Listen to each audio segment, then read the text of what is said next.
11. A toad. Oh, I demand a reroll. That peripheral vision. Well, I guess you could kill the toad, can't you? But then you take damage.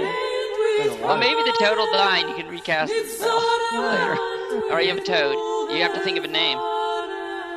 Ribbit. Ribbit. All right. All right, roll a d4. You get that many hit points. Okay.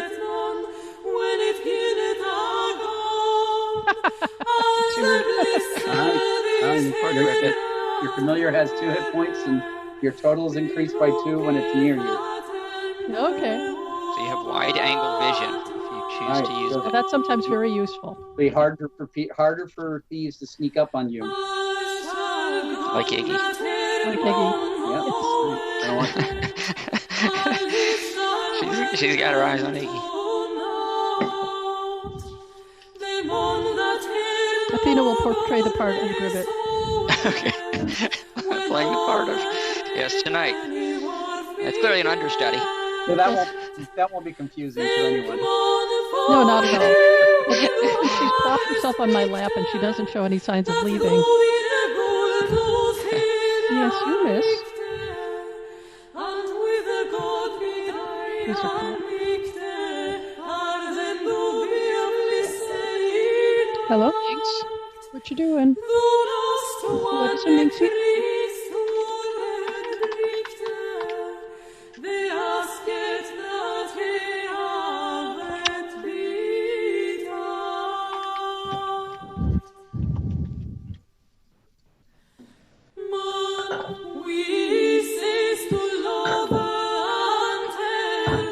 I see Bill in a little circle. That's because you only get so many screens below. Drag it down and replace someone else. If you want to look at his smiling face. I don't want to.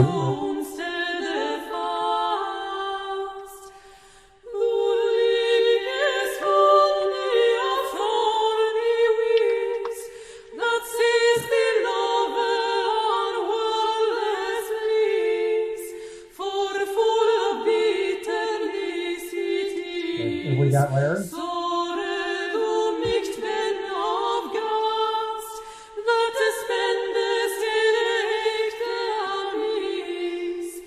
I don't see anything. Oops, we have an escape.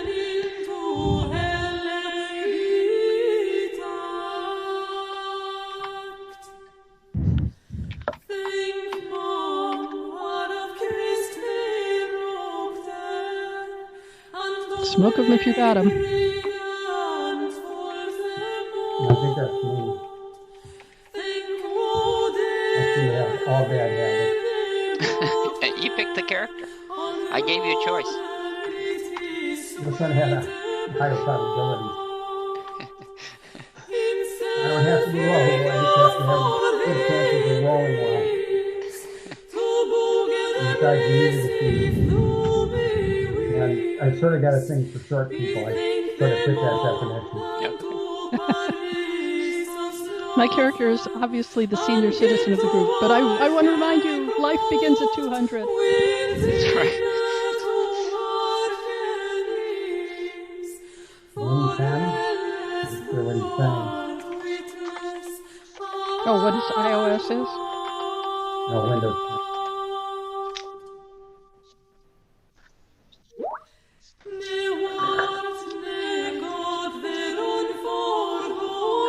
Yeah. He's on a PC.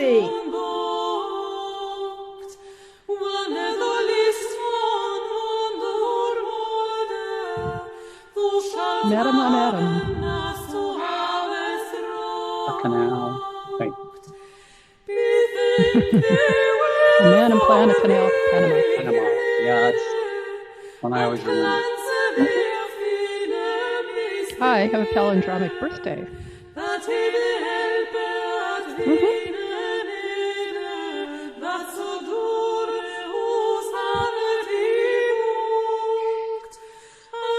Oh, great. Yeah. Because he heard the invite on notice on his headset. Oh, good. That's a good sign, I think. At least one part is working.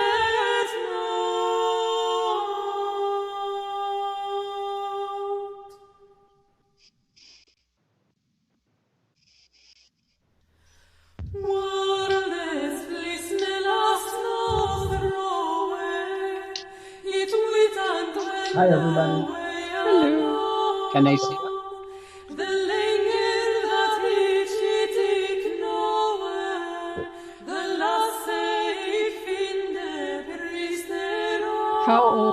How old English? Are we talking Sumer is a Kumanin or Cliff Richard?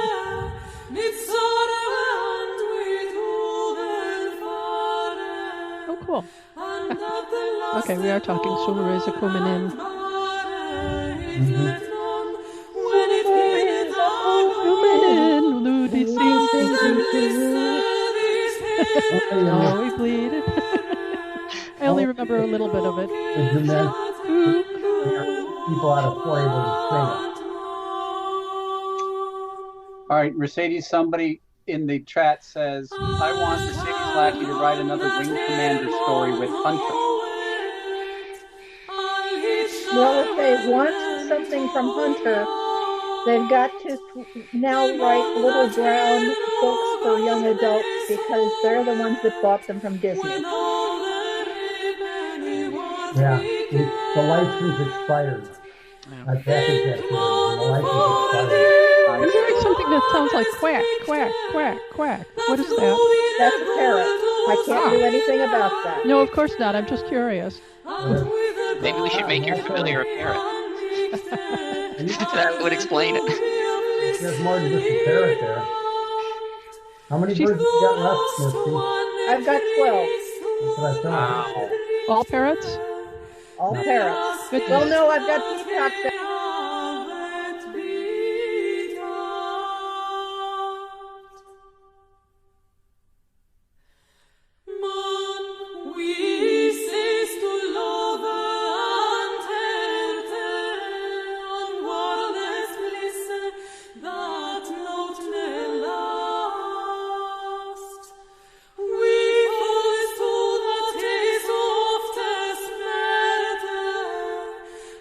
Lover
All right. Well, we're sort of working. Welcome to this special event where we're going to be live playing Irilian The Rise of the Dark. I'm James. And I'm Dan. who do we have with our guest today, Dan?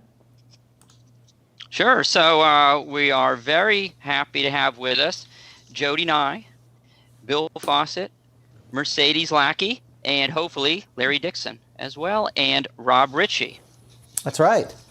And so we're working through some tech things, and we didn't want you poor folks, we got a lot of folks on the internet, we wanted to at least give them a chance to see us, that we're actually here, and it's not a big fake that we're working through this issue, so. And Rob, can you see that? You can see the chat, Rob, right? I can. Okay. Well, I didn't know if anyone has any questions. Oh, well, for our illustrious guests. I cannot see. Let's see. Somebody says that since Ms. Nye is involved, we should hopefully hear some good puns. Love the myth books almost as much as Valdemar. Oh, well, it's half a compliment, better than none. Yes, I shall endeavor to produce some hideous puns. I'm trying to do 2 compliments at once. Yeah. He's trying to be courtly. That never ends well. While you're fighting with Larry, you're asking a little about the history, and I could give some of the dirt on what happened with gods, demigods, and deities for real, when the Melniborian and the Cthulhu mythos were in it. Okay. Hello. Common story is that they didn't have a license, but I know they did because we had the right to use them in the magazine too.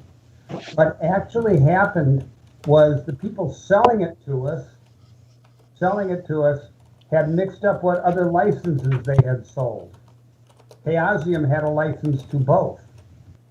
And there were threats and there were things. So an arrangement was made with Chaosium. And then Jody's old boyfriend, who was running the company, decided that if they left them in the book, they were going to be promoting somebody else's game.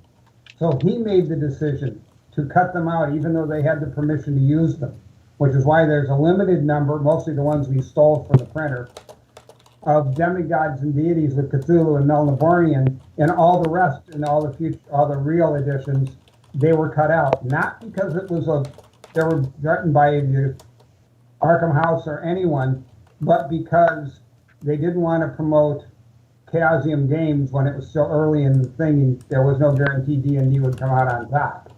Chaosium had their own games, like Call of Cthulhu. So that's really what happened. And the real loser in it was the printer. Patch Press printed their books. And Brian was maybe just a little cutthroat. Well, I don't think TSR had a lot of room for losing or not losing money. So he had Patch Press print 30,000 of the original one and then refused to accept them. And it went to court and they fought and there was a small settlement, but it put Patch out of business. And after the first 3, they had to be printed. The books were printed at a different printer. And in fact, the guys from there gave up and just went to doing race cars for the rest of their careers. Well, that is a different story than the traditional one that you hear. Indeed. Yes. Common sense thinks it was a copyright thing, but it isn't, because I know. Oh, there he is. There he is. Okay. Larry! All right, let's get him on. Hi, sweetie. Yay! Hello. You made it. Yay. What happened? Hello. Hello. Hi. Can you hear me all right there? Oh, Yeah. yes. Hi, Yes. sweetie. Okay, so good to see you all. It turns out that way in the background, Logitech Update was trying to run. Great. Thanks, Logitech. Yeah, Yeah. Logitech tried to do that to me, and I told them not to. Yeah, I searched way on down and found it, and I'm going to eat my breakfast while we talk. Well, all right. Unless it's the show, It's the show. We are on the air, actually. We are live. So there you Hey, go. everyone. Go ahead, show them your Ah, That's okay. yummy. It's 3D. not 3D, Larry. Looks like a Denver omelet or something. Yeah, it's a hot. Everybody shows up at gaming with their dinner or their breakfast. Oh, it's so true. Okay, and I've also brought a guest star. Ooh. Because we got a kitty. Hi, I'm Keith Baker, and welcome to... Well, thank you for coming on. I'm sorry about the technical glitches. So what we're going to do is we're going to do an introduction for you. I'm going to share the screen and hopefully show this to you. And while I do that for our folks, I'm going to run the video for them so we can know what they're about to see. So let's do that.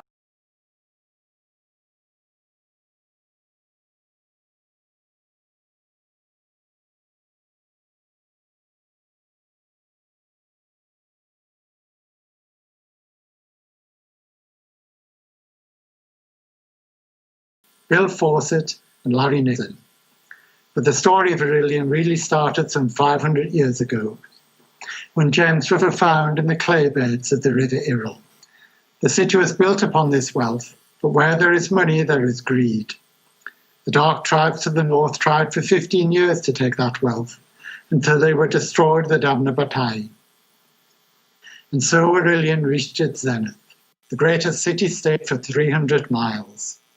But then the gems failed, and for the last century, Irilian has sunk into sullen poverty. Only its street names still reflect the place that was Irilian. But now, in the north, something is stirring, and another power is coming. I hope you fare well in Irilian in these new times. Take care.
Okay, and so we begin your adventure. What was that?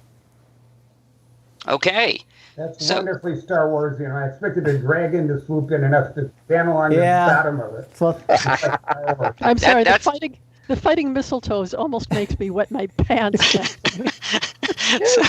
Named after a poisonous parasite. So, as you may have read, 20 years have passed since Atrum the Righteous opened that book at the behest of Luca the Grey, and a dark star, has appeared in the western sky, and Atrum has felt herself called to head south and has gathered her former party members together. It's now the first week of the new year, year 504, and the party is riding south on a path through a thick fir forest about 15 to 20 miles or so north of the city of Irilian. It's early morning, and you woke to a heavy rain, which has not let up. Lightning strikes can be seen in the distance. The weather has been extremely poor for the season. It's rained almost every day since you've been journeying. Suddenly, in between the thunder and over the sounds of the rain, you hear metal striking and yells coming from the far side of a hill up ahead. A strike of lightning illuminates the sky, and you spot in that brief moment on top of a hill a lone figure standing motionless, his or her back turned toward you about 100 yards away. Then darkness again. What do? Well, I'll assume I'm taking point. Actually, I would I'm think going to so. leave everyone to stop and move slowly and silently as a gnome thief can towards the figure, stopping approximately 20 feet short so I can get a better look at it. Tell the others to watch me, or because whoever has the improvision elf to watch me. Since we've worked together before for so long, we probably have our hand signals down, so we'll be... It's been 20 years. Okay. All right, so Iggy, you are proceeding, and Atrum following somewhat behind, it sounds like, to keep an eye on you. You're seeking to move silently, so, the rain is coming down fairly heavy, so you don't sense that you're making a lot of noise, certainly not a lot of noise that could be heard.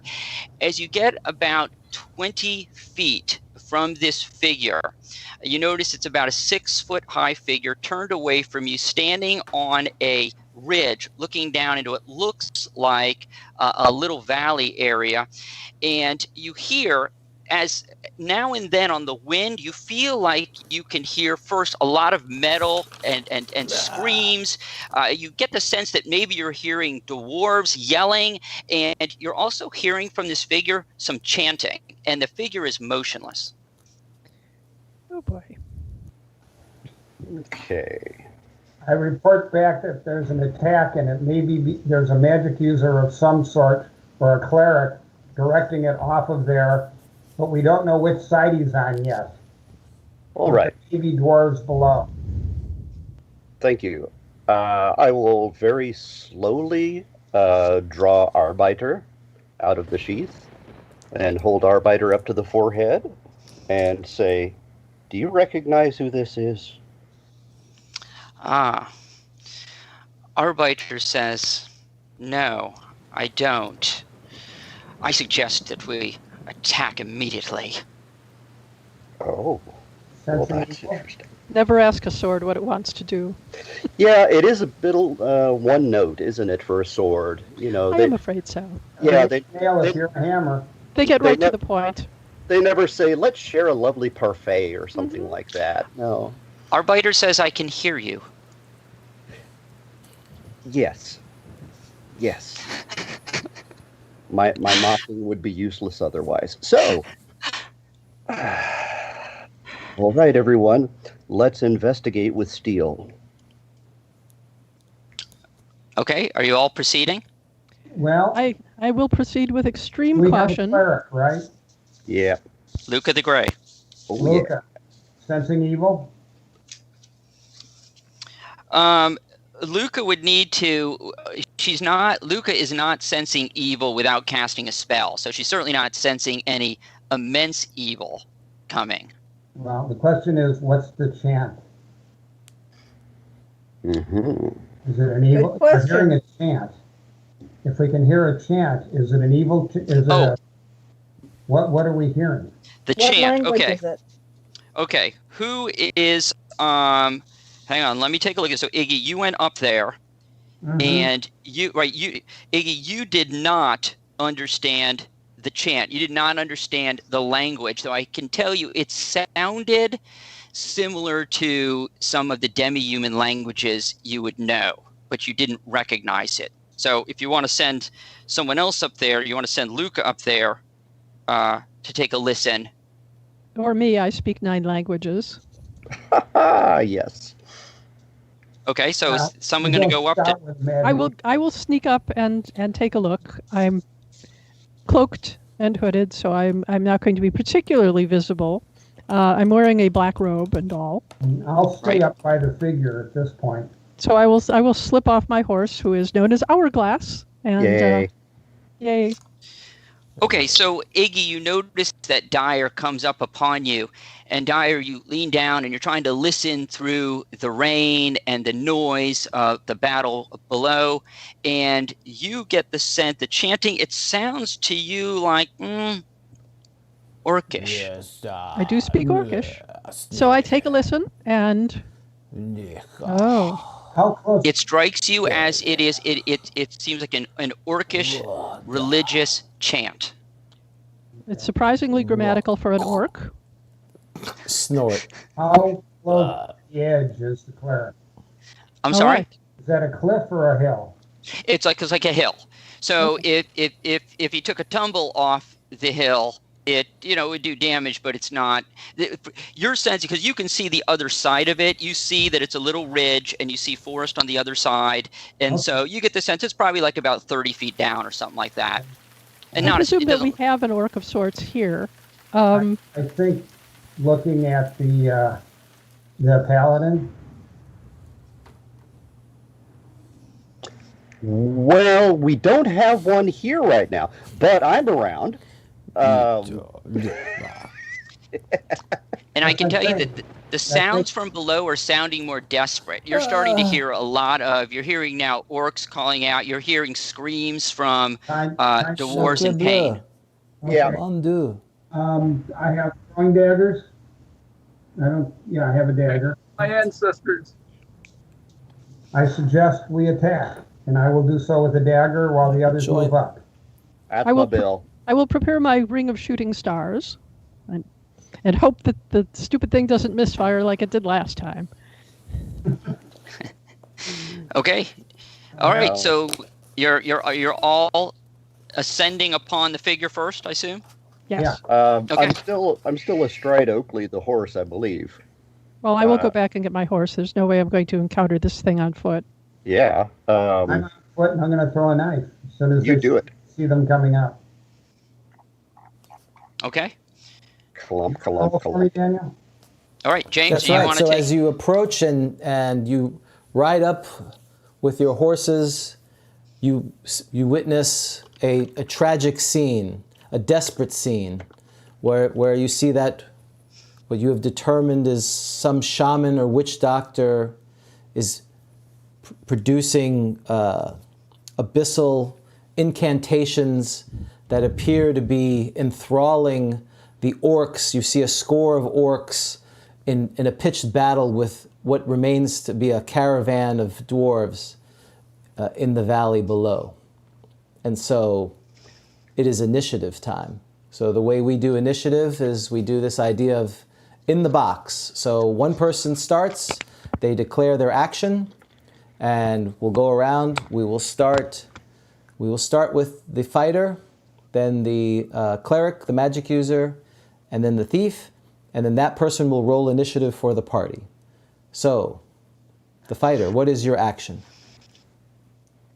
My action is I have 1 horsepower to use, and it is gaining on the chanter.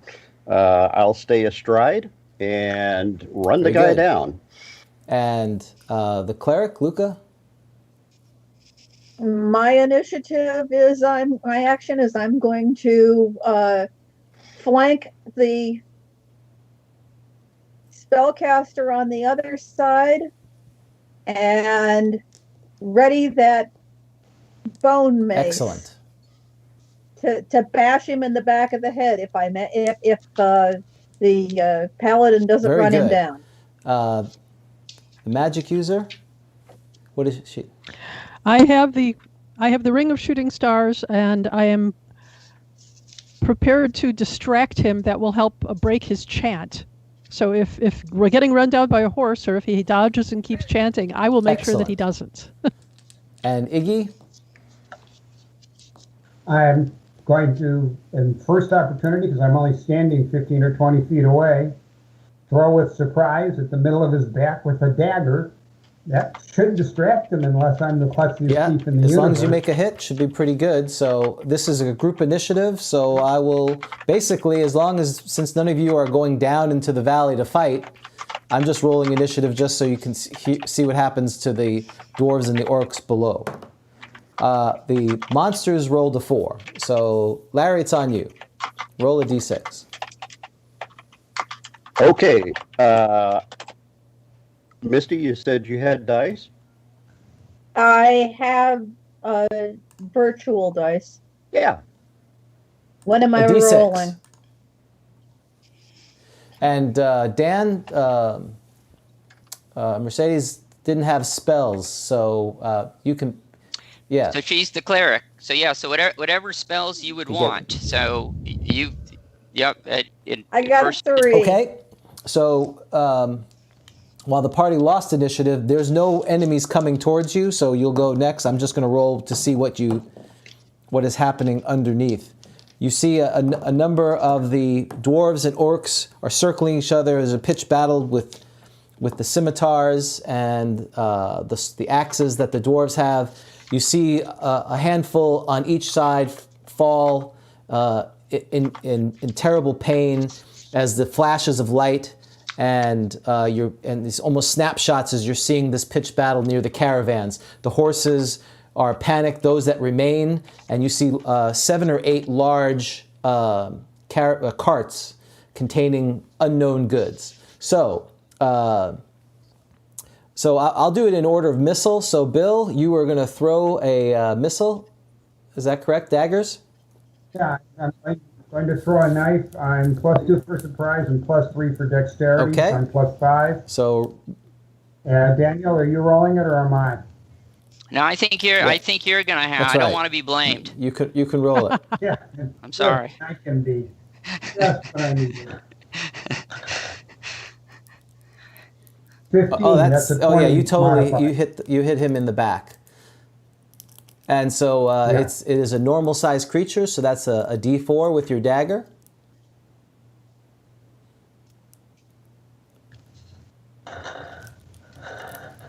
And a real D4 That's awesome. even. Woohoo! 2. For 2. Is there? Go ahead.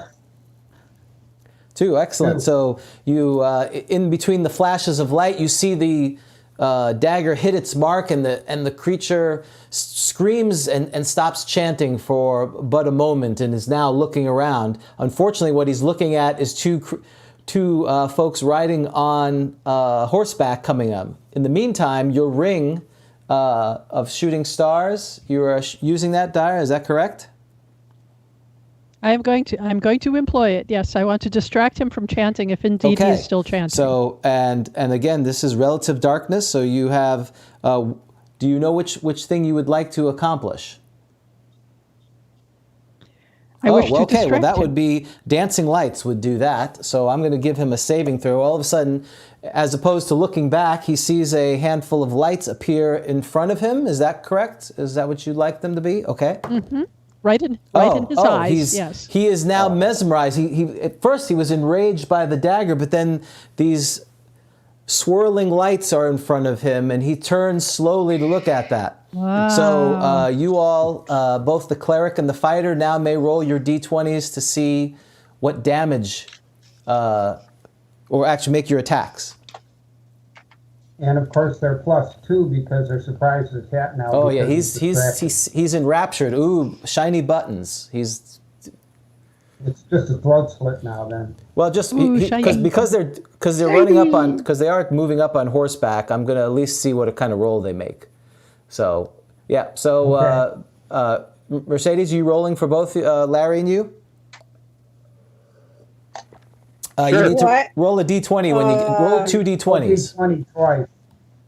You bet. I've always been the aberrant one that never really collected dice much, because one's as random as another. So Oh, absolutely. if she rolls, that's fine. Well, we both fucking failed. What would you roll? Well, the one I'm going to say. Well, I'm going to decide. 1 to 3 was. We'll see who got the 1. So Luca was also enraptured by the lights and was distracted by it, but fortunately for you, with the +4, my work here is done. You did actually hit with a 4 because the witch doctor is enraptured, and so your sword does damage. I don't know how much what is it, a long sword? Does it say? For you, the fighter. Yeah. Yes. For me, yeah. In fact, if this is a chaotic creature, it does not. Even more. Okay. Maybe I can make it 2 non-chaotic creatures. It is a long sword. Bifurcation here. Division. Well, yeah. Come together right now. So, what I have now is a longsword +2. Then, Arbiter is going to Arbite. So you need a D8. So Mercedes, you can roll a D8. That would be great for Larry. And then, do you have strength as well? I do. It is a remarkable strength. It's an heroic strength. It's an 1850 strength. He got a 4. 4 right plus 2 plus 3 for strength. That's 9 points added to Iggy's stroke. You not quite cleave off the head of the shaman, but it has been separated enough where it ceases to be functional for the shaman. He collapses into a ball there, right in front of you. So he's not he chanting. He's a headless hunt. I just said to stop. That's right. Chanting. Well, he's not chanting. His chanting days are over. Well, he's not chanting. Yeah, it's nearly headless. Chanting. Yeah, nearly headless nabob there.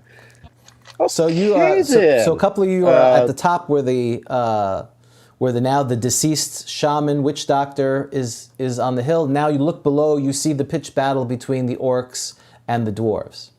And well, I have momentum, so I'm going to continue to ride. Did you give us an idea of the number well, down there? Between the flashes of light and the dark rain and the oppressive darkness because of the storm, you gather there's probably 36 figures in battle. Obviously, the dwarves are much shorter, so you glean there's probably 12 of them left.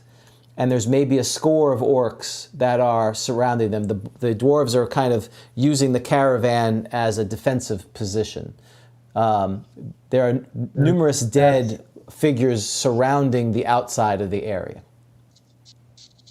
They're not that short. Well, that's true. Relative to the orcs, they are short. Of course, they're not too tall either, but they're shorter. They're more stoutly. So Luca is going to continue to move forward, correct? That's taking her initiative. Vertically challenged, if you please. Yes, I am going to, since the horse still has momentum, I'm going to conserve the momentum of the horse. And we are going to continue to. I've got the mace out. I might as well use it. And maces hate to go back in their cases unused. Without some kind of without being dirtied. So the magic user, Dyer, what is your plan? You're kind of after being impressed with the ring actually performing the way you wanted it to. You've climbed up and you're seeing the rest of your party move forward. I am surveying this because getting into the middle of that would be a very bad idea for me. So I'm going to prepare a magic missile scroll, which I happen to have 4 of, and go down in support of my fellow party members. For you are squishy and good with ketchup. Yes. Yeah. I do not wish to become crunchy. Iggy, after you've kind of now met where the fallen witch doctor is, and you see the battle. What would you like to do?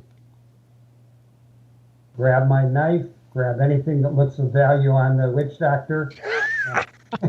He is a thief. Towards the battle, which probably won't happen. Yeah, you'll have to spend at least the minute to gather your dagger and loot the body. Take anything that seems valuable. Very good. Come on, this is Bill Fawcett. He's really good at rifling through people's pockets. Hey, wait a minute. Hey, he pays promptly. Come on. And the fighter, you have after getting your sword out of what was remaining of the neck area of the witch doctor, you are basically at the same pace as the cleric. What is your action to do? I'm going to do a psychological attack. I'm going to pick up the nearly headless body with my mighty strength and right along with it to throw it at the rest of the orcs. Well, yeah. But while he's going through the pockets, that's going to be very entertaining. I will raise a ululating call, like there's something else up there still, just to be more intimidating. So, the war cry of the sneak thief. While I'm checking the body. So this time, Larry, you didn't win initiative. So Mercedes, it's on you to roll a d6. This is for the group. Do it. The monsters rolled a 4. Yay! All right, congratulations. So you are dashing down, and you see 2 orcs. Dashing through the orcs with a one-horse open You see 2 orcs paying attention, beating down one of the hapless dwarves. So I assume you're going to take an attack on it. Jingles. All right, roll your d20.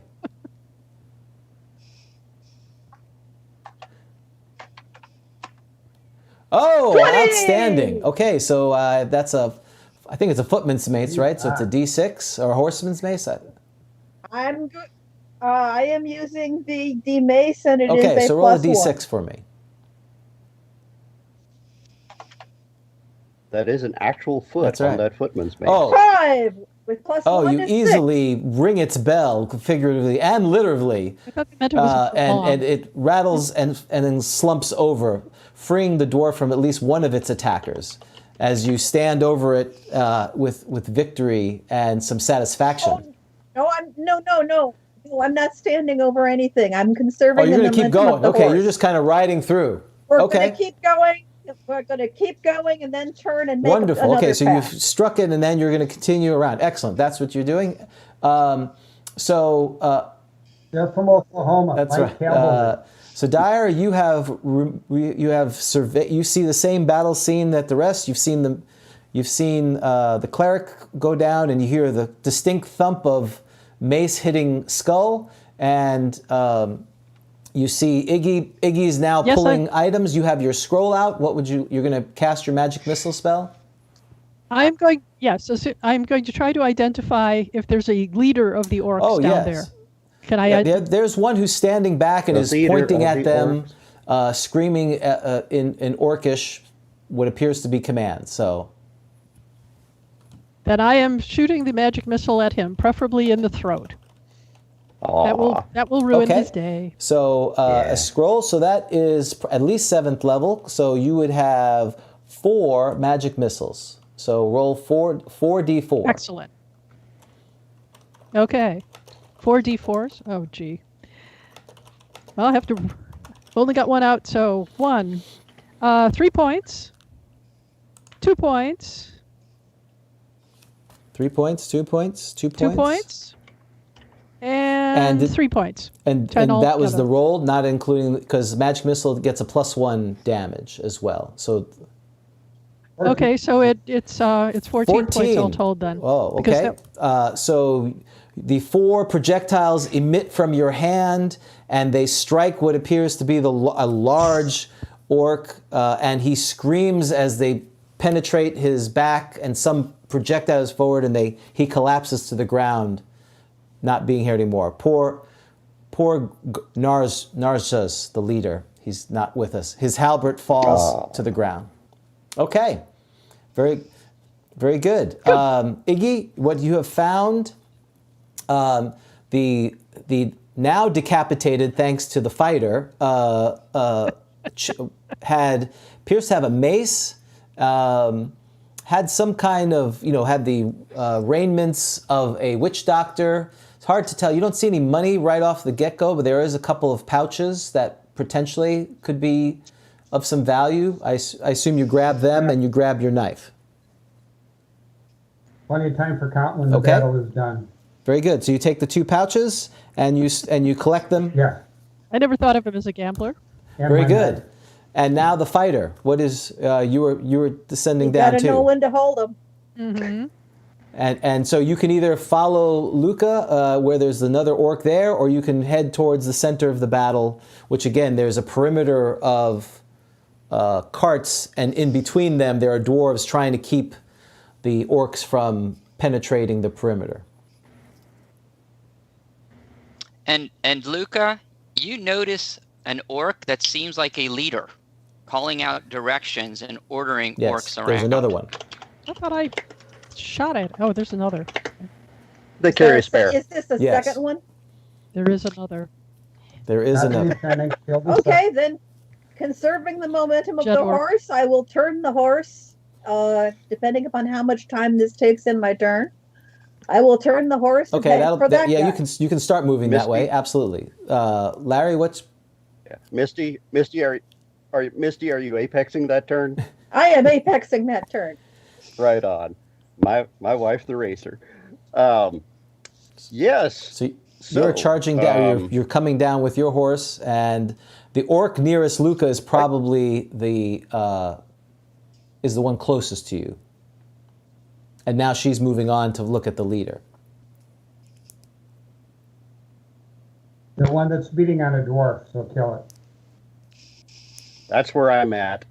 Yeah, I'm looking at for who's directly threatening an ally. They better be allies after this. Because I know Luca's got that one taken care of. All right, so you've move up, and again that orc is focused on attacking the dwarf. Roll your 20-sided. Okay, and I found a dice roller, so I'll use it. Here we go. It says, "Wow, thank you, Google Dice." A 2. Well, yeah, it's a little bit less than the mark. Unfortunately, you needed about a 12, or 11 or 12. So you size up the creature, and obviously, as it's fighting with the orc, he made a sudden move, and Arbiter swishes and misses. Swish. All right, so during the battle, so now it's the dwarves and orcs. I'm going to roll quickly to... So that he's now bitter. He's slightly bitter, exactly. And for He's those terribly bitter. And for those of you that are in melee, you notice that the orcs appear to come from 2 different tribes, which is very surprising to you, because all of you would know that these 2 tribes are blood enemies. And so this is very unusual.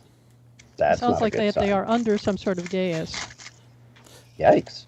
Or hired by somebody who didn't tell them that the other one was going to be there, so they could skip this party. Yep. Or motivated by something else entirely and have decided to ally in spite of their differences. So it's initiative again. So these dwarves must hold a threat. It's initiative again. So Luca is using her momentum to go after the other leader, and I'll have to decide if you're close enough to strike at that round. You could also try to charge, but with all the creatures running around, I would have to make a roll to see if that your horse doesn't fall over. If you go your normal speed, I don't see any issue traversing through the battlefield.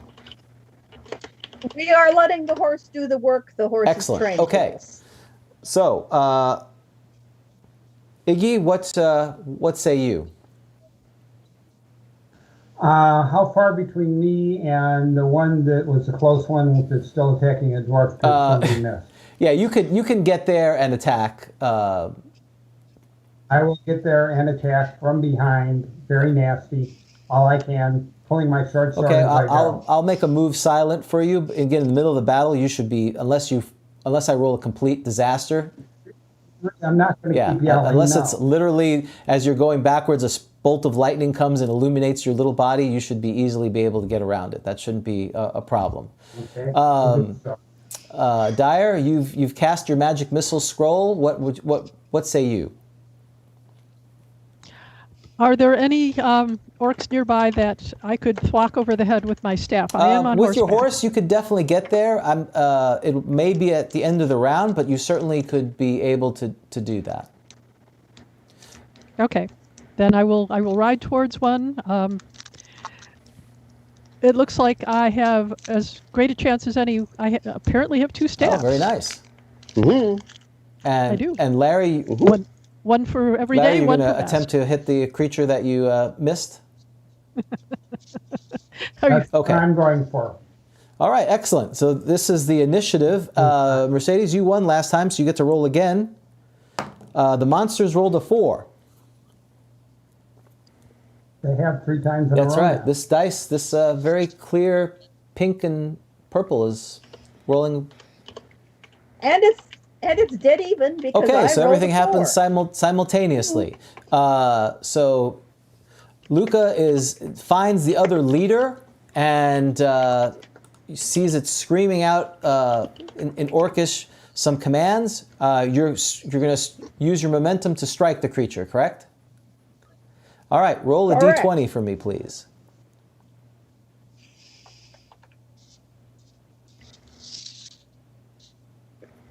3. Oh, well, as you move up, the leader must have seen you and dashed away from you. At least he's not yelling No, commands he's anymore. very focused on.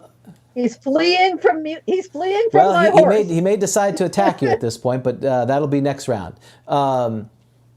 Let's see. The Dyer is getting on a horse. I'm going to roll to see if you're able to get.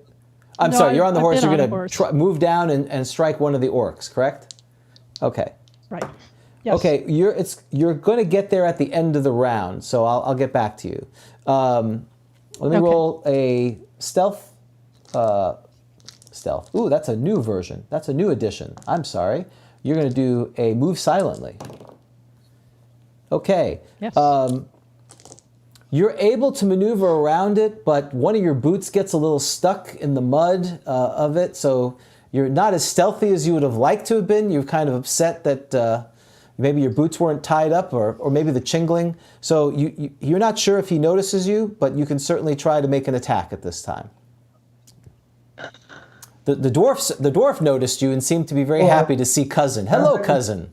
I have 17. That's a short sword plus 2. That'll be 1 to 6. 3 plus 2 is 5. Oh, That's okay. fair. Well, yeah. That's Well, fair. this orc, whether you backstabbed him or not, it did not matter for this poor Yeah. orc. Just his death was probably quicker and more humane or more orcish. I'm not quite sure what that means, but yes, he is no more. And so It means it it was was well orchestrated. orchestrated. So you see the creature that you were about to slay has a blade, a short sword, actually come through its back. Your fighter, Atreon, your fighter. What shall you do now? There's no orcs right in front of you at this point. So Larry, what would you like to do? Well, there are hackable creatures there, so, I feel a certain urge. You probably would have to follow Dyer towards. You see her moving towards the right, which would be the next gap in the caravan where there's dwarves trying to hold. One of the nice things about being on horseback while I have people closer to the ground is that we can fight on 2 levels. Yep. Absolutely. So you're gonna follow the Dyer to where she goes, where there's the next gap. That's a fact. We're going to do a sweep. Great. So they go while you guys are moving there. All right. Okay. And Dyer, you get your Yep. So swing at now the end. Dyer and Atreon, you get your roll. You notice there's 3 orcs next to you. They've just felled one of the dwarves, and there's only 1 dwarf left and 3 orcs. So you've come just in the right time. Okay. I'm going to sweep in with my staves. Okay. My Make staves. a d20, please. Alrighty. And Larry, you can roll a d20 as well. We can do it at the same time. 18. That's a 18. hit. 18. So his staff is 1 Yes. to 6. So I get to roll 2 of it's. I have 2 staves, and it says Okay, they're both d6. sure. So Larry, you get to make your attack. I have 3. rolled. A 3? A 3 is slightly better. What'd you roll? A 2 last time? no, a 2 okay. and a 1. So you're moving up. By the end of the adventure, you may be able to hit. That's good. Okay. I'm doing my Next best. it'll be a- It says next I'm not it'll be a proficient. 5. Here's a gnome in the background going magic users. All right. So you Yeah. hit. I'm sorry. Go ahead, Larry. No, you got a 3, right? I rolled a Raw 16. You totally hit. Yes. I'm sorry. and- Yeah. And it goes thwackety thwack upon the Yep. A orcish D8 for skull damage. cranial. And the D8 is a raw 8. That you have a 1 kind of technique, which is to separate heads from bodies of orcs, apparently, because that is more than the poor creature's hit points. So it is no more. Okay. So you also notice because of your help, dead. it seems like the dwarves are starting to turn the tide of battle. There seems to be more of them. So basically at this point, there is one that Luca is fighting, the commander. There are 2 in front of Dyer and Atron, and Iggy, you have none around you. You have a dwarf who seems to be very thankful. Thank you, cousin. I ignore the dwarf and go for whichever one is that with my cleric. So okay, I'll try paying attention to the cleric. I'll come up behind and stab it in the back. okay, I'm good at that. excellent. Good at tradition. Very good, very good. So now it is. It's just a thief's way of saying hi. The RNC. So now it is. Anyhow. Now it is initiative again. So Luca, I assume you're gonna come around and attack the same leader, or you're gonna continue to go around the battlefield and. I'm going after the same you're guy. gonna wield around and attack. He is now prepared. When you come back, he is going to engage you. Okay. Right. Dyer, you're going to attempt to swing again, correct, this round? And Yes, I will. And unfortunately, I have to go Okay. away. We'll see how that goes. Okay. Bill, you're going to do a backstab? I'll roll for her until Okay. she comes back. I will do my best. After all, I'm new at this swinging game. Okay. Oh my. Yeah. Thank you, George. Ooh, 14. All right. So, and then Larry, you're going to attack again, I assume? The 2 that are left? Yeah, Jody and I are just kind of doing a clockwise sweep on these guys, hoping to pull them away from the caravan, so that they will, they'll pull together as one mass to have their heads removed conveniently. Excellent. Okay. They won't need to be troubled That's right by their there. heads anymore. Your heads are overrated. I like it. Well, yeah, we'll wait on Mercedes to roll initiative. Oh, you're gonna roll? Okay, Bill, let's roll initiative. I rolled a 1, so you guys got it, unless you rolled a 1. Oh. 2. Hey, that's perfect. All right, Dyer. Yeah, Dyer then Bill. You can try your staff again. I will try my staff again. Let us see how I can do. Didn't I hit the last one? Yeah, you hit with a 14. You just said you were... Yeah, but I I'm didn't sorry, roll D6. damage. I apologize. This was a 19, so that was an even better. Let me roll the first one you for probably damage. need 2 hits on him, unless. Six. Oh, well, never 6. mind. You actually failed that one before, so there's 1 left between you and the fighter. And then 2. 2 points. That 2 one is points. still alive. So I have done 8 points Excellent. of damage. It's more than I normally do. All right. But I'll still So Iggy, as you're moving up, you see a large stick strike one of them before you get there, and striking one down. The next one has been clocked as well, but it appears to be up still. Is that the one you're going to attack? No, I'm attacking the one that's... Oh, okay, you're moving that way. I'm sorry, I apologize. Okay, great. You're going after the leader. All right, roll your D20. It's accent. Yeah, Going for the other the leader is by himself with the cleric at this point and focused all on the cleric. So just make your attack roll. That was the idea. So, yep, make your attack roll and we'll see what happens. And Larry, you can make your attack roll because there's one left, the one that Dyer had struck but did not fell. 12. 20. You rolled a 20. That's awesome. Your blade strikes true, and roll your damage. Yeah, but I'm not clumsy enough to keep it on the table. 3 plus 2, it's a fine strike, and even now that's without double because you surprised him. So it's double that 10. So, oh, okay. 10. That's a great hit.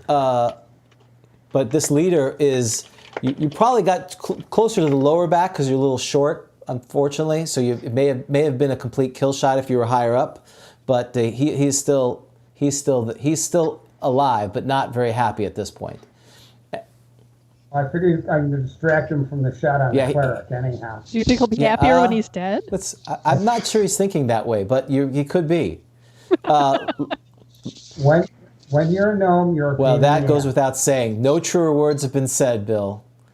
If it's about gnomes and being a pain in the ass, we are on the same page. Larry, why don't you roll your hit while we're see if it. Well, I'll roll hers. we have one That's that correct. was wounded, right? It has Yep. 2 points on him. Yep. I'm going to try switching to non-lethal Okay. on that. Flat of the blade, Perfect. old school style. I've rolled is that a It chaotic is not creature? a chaotic creature. Okay. I have rolled a That is a Roswell. hit, especially in the back. So that's not a problem. So do your D8 damage. My D8. Yes, you easily hit. It's raw 5. So You have I imagine he probably yes, he falls does because down. you have a +2 sword and strength. So yes, the blunt side of Arbiter smacks him in the head, and he stops moving. Maybe he twitches a little bit, but he's not moving. But you did not kill him. In the words of that thespian Arnold, he'll live. That's what he does. Okay, so we'll just wait on Mercedes to make her attack. What you notice is there is. This attack will be with her mate. I'm sorry, Bill? He will roll a 7. That's 7. a miss.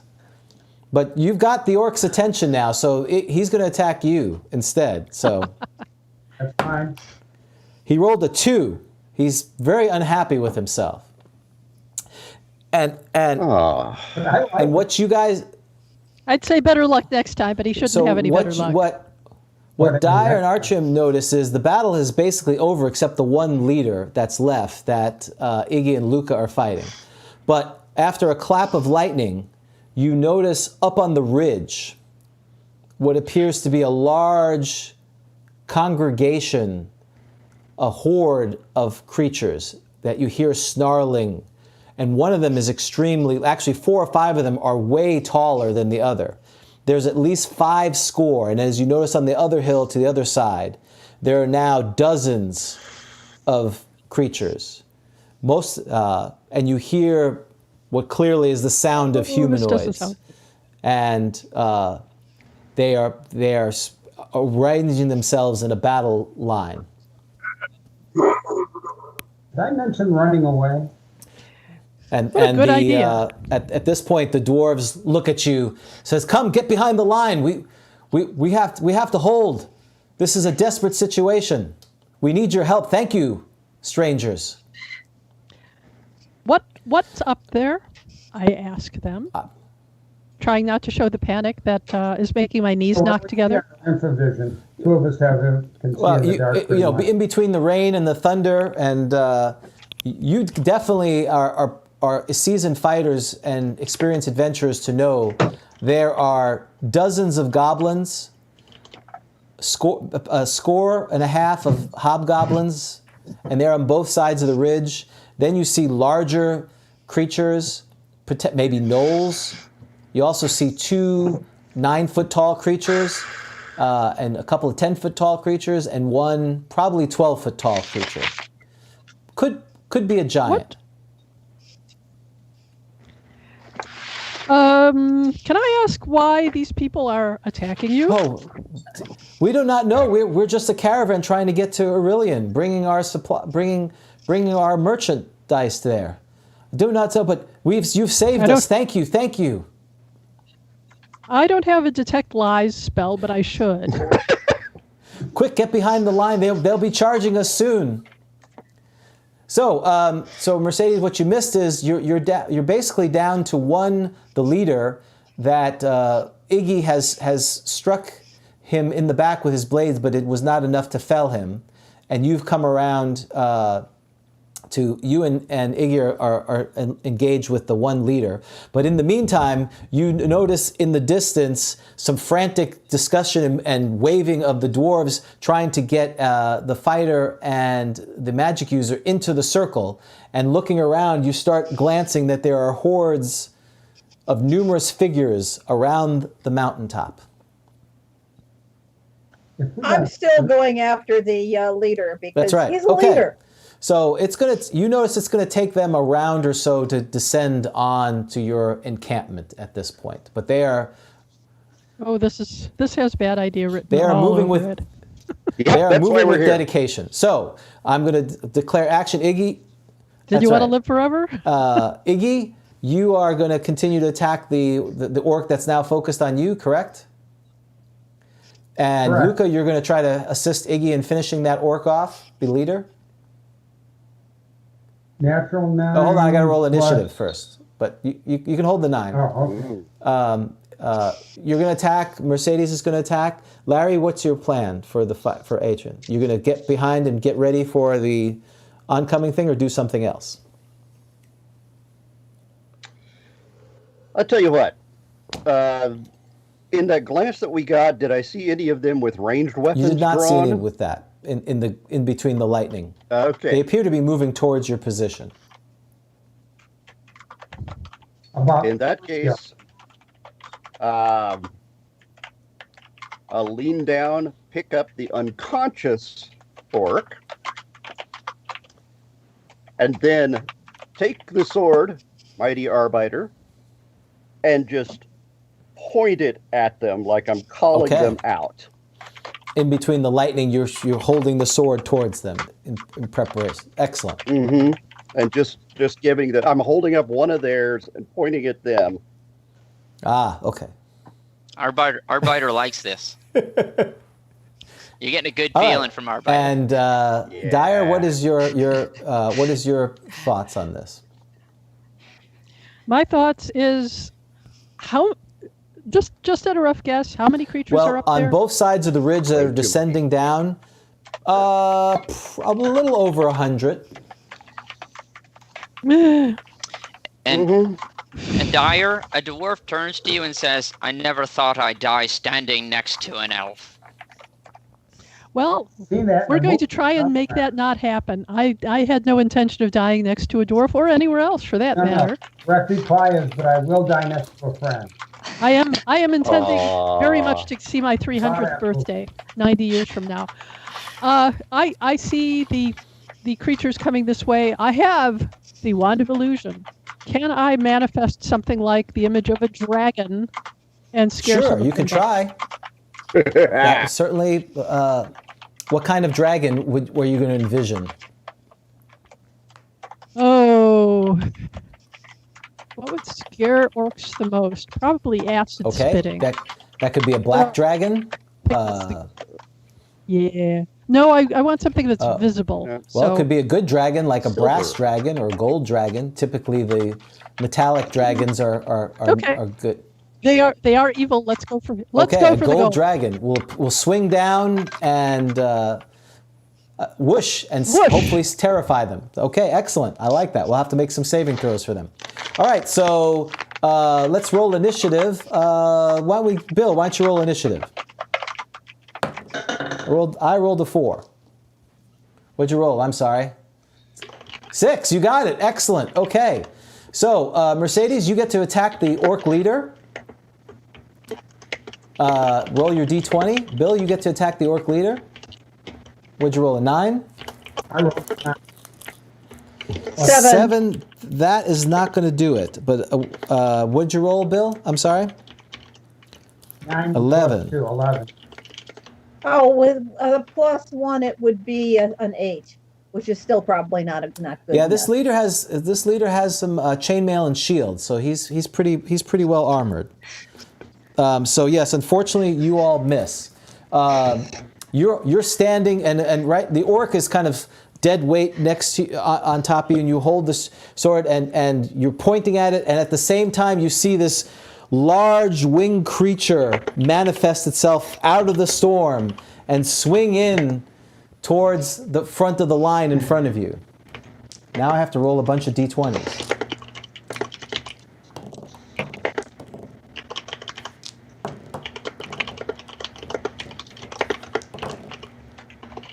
Okay, so a number of the smaller creatures kind of look in awe and kind of recoil back and get really small and try to slink away from what they've seen this creature manifesting itself.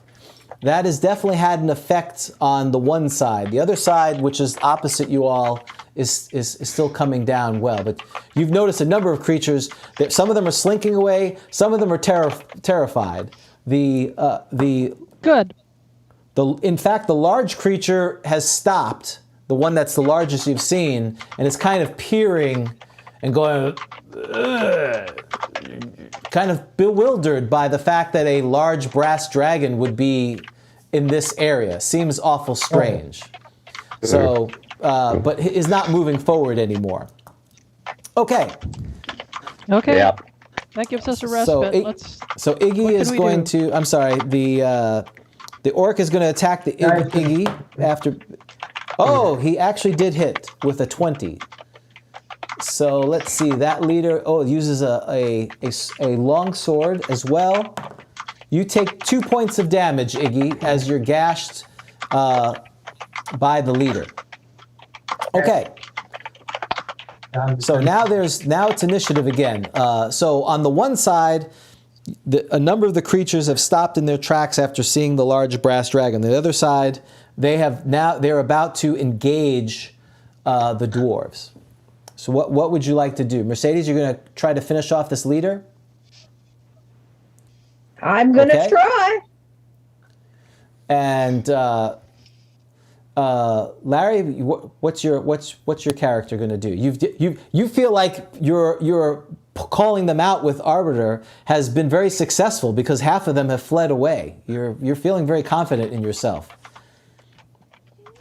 Oh yeah, absolutely. I know the kind of power I've got. Oh, look, a dragon. Yep.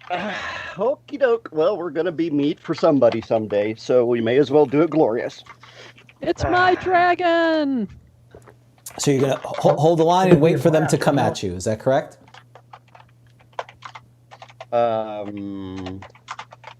Okay, if you don't mind me pausing Sure. things for a little bit, could you tell me a little more about the layout of the wagons from the caravan? Did they get to Sure, circle? they're in a circle. There are about 7 or 8 caravans, and in between them there's a space, and this is where the remaining dwarves have kind of put themselves in.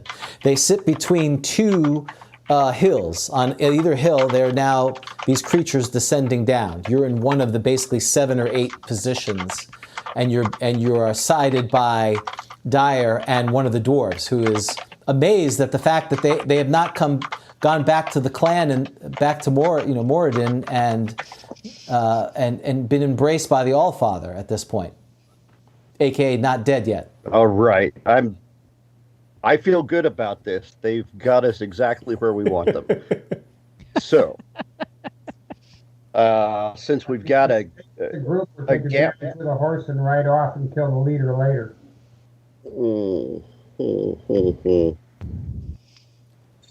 All right, I'm going to ride around to the back of the circle of wagons and ready crossbow. You're going to move back. The dwarf kind of looks at you oddly. Are you taking the orc with you? Okay. Oh, yeah, sure. I mean, that orc is just a fashion accessory great. at this point. So he's kind of slumped over your horse, and now you're putting your arbiter away. And excellent. Orcs are us. Yeah. I mean, I'm just gonna, store the extra crossbow bolts in him. Just thunk, thunk, thunk, thunk, and then that's what it's for. Victoria's disturbing, secret. but I like it. Yeah. Okay. No, that one's alive, so we can interrogate it later, obviously. Yeah, I'm not sure but, quarrels in its back is conducive to a long life, or even a short life at this point, so.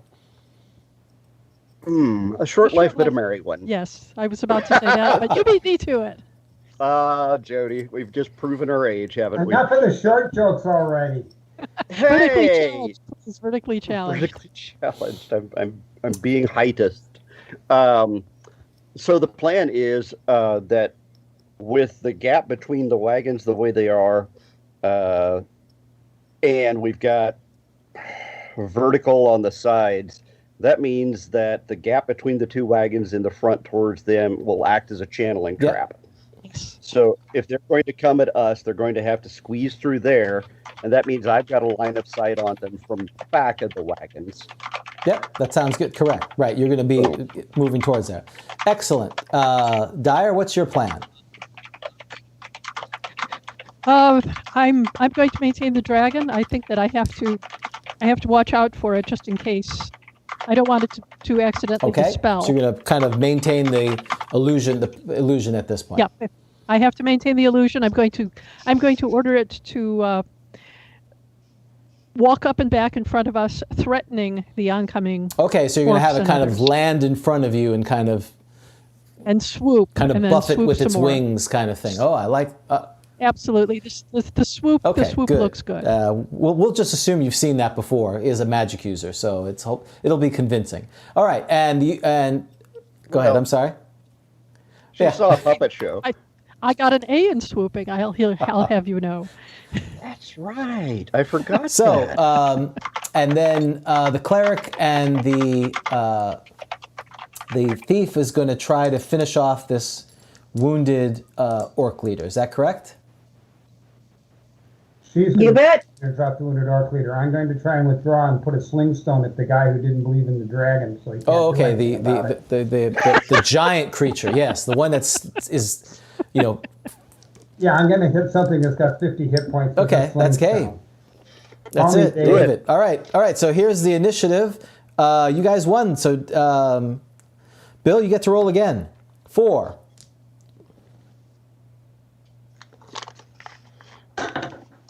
5? Tied. Oh, tied. I'm sorry, tied. Okay, so it's tied. Okay, great. So what you notice here is, all right, so Luca, you get your attack.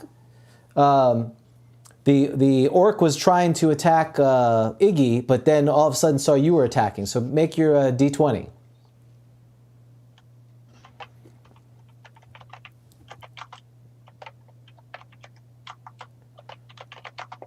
No, just you. Both of us? Or just you. You see Iggy take off and go and... I'm sorry, yeah. Oh, okay, yes, so yeah. it's just me. I'm just not doing anything today. It's a 3. Oh. Well, the orc misses you, and what you notice as... Iggy, you get to throw against this giant, one of the creatures as you see the dragons start to swoop in. The brass dragons swoop in. So roll your D20. Yeah, it's the one who was going, didn't believe it. 2. 2, okay, yeah. Maybe you were distracted by the giant, gold dragon that was flying in, but you miss. Are you going to try to use a crossbow shot as well, Larry, at this point, or are you just preparing your weapon? I sure am. The easiest creature would be the giant that you see that is still standing somewhat on the hill. That's who I was actually trying to call out. I figured we'd drop him. Everybody else is around. So roll your D20. My D20 shall be... That's a hit. So Yay! against a large creature... All right. Was that a heavy crossbow? Heavy crossbow. I think that's 2 to 7. 2 to 7. 2 to 7. Hey, look at that. Let's remember that from the old days. All right, so it's a D6 plus 1, please. And I have rolled a 7 points of damage. That's significant. So you hear the sort of recalls back in the darkness and the lightning. You hear it scream out in a terrible pain as you've struck it probably somewhere either in the shoulder or close to the chest, a straight shot. That's right. Oh, and in the meantime, the dragon comes in and buffets, and its huge wingspan. Oh my! And well, there's something else strange happens at the same time. You notice the leader was about to strike, after trying to strike Luca, kind of stands back, starts moving back in awe, and behind Luca, there appears to be a number of riders behind them, and on the other side, there are riders, and you notice that these creatures are very tall. They have soft, fair skin, and very ethereal in their manner, and they have a glow to them that is both regal and awe-inspiring. And in fact, the horde that was kind of coming towards you turns around, and as they approach them, they're being cut down left and right. And shortly, you notice a number of the creatures that were moving towards you are now trying to engage, either to run away from them or being hacked to pieces by this contingency of about 30 creatures, these elegant creatures that are coming. So right now, at this point, the only combatants that you have is just that one orc left. So Mercedes, you can. I assume you're going to try to attack again. Oh hell yes! I'm so single-minded. Dyer, you're kind of, at first you were thinking, boy, this illusion of this dragon is just working out tremendously. All these creatures are leaving. Yeah, it's doing great. In between that, you start seeing these very regal, almost otherworldly creatures that are effortless in their movement. And these hordes of creatures that were coming at you, these kobolds and goblins, they're either screaming in terror or being cut down. So what do? You now have the dragons basically in front of you. You can't, you're kind of manipulating it in front of you. Can I recognize what these creatures are? I don't know. Can they, Dan? Do they? Would she know who they are? Yeah, Dyer, based upon your knowledge of history and elven history, you believe these might actually be not elves, but something sort of elf-like and also fairy-like, something called the Dinashi, which your understanding is like they live in fairy mounds and they're reclusive. They don't often come out. They keep to themselves. So you're quite enthralled by all of this. I'm impressed. Can they understand modern Elvish? You wouldn't know, so you don't know them well enough. Okay. You've only heard of them. Mm-hmm. Correct. And I will tell you, there is one in particular, a female, who seems almost divine. And when you guys look upon her, you're gobsmacked. Okay. Yeah, she's radiant in all the right ways. Awe-inspiring. Yes. Okay. Well, that's true. So, James, what's the status of the combat? at At this point is they have one creature left, and the rest of the creatures are being engaged by the Danashi at this point. So we have initiative. Bill, let's roll it. I assume, Larry, you don't have any. You can either shoot the 5. I rolled 5 as well. You can either try to shoot the giant, or you can try to assist Luca, who's with the leader at this point. I'll go for the giant. Larry, what you going to attack? I can have this. I feel like it would be poaching. I feel in the same way. Okay, so you're going to shoot. You're going to shoot at the giant again. 13. Yeah. Okay, and you're still You're going to call out to the Danashi, Dyer. Yes, I am. I'm going to muster my politest greeting, the kind you use when greeting the king or the queen, and humbly hail these people. Okay, and Mercedes, you can roll your d20 since they have entrusted you to finish this leader off.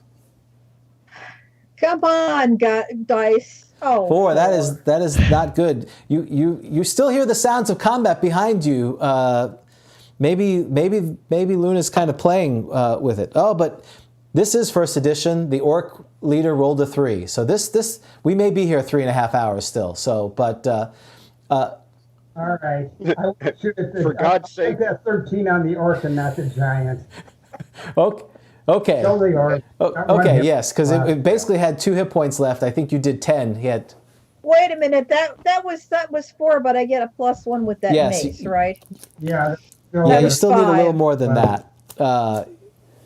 But okay, Larry, you're going to shoot the giant still. Is that correct? I rolled How much? 3? damage. Okay, yeah, they had 2 left. Larry, you're going to shoot at the giant. All right. Yeah, and I was going to warn everybody, this is early D&D, so for God's sake, nobody try to grapple. Okay. People in the chat were like, grappling, yes. Yes, if you want us to be sad, please. No, We'd have to take a break as we figured out the grappling rules again, so. Yeah, we did a bit on that in the Gamers, the series, in case you haven't seen it yet, where it's a very long grappling scene. Everybody's going, oh God, through table after table. We have someone who's our resident grappling experts on from Australia. We can always bring him on, worst comes to worst. So we have experts. That's right. Outstanding. I'm just not going to grapple. and Only that's got the 5 bottom hours. line. So. Yeah, exactly. I've decided that the crossbow bolts need to be symmetrical in that giant. So there'll be one for the other side now.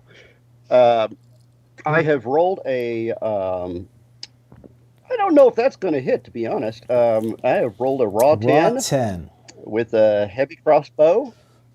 You just missed by a couple. You needed a 12. Okay.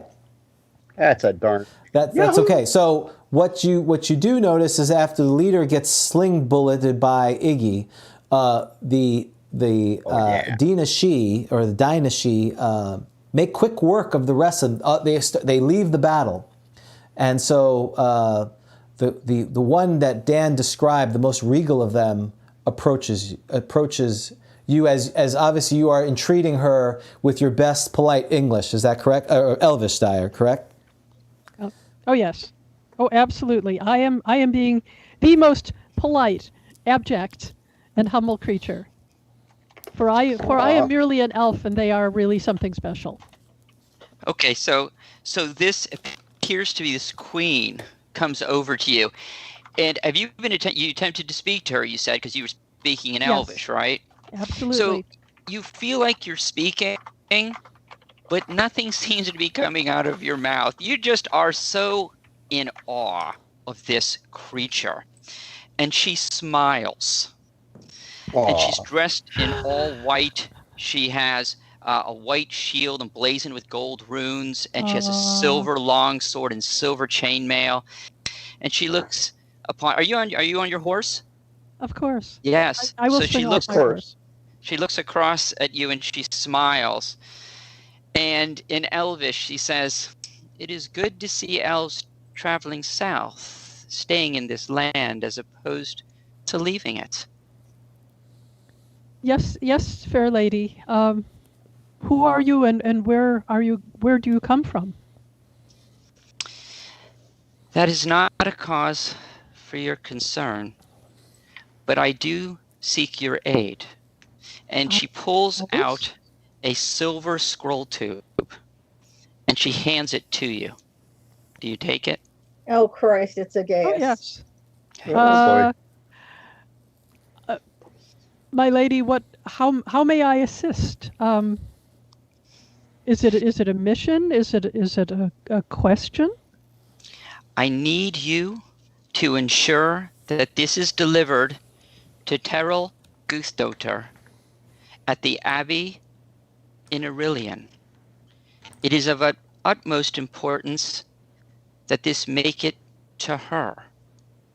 The dark is rising, and it will do everything in its power to prevent you from reaching Irilian. May your gods look over you. And just like that, she turns and just rides off. Before you can't even get words out. Okay. She disappears with the rest of her group into the forest. I held out a fold of my cloak to receive whatever it was she was handing me, because Gaiuses have been fomented with less. Yes, they just saved our lives, and it's the purpose we're in the game. And while this is happening, and so this is going on, there's a dwarf who comes up to Iggy and says, I see you've got a fine party here. It's amazing that you're able to get... Yeah, I see her. I'm sorry? Say it again. I had to answer the question. Yes, so the dwarf says, what quite a party you've put together here. Very impressive. I didn't think elves usually came this far south, and they usually kept to their own. How did you get them to fight for you? I'm sorry. I'm just a hired help. You'll have to talk to the elf. Humble as all good gnomes are. So, yes, let me see. And then sees a human. Heads over to Atrum. Yes, so clearly you must be the leader of this fine party. So thank you very much for assisting us. We're heading to Irilian. Did you notice some interesting things here? For example, that these were rival tribes working together? Yeah, saved you one. And wait, so is there one remaining orc? Yes, there is. Yeah, unconscious. You saved him one. Oh, boy. So you notice that he just, as you had him, that's right, you subdued him, right? Mm-hmm. You notice that he seemed to suffer some sort of mental attack. And he just, on his own accord, stiffens and dies. Ooh. They don't keep well in this weather. Guess you lost them. Yeah, they don't keep well in this weather. All well, right. Your party is very impressive. You've been of great assistance to us. We are headed to Irilian, and I have no idea why we would have been attacked like this. Perhaps you might journey with us, and perhaps you and the gnome and those other two could be of assistance to us on our way.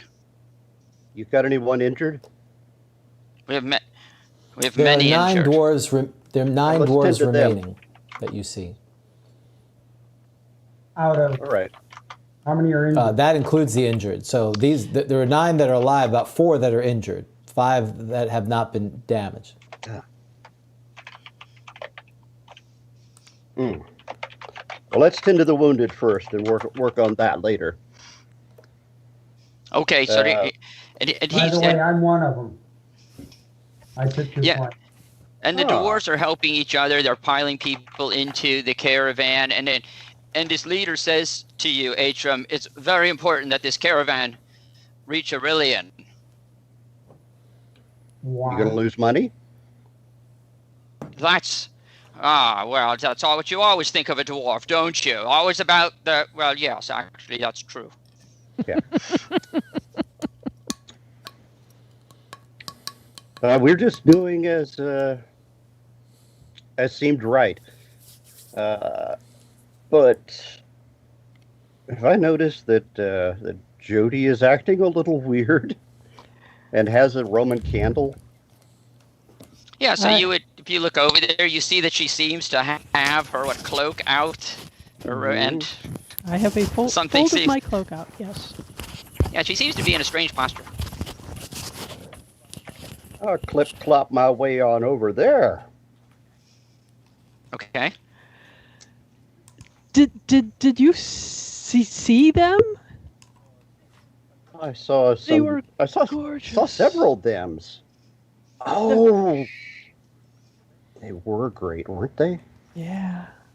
Yeah. They gave me this thing and require me to deliver it. Could you tell me again the name of the person I'm supposed to deliver it to? I should have written it down. I've written it down. Terrell Gutsdotter.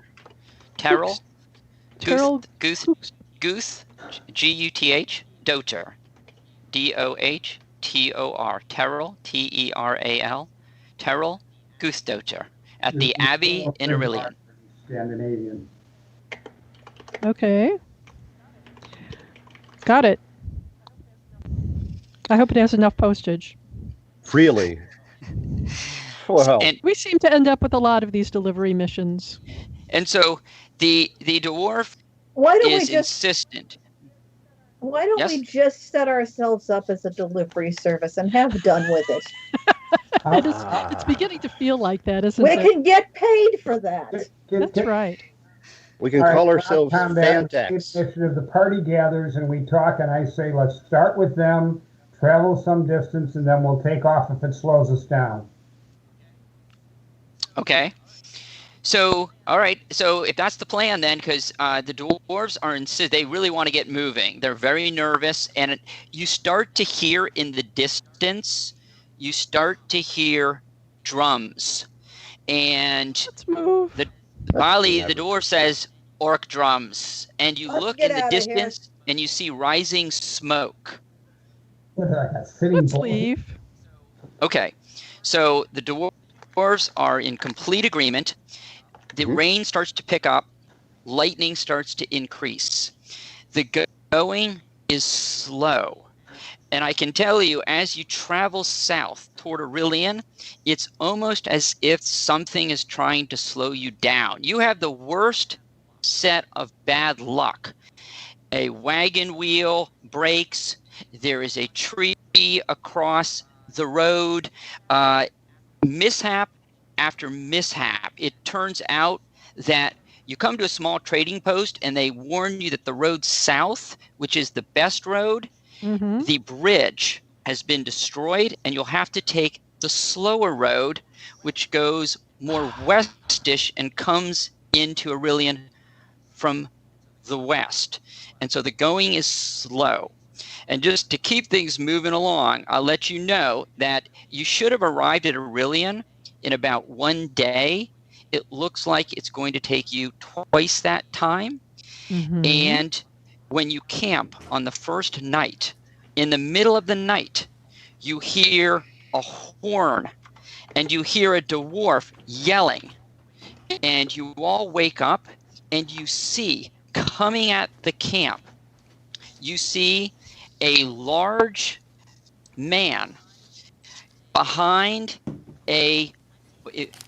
20 huge black hounds with licks of green fire for tongues and green fire for eyes, casting an eerie glow about them, and a huge 7-foot man, jet black skin, in a suit of black leather, glowing green eyes, crowned with a set of stag antlers growing from his head, and wielding a spear, running behind.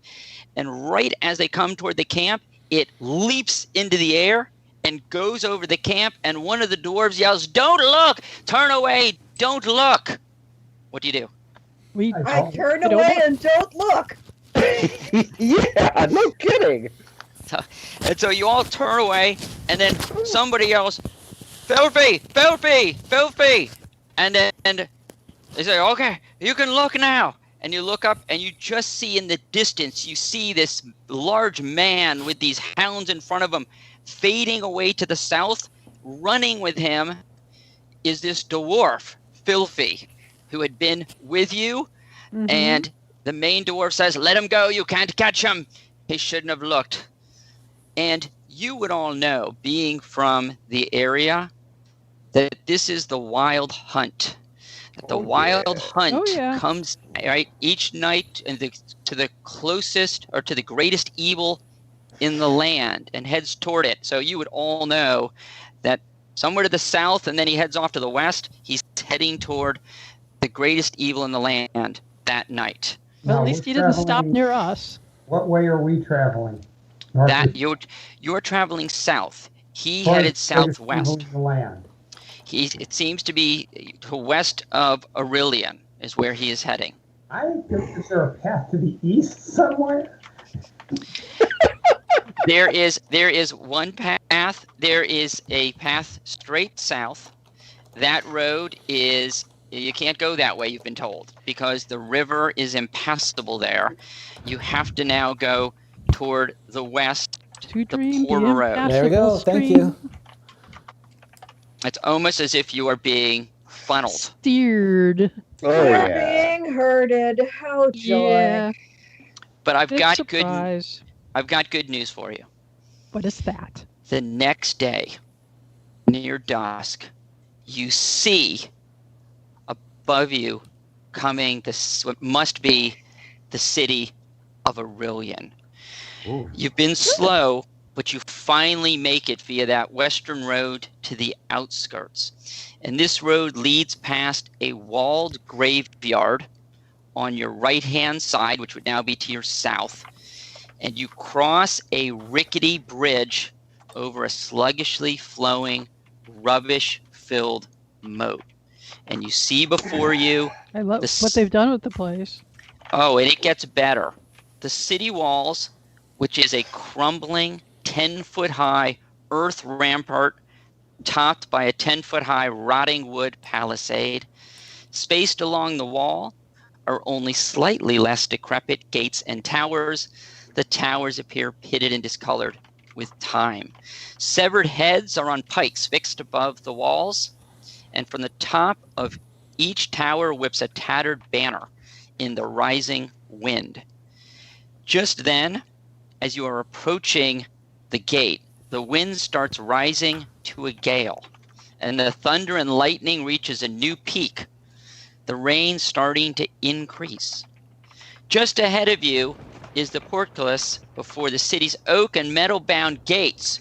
Just then, as the rain is starting to get worse, lightning starting to increase, the wind rising, the sun setting, you hear 6 gongs. And right when you hear those 6 gongs, you hear the thud of the portcullis close. Oh, crap.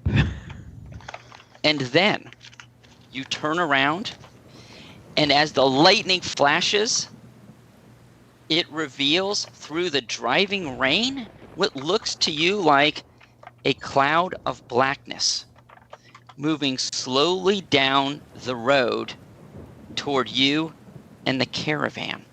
It's about 150 feet away. You're sensing it's going to be at you in about 15 minutes. All of a sudden, lightning flashes, and you see a man running out of the graveyard. And then it gets dark again. And when it flashes again, he's now standing in the road where you had come from, seemingly holding some sort of holy symbol. And then it gets dark again. Lightning flashes again. You see his arm is shaking, and this dark cloud is coming at him. It gets dark again. You hear a scream, a blood-curdling scream. Lightning flashes. He's gone, and the black cloud is creeping towards you. What do you do? I have a Well- protection from evil spell. Yeah. I think we should get out of its way if we can. Yeah. How big is it? It was quite, as best you could tell, it was quite wide. So you seem to be trapped. So you have crossed over the moat bridge. The portcullis is shut. And so there's some, you could try to go north or south, but it looked to be quite a wide wall. Okay. Our Well- mission is to get that to somebody in the city. Yes. That's what we need to give a priority to, not defeating this creature. Can we get our magic user over the wall? It's a 10-foot wall. We should be able to push her up and over and have him grab her. There is, so yes, there is a 10-foot wall, so you can try to push up. Now, I will tell you, you do see, on the tower, you do see what appears to be a guard. Is he as Yellow decrepit as the guard. rest of this place? Yes, message for He's not great. Try and get the guard's attention. Tell the guard we've got a message for that person. Either open the door or throw it on a rope. I'm sorry, I can't hear you. What did you say? Who said that?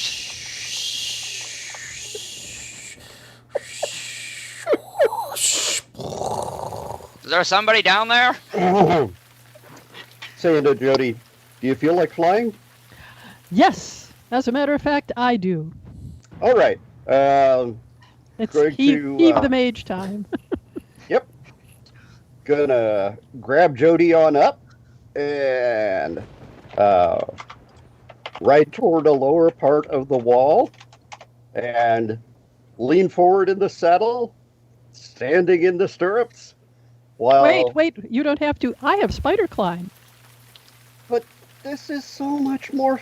Okay. I really don't want to die on the way to the mission. So, You wouldn't have died.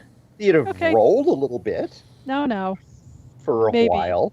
Okay, I am going to spider climb by virtue of my scroll. Okay. Okay. And I I have 77% to climb walls. Oh, okay. So we've got Iggy, you're climbing. We've got Dyer is going to do spider climb. Yep. Now keep in mind you've been seen. So you're on horses, and you believe that this guard has seen you. I'm not trying to dissuade you from doing what you're doing. I just want you to be aware of that. No, we're trying to get his attention. We're yelling at him. Danger, danger, look. Look at what? Well, there's a whole caravan of dwarves with us, and then beyond them, look at the dark cloud. I don't know what you... I see it closes at dusk. The gate closes at dusk. Come back in the morning. I'll see if I can open the gate on the other side. I'm going to Iggy and I can open the portcullis. I'm going to distract him while she goes over the wall off the horse. I'm climbing up near the guard, saying, listen, I'm a good guy. There's danger out there. I've got to warn your people. Okay, so Iggy is trying to convince the guard to be let in. Take me to your commander. I'm climbing up the side of the wall and not going over it. I'm just hanging up there saying, take me to your... Here, do I fall? No, 31. I'm good. Okay, so you're like the kid in Christmas Story going up the slide. You're climbing up. I stop short. I'm not threatening. My hands are in sight, and I go, I need to talk to your leader. There's danger out there. You could be under attack tonight. Okay. Let me give her... I'm going to try and open the portcullis. Oh. How so? With your, Wait. I have knock. Oh, okay. As I was going to say, your strength's 8, so... I know, I have knock. I am not stupid enough to try this by myself. Okay, I gotcha. Oh, okay. Knock, yes. James, that'll work, right? Yep, it will pop it open. All right, everybody in before anyone gets really excited about it. So Iggy's up there talking, and the guard is like, look, rules are rules. It closes at... And all of a sudden... Yes, the portcullis starts rising. And Yay, all of it... It's dawn. Yay, it's dawn. And everyone is, yes, apparently. So, all right, so the caravan, the dwarves all start running, pushing everything in. I assume you're all coming in, right, and you come to a closed door.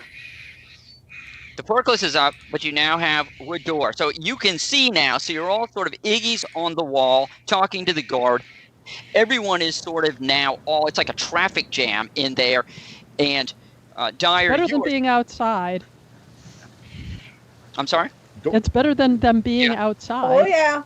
Well, okay, so you're in... Well, you've got you've got a raised portcullis, and you've got a door in front of you. So what are you going to do? We need the thief to undo the lock. What's the guard doing when he sees that? He's talking to you, and so through the rain, he doesn't seem to really notice what's going on. He's intent to tell you rules are rules. It closes at dusk. Can I come? You don't have to open the door for me the gate for me to come over and talk to your leader. You'll be a hero. Wait, why don't I have to open? Oh, I see. You're saying if you cross, I wouldn't be breaking the rules, is what you're saying? Right. Because I'll come to you and not broken the rule. That seems to be violating the spirit of the rules to me. In fact, though, it's an interesting issue. I grant you that. But has this guy ever been a taxi driver? He's quite a philosopher. I don't see the upside to me, in all honesty. If you gave the city a promotion at a minimum, probably a reward. Maybe even a raise. All right, let me give a. What are you doing at the? While you're doing that, what are you guys doing, Guy, or anything anyone at the door doing anything? Look, we have dwarves who are very good with heavy materials. Oh. I would hope that one of them at least is figuring out how to get through this door. Is there a handle? Yes. Is there a way in? Is there a lock? Yes, there seems to be. Yes, so there seems to be a handle and a lock if someone wishes to do something with that. I'm going to defensive position on foot at the back of the party near the open portcullis because I know that the other smarter members of the team are just going to open the door. Yep. Okay, so who's going to try to open the door? Well, it won't be me. I don't have door opening on my curriculum vitae. That's true. You could pray. I would say probably we're going to suggest to the dwarves. If I had been paying attention, I could have used the whole portal spell that I brought. Now. Sorry, Bill? I think they might want to suggest to the dwarves to open the door. They're like, so finally in plate mail, the head dwarf comes, I'm busting this door down. I'm not about to stand out here and die. And he takes his axe and he just starts hacking at the door. And you have my axe. And it's it's a pretty decrepit door. The door splinters, and right as it opens, right, you see then two guards standing right there, and they've got a look in their eyes. They seem to be looking past you, and they immediately start waving you in. And okay. Everyone comes tumbling in, and they immediately they start dropping the portcullis. And one of the guards turns and he sees this cloud coming and says, "We don't have a door anymore. You have a portcullis. We have a we're in, you can lower it again." Oh, they're lowering the portcullis, indeed. And they're hurriedly trying to put this door back together, putting pieces and hammering, but you are in. I assume the dwarves are helping. Oh no! This was a job for me. Did any of the wagons come in with us? Yes. Everything's in. The doors are grabbed. Go ahead, Bill. Obviously, we roll a wagon over to block the doorway. Okay. It's a good idea. All right. By the way, when this guy sees what's going on, I'm going to pull myself over the wall and join everybody. Okay, yes, because now they're all, you easily can do that because they're all preoccupied. So, yes, so you are all in. The door has been re-barricaded. You're going to kill us all with this. It's going to come through. Don't you understand what you've done? I'm guard number 2. We've saved our lives. That's what we've done. But you've killed us all. You've all signed us our death warrants here. Not only is this against the law, but it's coming for us. Quick, hold the door. And they're hammering feverishly. Oh, but wait. If only you had somebody with an enchanted hammer. And oh. Do you have one? I have a hammer of nailing, my friends. Oh. And my profession is woodworker. So fix the door. So I can tell. All right, so yes, he's got the hammer. There it is. That's extra points. Hammer and nailing. Bound to use nailing. I love it. Cabinet maker. Yes. So all praise to Buford Cabinet Maker, who has preserved our lives. And you notice that so there is quite a bit of commotion.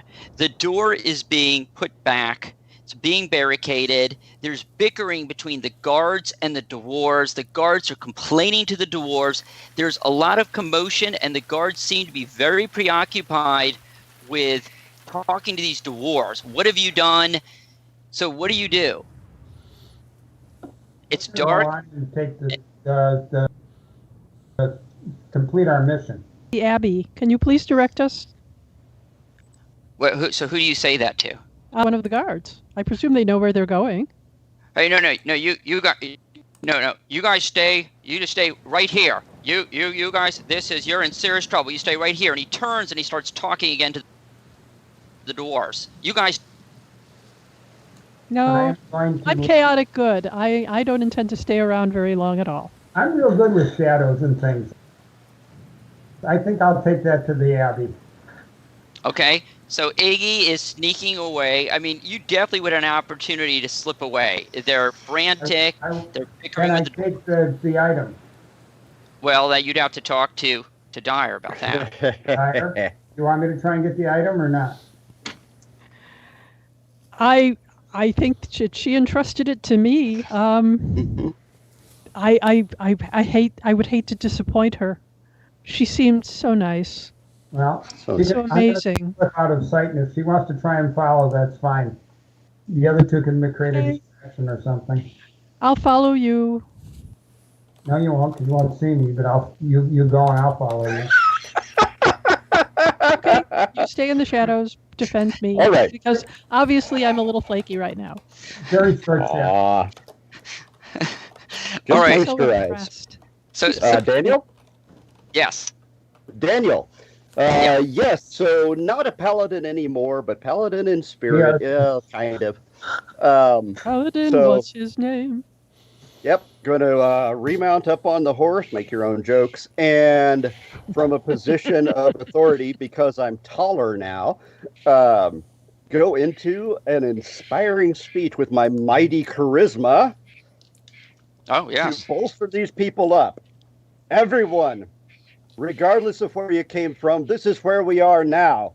It may be dark, it may be stormy, there may be threats all around us, but we have the light within ourselves, and that will lead us on the way. That will show us what to do against the darkness. Light the torches. They buy this. So yes, so all of a sudden everyone, the dwarves, the guards, they all just turn and listen. And they're like, yes, we follow. Yes, we will. Yes. We will. That's right. It's the pride of the rest of your life right now. Listen to what she's saying. So she's very wise and charismatic. And so, yes, so you've won them over now. So, yes, so good points. You are free to basically you are free to do what you want then. So what do? So you've swayed them. I'm going to help them set up defensive positions with extra water and bandages, and then I'm going to instruct them on the importance of maintenance of infrastructure. Actually. We do need we could use a new engineer. All right. Well, I'm busy right now, but career opportunities are always available. Did I mention I franchise? Now, my first name is Outram, my last name Halliburton. So anyway, just basically keeping these people organized into doing something, even if it's stacking BBs, because just their endless prattle is so annoying.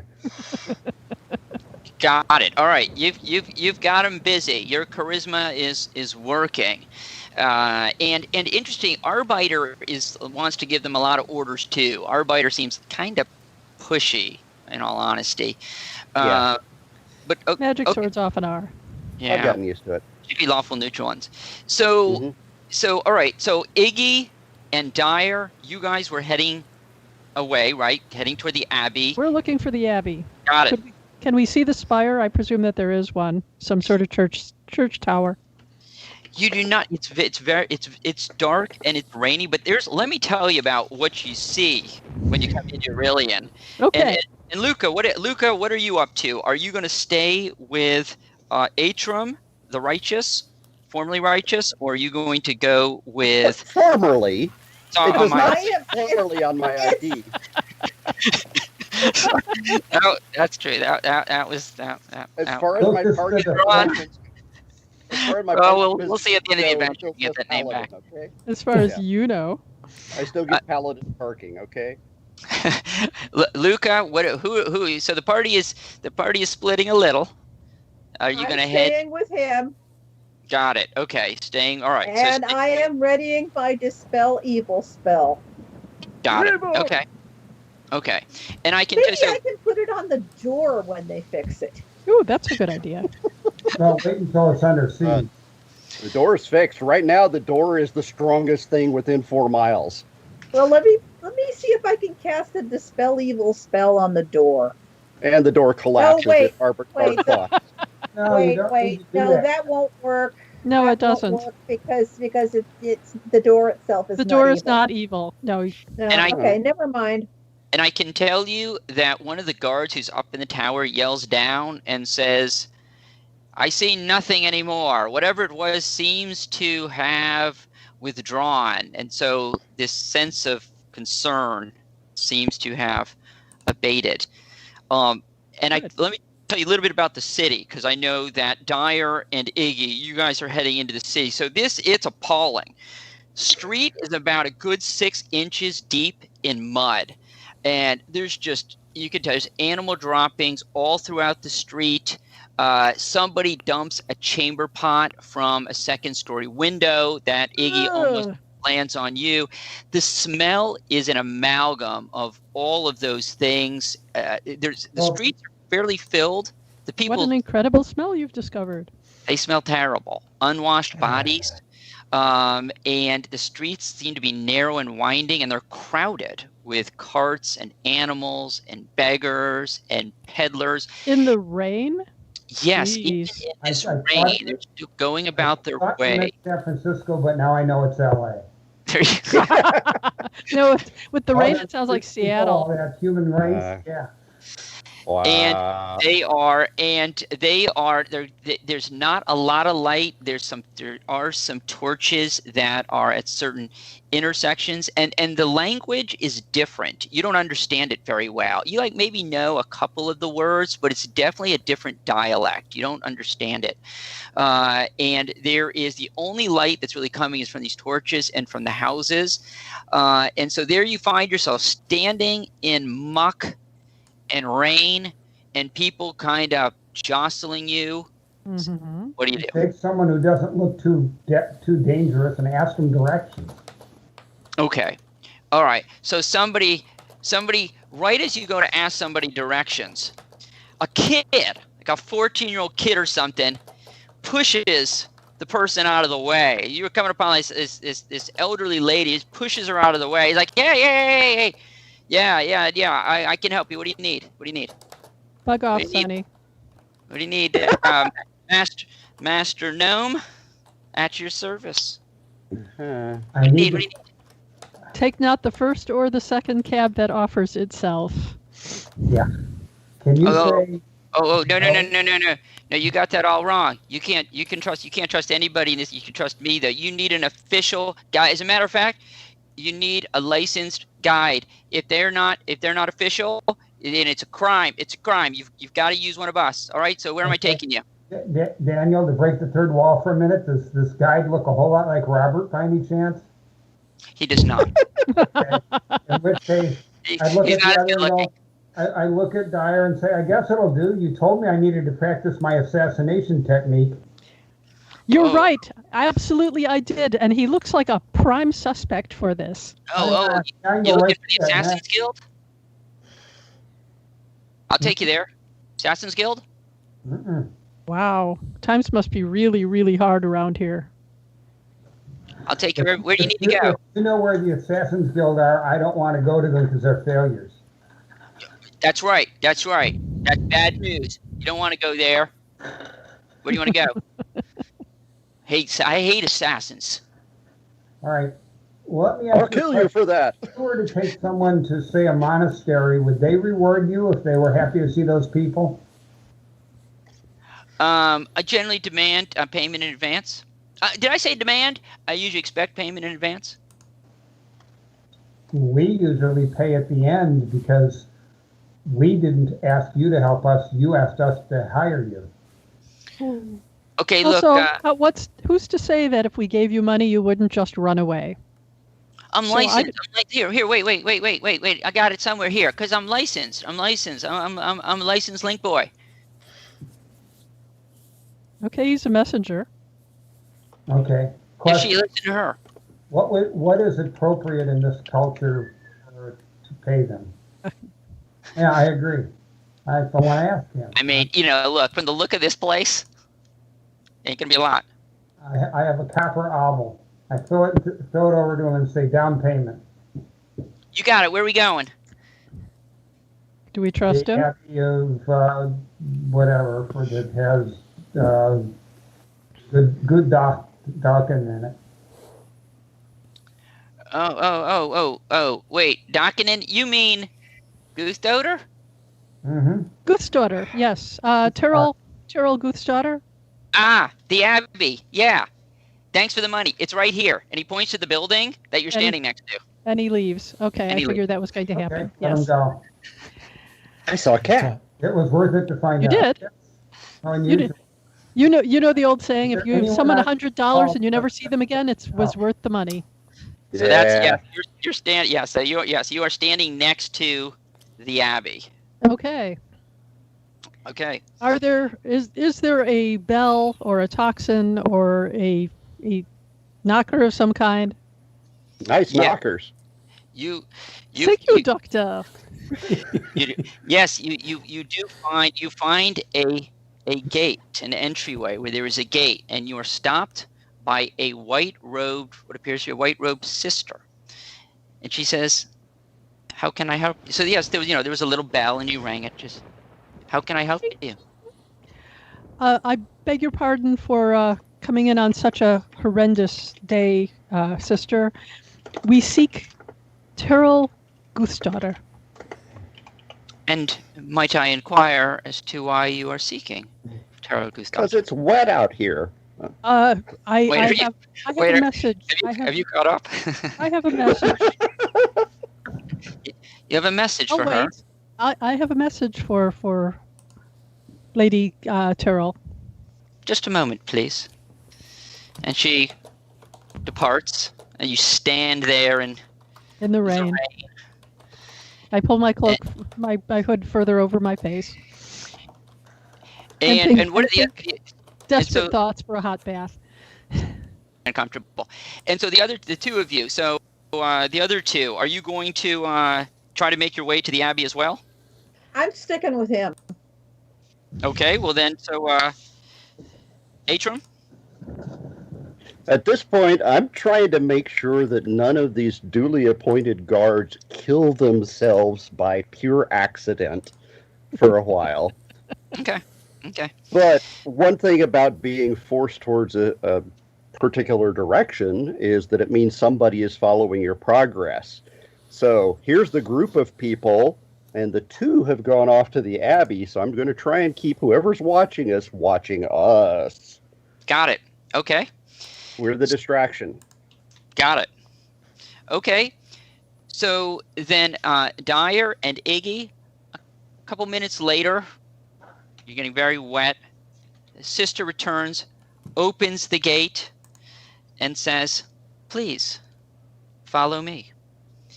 Thank you. And you enter what is clearly an abbey. You enter a very large open area, and she takes you what appears to be a bear parlor. And she says, "Please, come in here, dry yourselves. Tyrrell Goose Daughter will be with you momentarily. Can I get you something to drink while you wait?" Hot tea would be so wonderful. Ah, indeed. And Master Gnome? That would be most appreciated. Thank you. I shall return.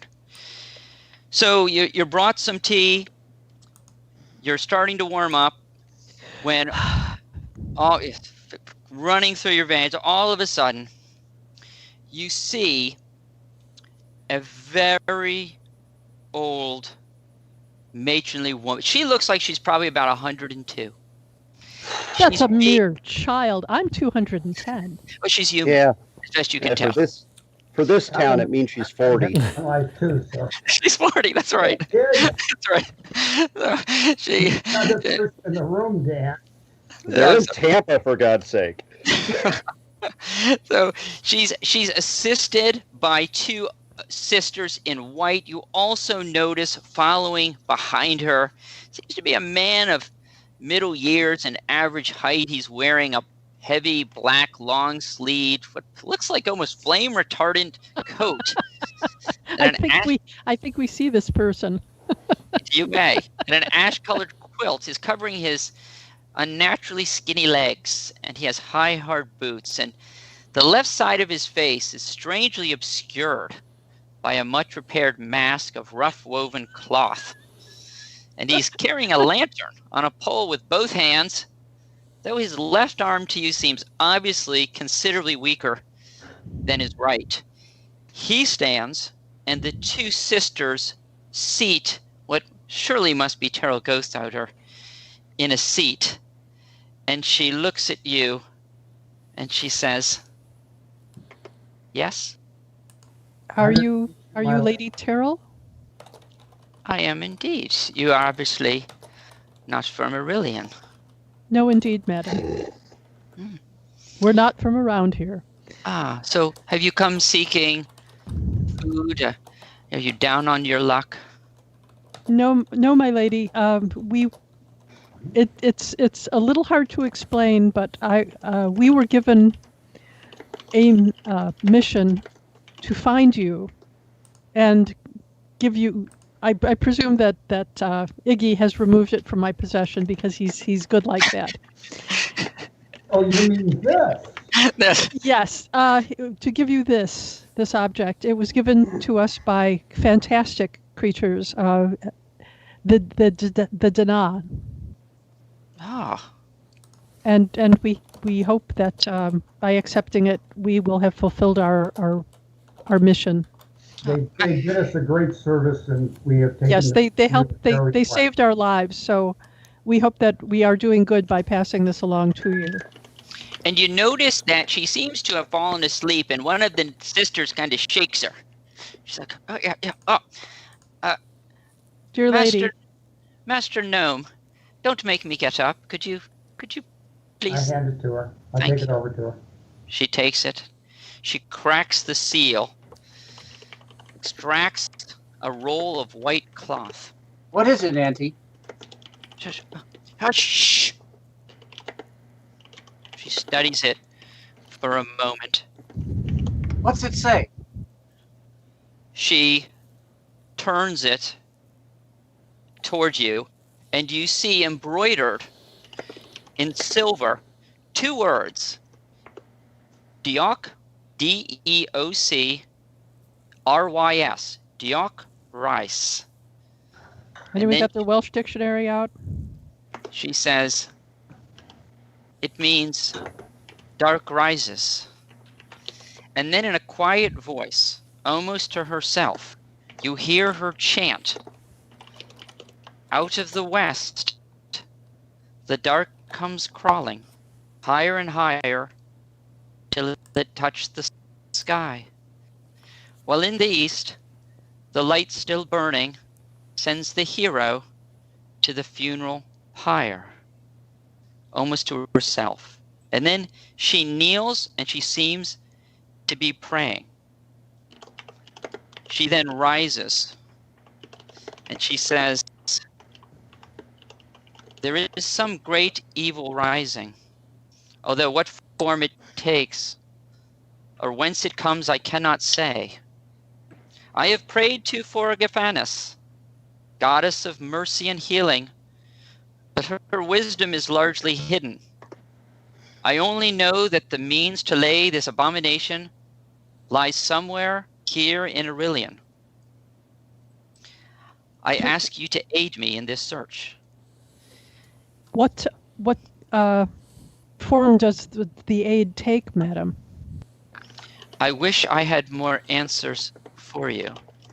The only wisdom I have been given is that somewhere in Irilian lies the way to defeat this darkness. I sense that the darkness has perhaps already touched you and is seeking you still. I cannot leave the Abbey, so I would wish you to be my limbs and senses in the town. You are clearly not from Irilian. Oh, no. If you were, and it was known that you were acting at my behest, it would cause the city to rise into a panic. All I see in front of me is another group of adventurers who have come to Irilian. You must not, though, tell anyone about this other than those who absolutely need to know. You must realize, of course, that the dark feeds on fear. I wish I had more information for you. I would suggest you perhaps begin with Timus the Sage. He's the representative of the city's Guild of Sages. His expertise is in the supernatural. He should be able to provide you with some information. And of course, if either of you are killed or injured, I will tend to you, and your rewards in the next life will be great. Next life? A little here, too? Master Gnome, I believe that you have perhaps been called, and you will perhaps be rewarded, though I sense you might be rewarded in ways that you don't quite yet understand. I will take that. Flambeau, and you see, she turns. Where's Flambeau? Where has he I'm gone? right here, Auntie. I'm right here. Oh, well, get over here. Don't make me I'm turn. standing right. I'm literally in front of you. Oh, okay. I thank Flambeau. This is Flambeau. Can you serve as their guide? They don't know Irilian, and that's an awful place to be when you're not from here. Could you serve, perhaps?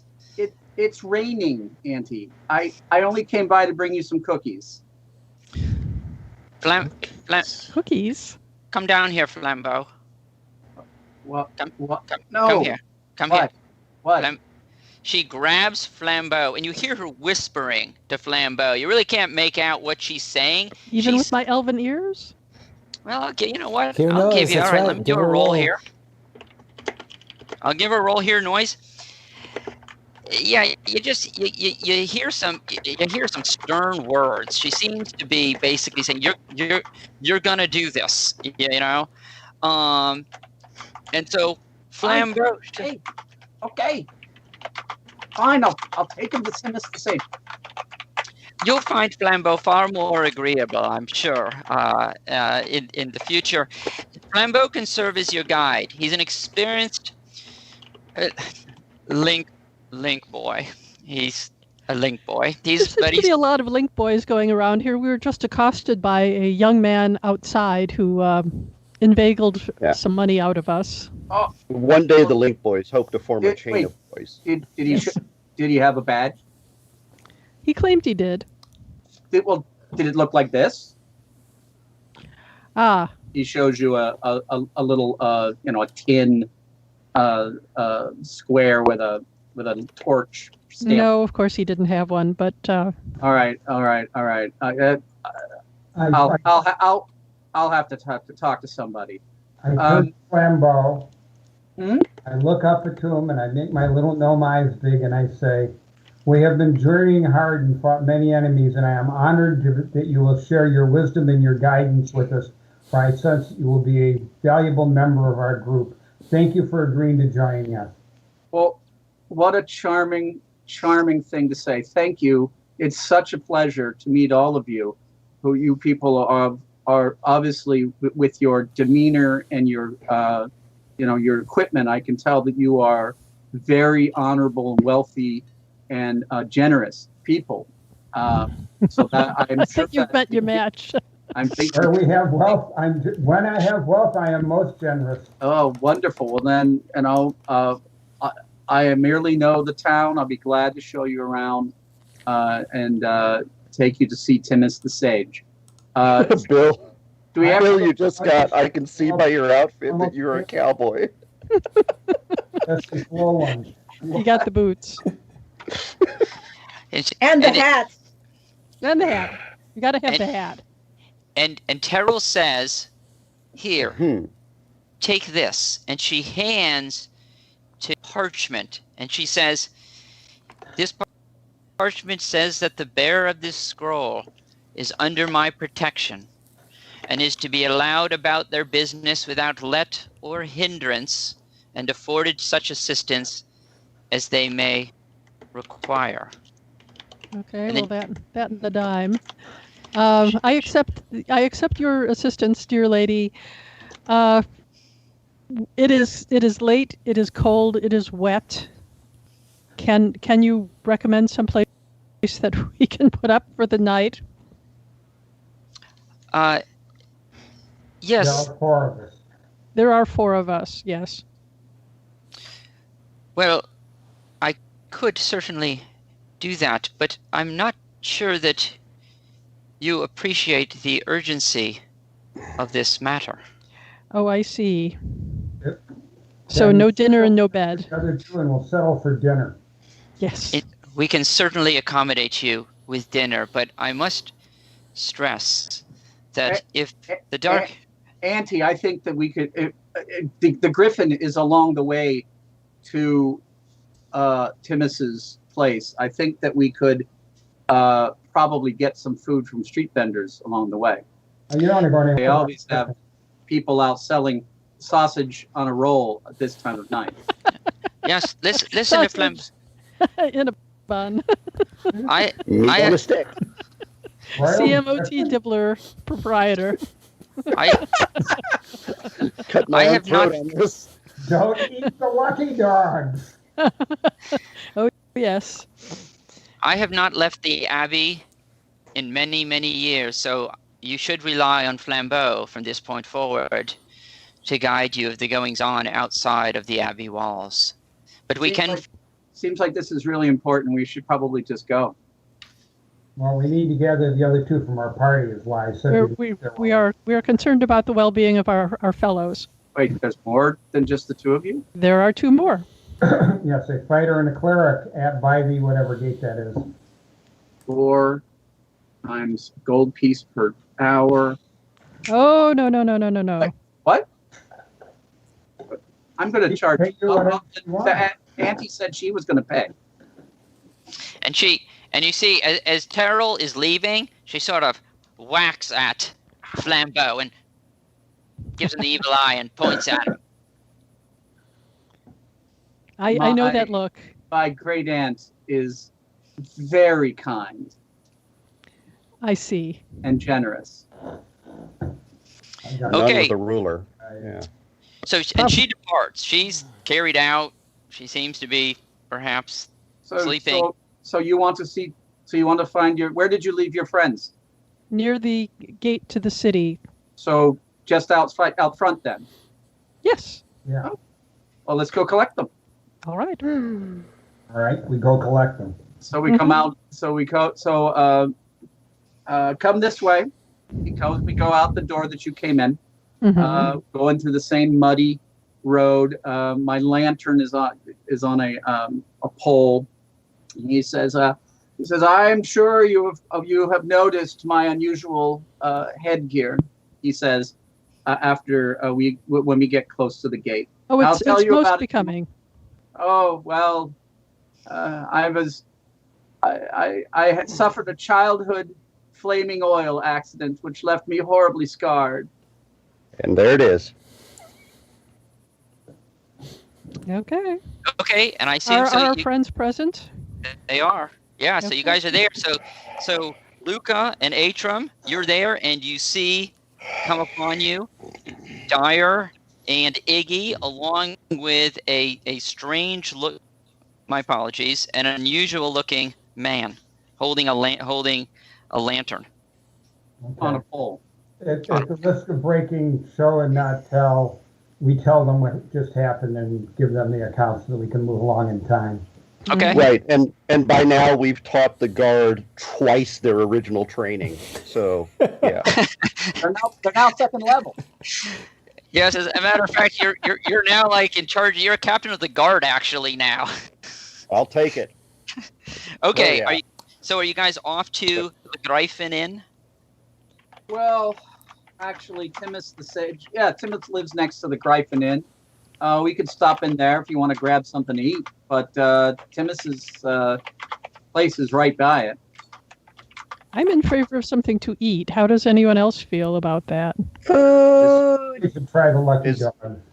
Is there any place in this dump that doesn't serve mud? That is what I'm hoping. Well, it's funny you ask that because Irilian was founded on a gem mine, on the gem mines, and actually they've kind of run out, and all we now make is mud. It's our #1 export. I see. And so you use the streets to grind it into a finer texture? Yeah, there are certain manufacturing techniques that I don't think I should disclose to outsiders. You mean dirt plus water? I cannot wait to teach you all how furnaces work. Is that you, Misty? Because I can see you just fine. Yeah, I can see you. Yeah, Yeah, I can't see anybody but the 2 DMs. I haven't moved an inch. Yeah. Well, for me, people come and go, so I can't see Rob and like. Well, I get little icons.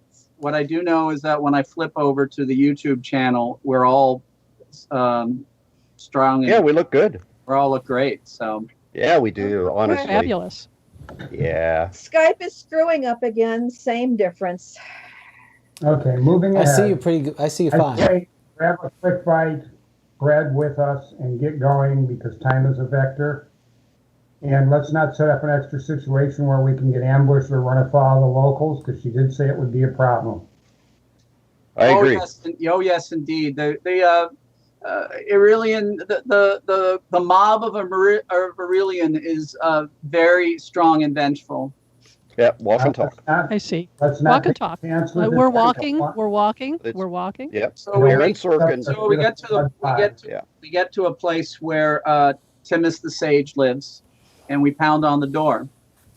There is no answer. So there's no answer, and you could tell his place seems to be crumbling. It looks more decrepit than most of the places.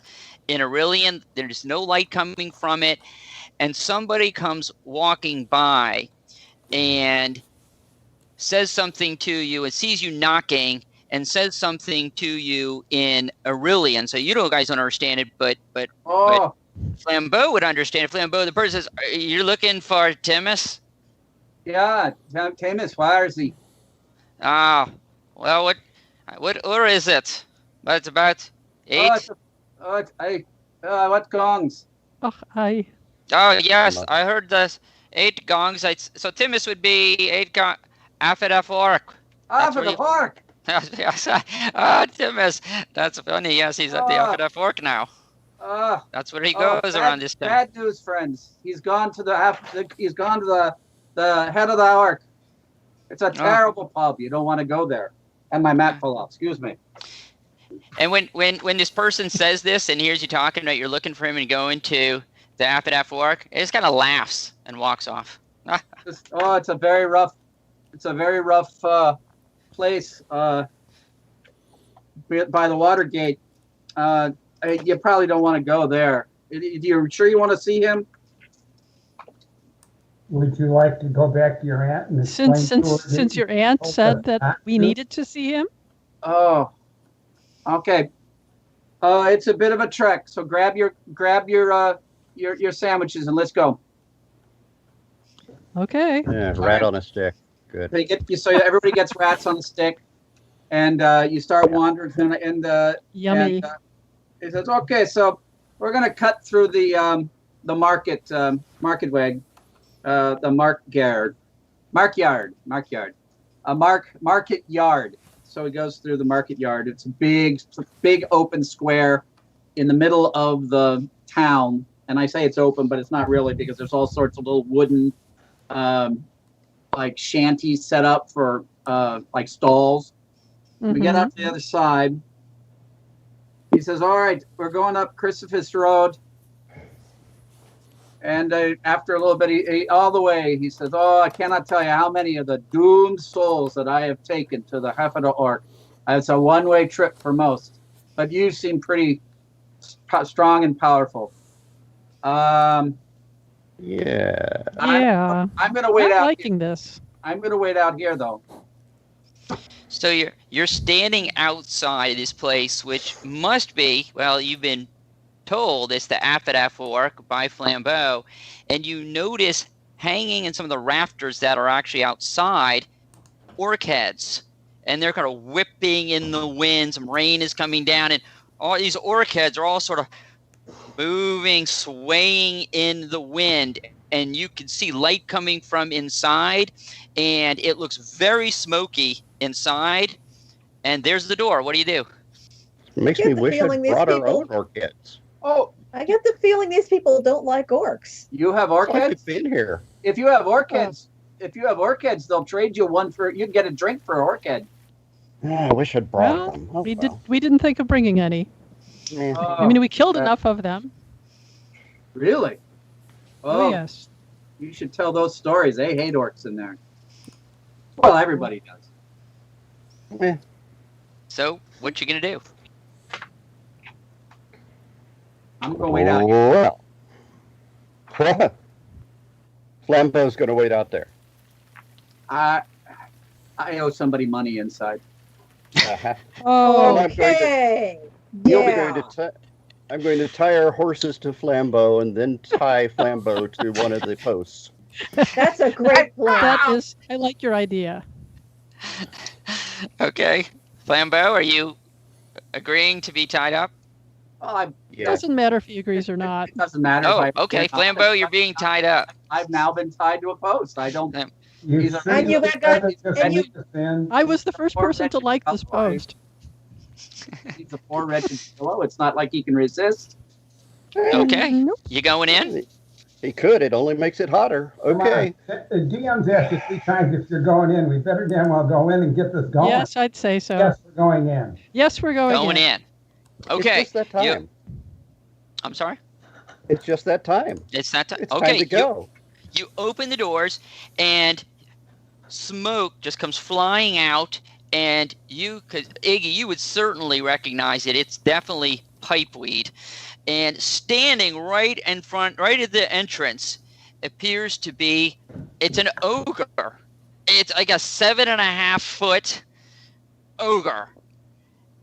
And he says, in common, weapons. Yes. No, thank you. We're full up. No, we've got plenty, but thank you. No. You think that's the first time I've heard that one? Maybe the last time. Stand aside. You can keep daggers. and he waves his hand, and another ogre comes, and they start talking in ogre. And the other goes, really? Weapons. You can keep daggers. I will tap my captain of the guard badge and just keep looking at him. You've been. So it's he looks check, at it, right? Huh? It's hey, I said charisma it. Check, right? Well, you and your tin star. Dun, dun, dun. He's like, you then of all people, you're not. Are you on duty or not on duty? The most important thing is I'm one of the ones that make the rules. And I say it's a great night for us all to have our weapons in here, because this is going to be a very interesting night. Just a minute. Yeah. He waves. He comes back. A guard comes. And that leaves the rest of you. What's going on? You guys aren't going to give up your weapons? Not if he isn't. Who's he? I'm just doing this to keep so that Iggy can get in and do his thing and get back out. Oh, all right, Iggy, what are Yeah. you doing? All right, so there's this exchange going on with the. Scholar. We're just the comic relief. Have I gotten a description? Of what? Of Timus? Scholar. I'm sorry, say it again. I don't.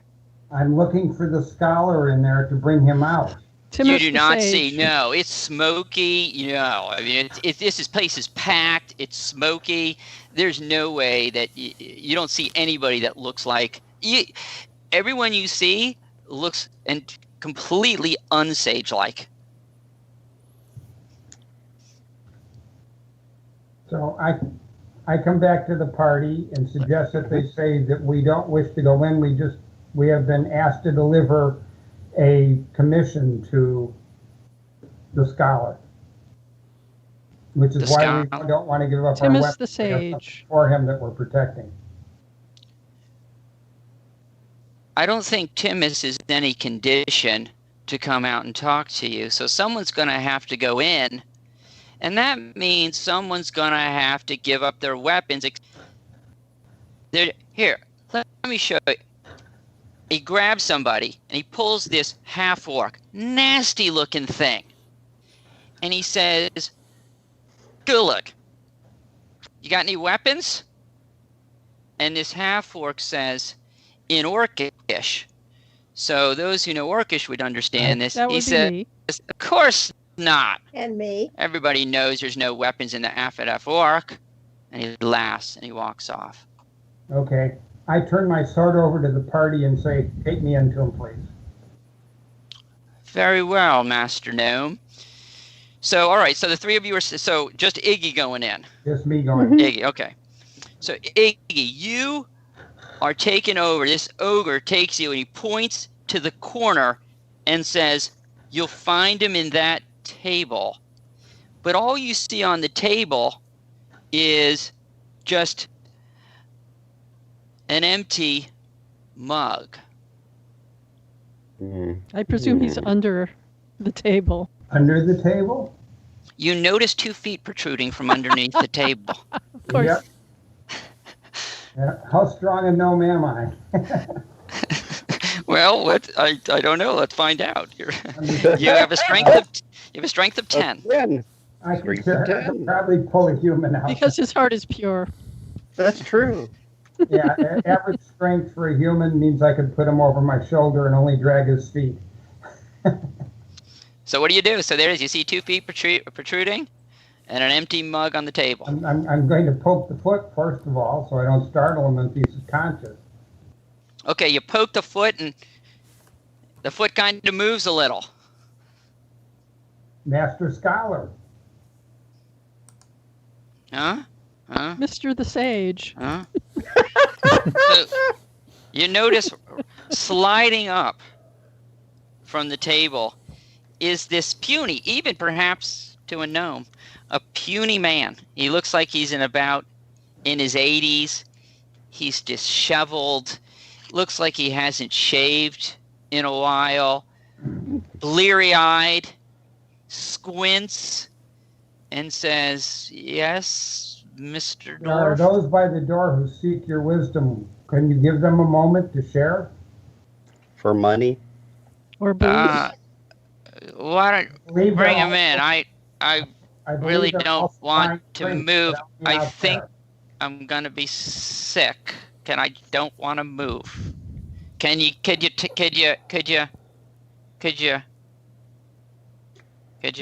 They're waiting by the door to get your drink. Could you? You can make it to the door. Several drinks tonight. Oh, okay. All right. Help me up. Help him up. All right, help him up. He stinks. I mean, the place itself smells bad. He really smells. He's just a booze. And all right, so you're carrying him out. He's singing as you go. Some Irilian song. So all right. So you get him out. So there you are, standing. He is out. Okay. Join the party. Now I turn it over to you elvins and cleric types. I only do the errands. He collapses to the ground. Is he conscious or just? No, he's just rolling around. That's our lad. Oh. Mm-hmm. Is there a water butt or a pump somewhere? I assume somebody's got some currency with them, so somebody show them the currency, but don't hand it to them. If you untie me, I could tell you where there's a water pump. Well, I think that the only way we're going to get any sense out of him is by waking him up a bit. Let's sober the poor guy up. In the land of gems, Irilian arose. The gems they found, but now it's mud. Don't tell them the secret for making the mud. Don't tell them the secret for making... Do you know what the secret is for making the mud here? Has anyone told you that? Yes, actually, it's dirt and water. I told you. How did you find out? Oh, I am a mighty magician. I know these things. Sorceress. You betcha. Let's let a little cold water do a little awakening. Okay. Yes. What? Yes. Okay. Yes. Oh. Okay. Yes. What? Oh. Who are you? I have many names. You want to explain who we are? He's the one who knows them, and he knows the quest. Okay. You were there, Flambeau. You listened to what your great auntie was explaining to us. Yes. Like Timus. To bring your drinks out. Huh? Timus. Huh? Timus. Yes. Can you untie me? Oh, we untied him. I can try. When we came out, we untied him. But I'm just saying no. No. We untied him the minute we came back out. Oh, okay. Timus, the darkness, the dark rises. Does that phrase mean anything to you? Dark rises. Dark. Let me think back. Ris is what it said on embroidered on the cloth. Yeah, of course. Yes, the dark. Yeah, so the dark. Wait, did you say the dark rises? Yes, it's rising. Yes. Right now. Holy crap! Auntie says the dark is rising. What does that mean? Oh my God! Oh my. The dark. Well, it's the dark is its expression of the collective evil of creation. Now, there's good news. Good news. It has no physical form. It cannot directly affect the world. But it acts through corporeal beings, through evil beings. The more evil, the more susceptible they are. But that's the good news, because it comes from. Are you familiar with the negative material plane? So many people are not. They're very not knowledgeable. Yes, it's generally above my pay grade, but yes, I have heard of it. Well, okay. So the negative comes from the negative material plane, but the good news is, it doesn't have any form. It cannot directly affect the goings on the prime material plane, unless of course it rises. Well, now that would be, if you had told me that the dark was rising, I think that would be more of a problem. But since it's not rising, it's not a problem. Okay. I think the dark has risen. Therefore, it's no longer rising, it has risen. And he's just kind of silent for a few seconds. Wake up. And all of a sudden, we need to combat that. Can you help? Can you give us advice? He seems to sober up. And he says, and he goes and finds a little stool and sits down. And he says, the dark rises. If the dark is rising, then it can affect the world. It gains a malicious intelligence, and it will now actively work for evil. But no one knows why the dark should rise. There's only one way known to destroy the dark. And that is? Well, you'd have to destroy all the evil in the world, of course. How about something a little more encompassable?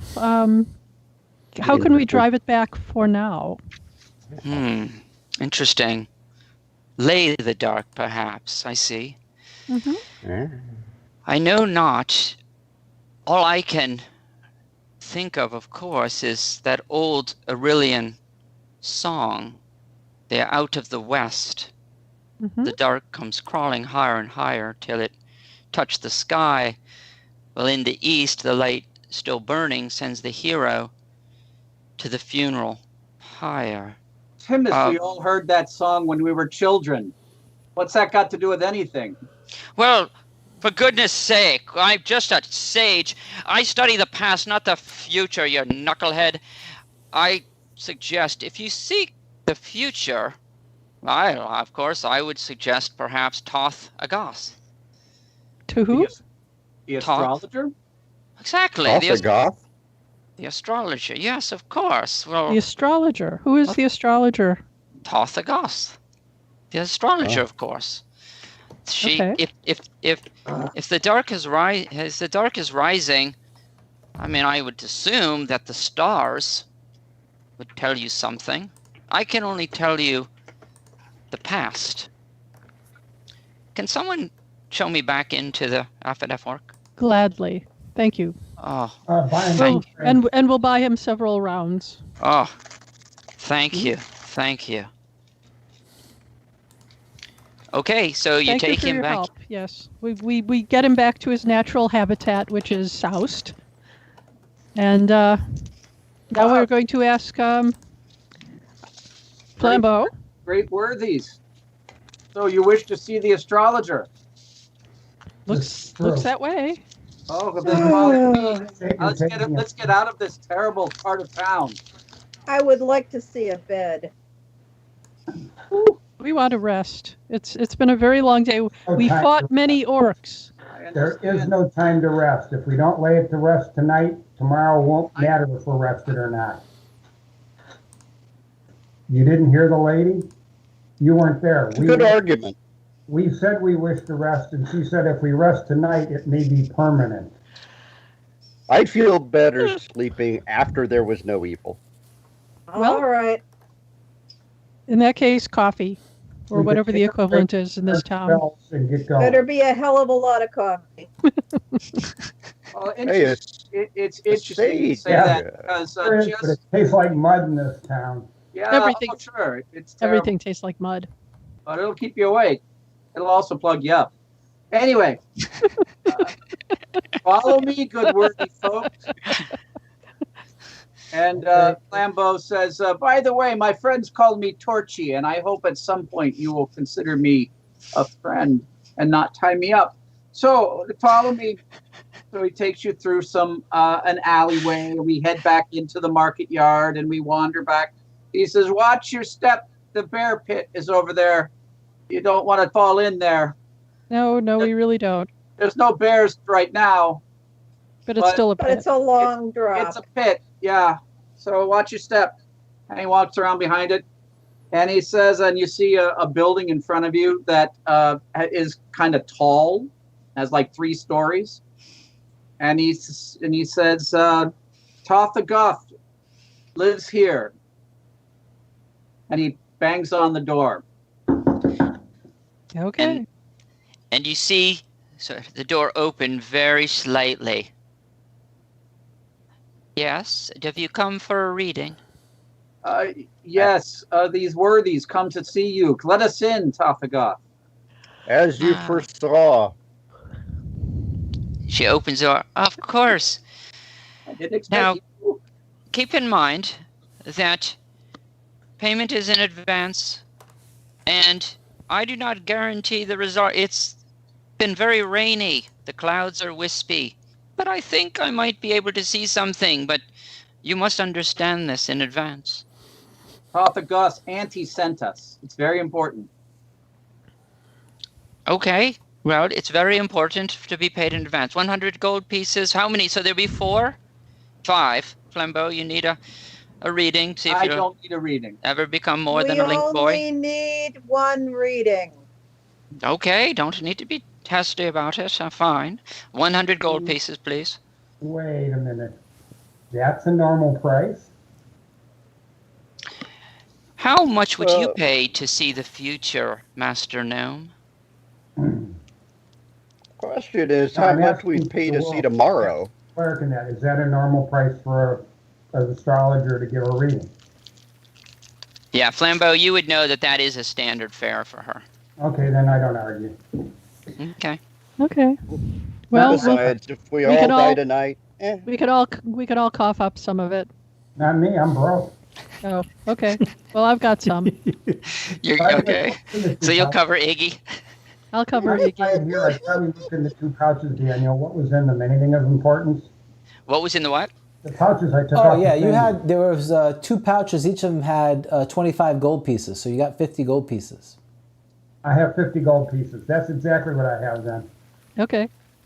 Well, if we Okay. all cough up 25 gold pieces, we can pay the lady. I don't have any money. Do I have to hold the gnome upside down and shake him? Apparently. I'll be. He's much You're more always be a compliant nice then. person.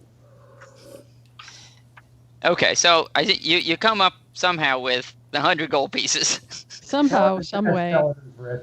Okay, so Toth Agat, she takes you up onto the rooftop. And so you're standing on her roof and you're looking out about Irilian and overlooking the Mark Yard. And she has this strange contraption. It is long and cylindrical. You haven't seen anything like it. And Well, or maybe you have. And don't go there. Okay. So she and clouds, the clouds are wisping by. They're moving fast, but you do see some stars. There are some openings in the sky. Mm-hmm.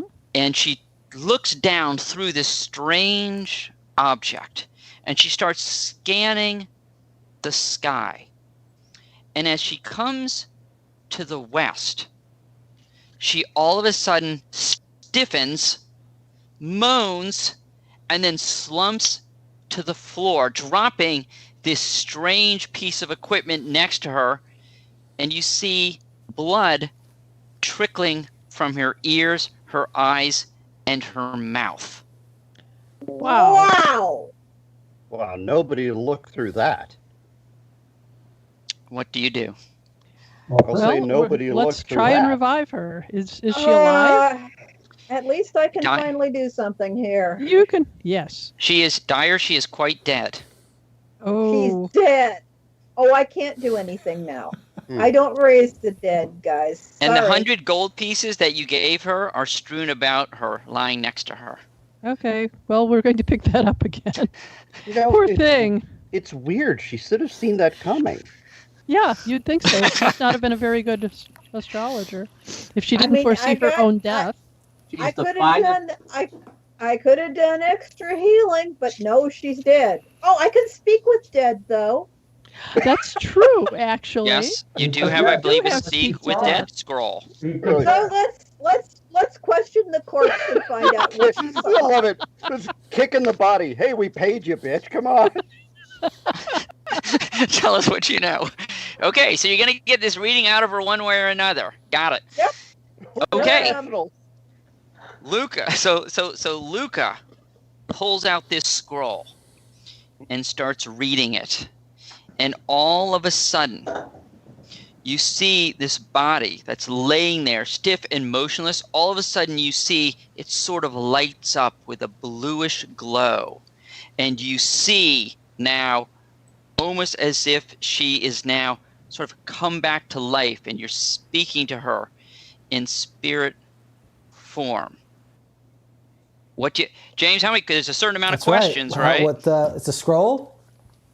I'll It's a look that scroll. up for you. Thank you, because so it's At least one. it is at least one. We need So- the smartest person to ask these They get questions. They get two questions. vote for They get two Jody. questions. 2 questions. Oh boy. Well, I do have. It looks like I have an 18 intelligence. So Yes, you do. let Yes, us you by all do. means. Let's pool our information and decide on our questions. How many questions Two. do we get? Two. 2. 2. Just But 2. asking that was one. That's right. So. Ian, did you ask her that? No, there's one about No. what's going on and the other one about the speed of the Swift. But anyhow. Laden or unladen? You beat my intelligence, Jody. So you do the questioning. We're going to ask these questions. I'm going to confer with my fellows before I actually ask the corpse. We need to find out the nature. We need to find out. We need the nature and how to defeat it. That'll work. The nature of the evil and how to defeat it. How's that sound to you? Mm-hmm. Sounds good to me. Okay. I'd like a location, honestly, but... All right. The nature and the location, I think, fair enough. We should be able to ask all of that. We only know the West, and that's awfully general. It isn't got a physical presence yet. There is no location. We just need to know the nature of what we're facing and how to defeat it. I go with the gnome. Okay, sounds good to me. I think that sounds perfectly simple. practical. They're trying to tell us, but it's not too bright. Right. So let us inquire of the late Toth Agoth. I just apologize for her misfortune and say we need to know the source of the evil that we're facing. Her eyes open, and you see sort of an agonized look on her face, and she says, "All I know is I felt myself drawn into the embrace of a mind which considered me before allowing me to pass into its thoughts, where I was battered to death. My overwhelming impression was one of confident power." And her eyes close. Okay. My next question. How do we defeat this evil? She opens her eyes and she says, "I know not."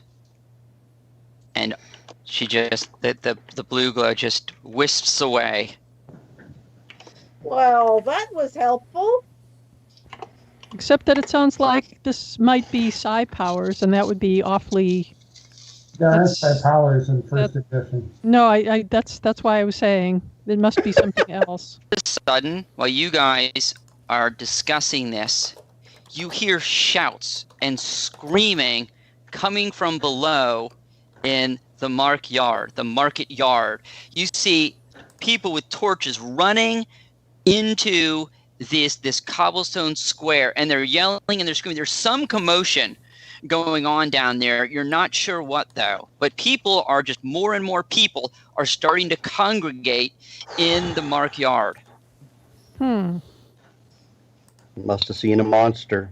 Yep, they saw something they didn't like. Hey, how about we take a quick, with that, maybe we should take a quick 5 or 10 minute break to let people get some refreshments and get to the second half of our live play of Irilian the Dark. We'll go take a quick 10-minute break. Okay, sounds like good. A plan to me. Yep. All right. We'll see you back in 10.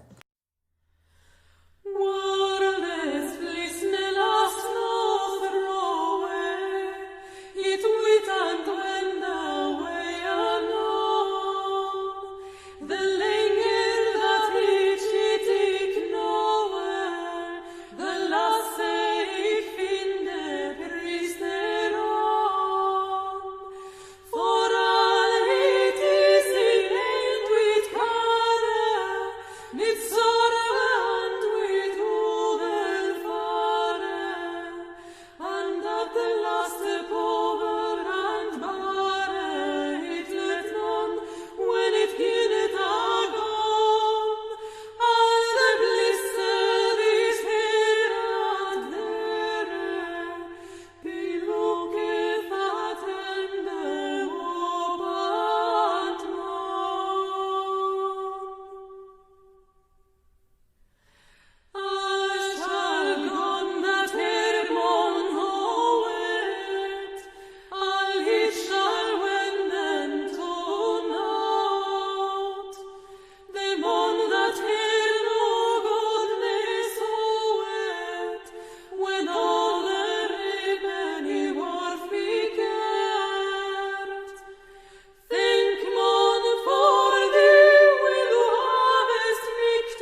Unto heaven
We're ready. Let's get. I've just turned us back on. We are back. Thank you.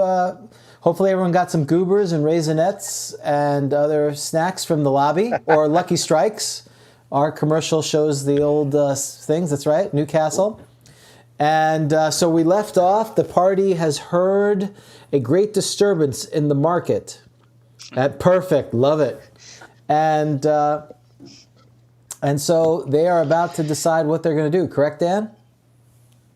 You got it. What are you going to do? So there you stand. You got this dead body laying there on the top of the roof. Awkward.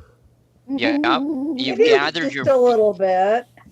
You've you've gotten a refund apparently, and you've heard lots of shouting, and people are heading toward the Mark Yard. So what do you do? I'm going to take. Go ahead, Bill. What's the building made out of? Wood, stone, mud. Yeah. So her building would be wood. Okay, then I can climb down the wall. Sure. Okay, you gonna climb on down? Outside from the mob. Okay, you might as well roll because you'll know if you fall or not.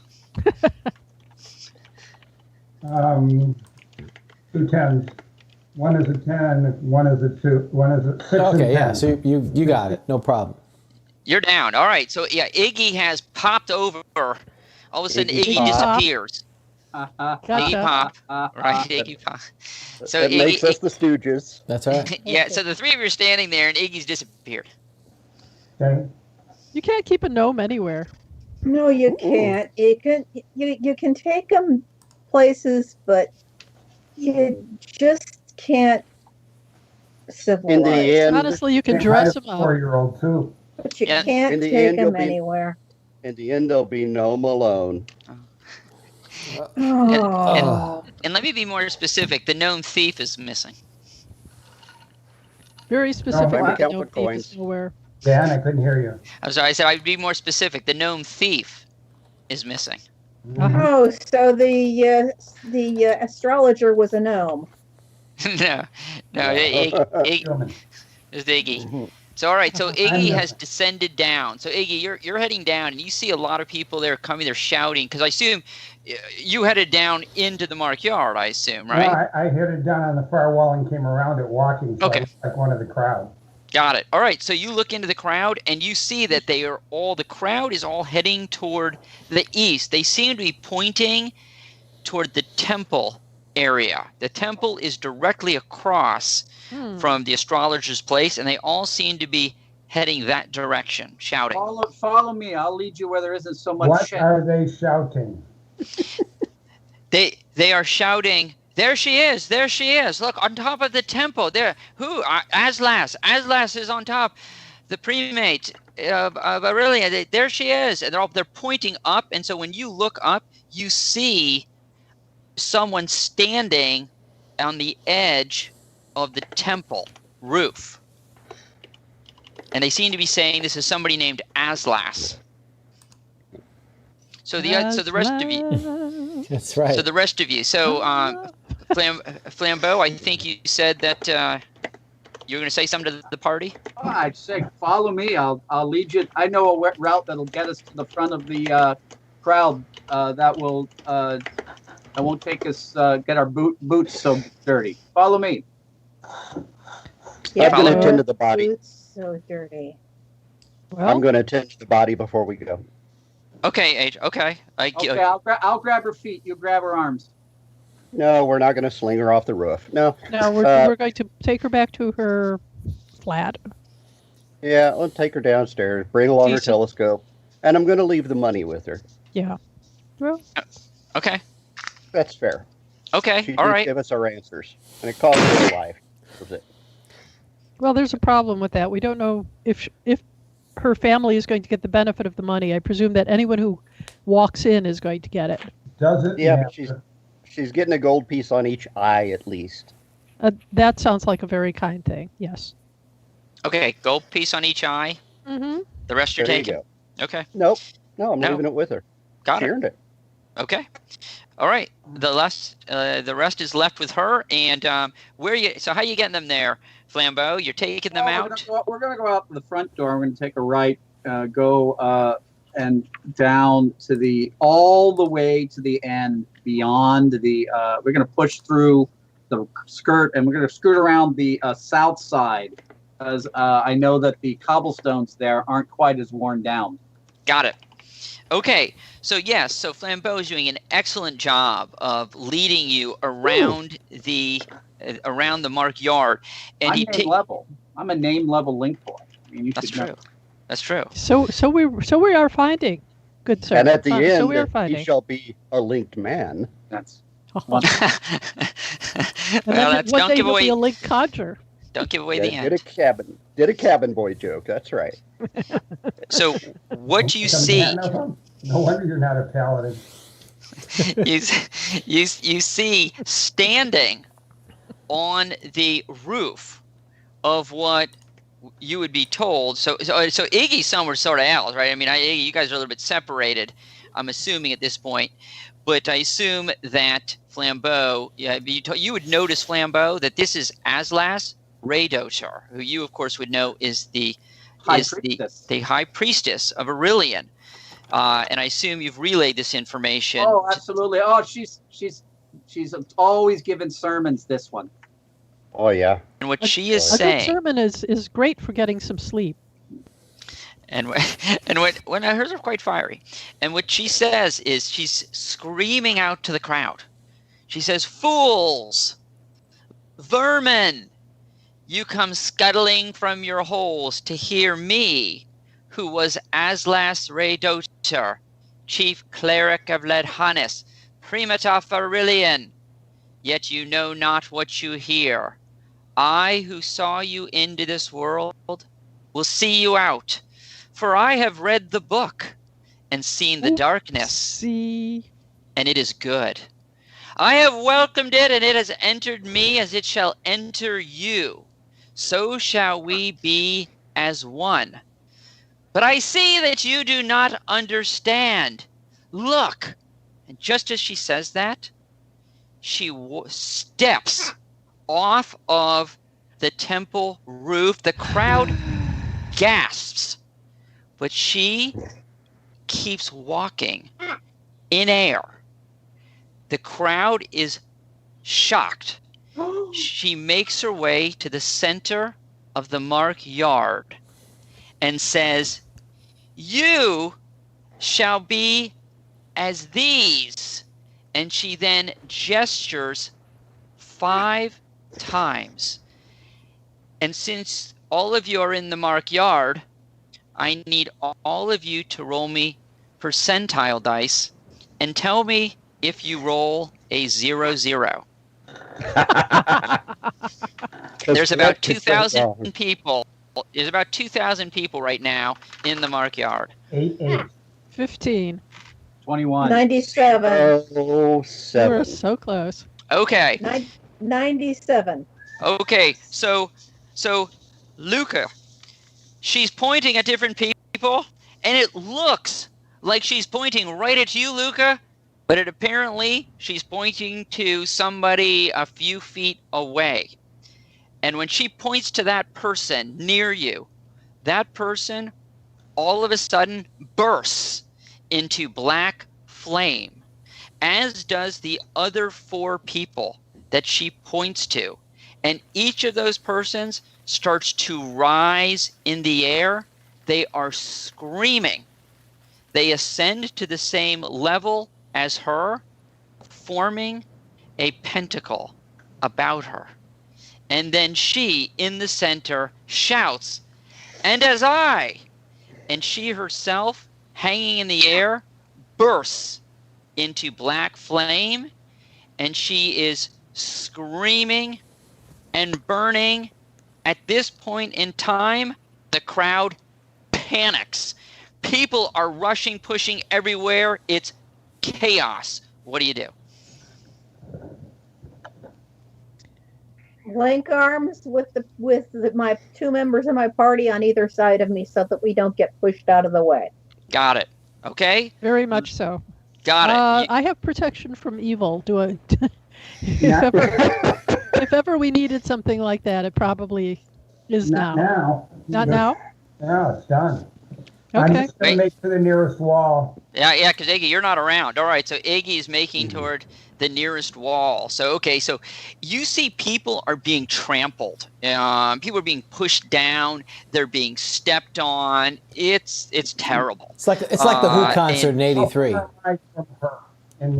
I wasn't going to go there too soon, but James did. Okay, so all right, yeah. So all right. Are we in danger of getting trampled? If you stay still, I mean, people are pushing into you, but the sense you get is if you don't run and you just kind of stay put, that's probably a safer move. Because people are getting pushed down because they're running and they're tripping. So what are you gonna do? We'll just be a wall that the crowd parts around. Yep. Yeah, Okay. I'm helping people up We will and be the clotheslining rock. people. Question. How Thank you, far am I from the floating lady that used to be a priestess? I would say you are probably you're probably like about 50 feet away. Nice sling range. Yeah, you could get within. 50 feet short sling range. Okay, all right. Is that what you're gonna do? Yeah. Yeah, Okay. see if I can distract her. End this disaster. Okay, all right. So yeah, you can make your way through. You've got your sling. There she is, above you. And she's probably about. Let me see. That the temple I think I'm is not going about. to get directly under her and do it. That's suicide. No. No, right to the side. Now she's about 40 feet high. So James, what It's range is short. that on 40 feet? Outside. It's short range. Okay. All right. Go for it. So you're gonna As cast a. 14 and I'm +3 on missile attacks. Yeah. Okay.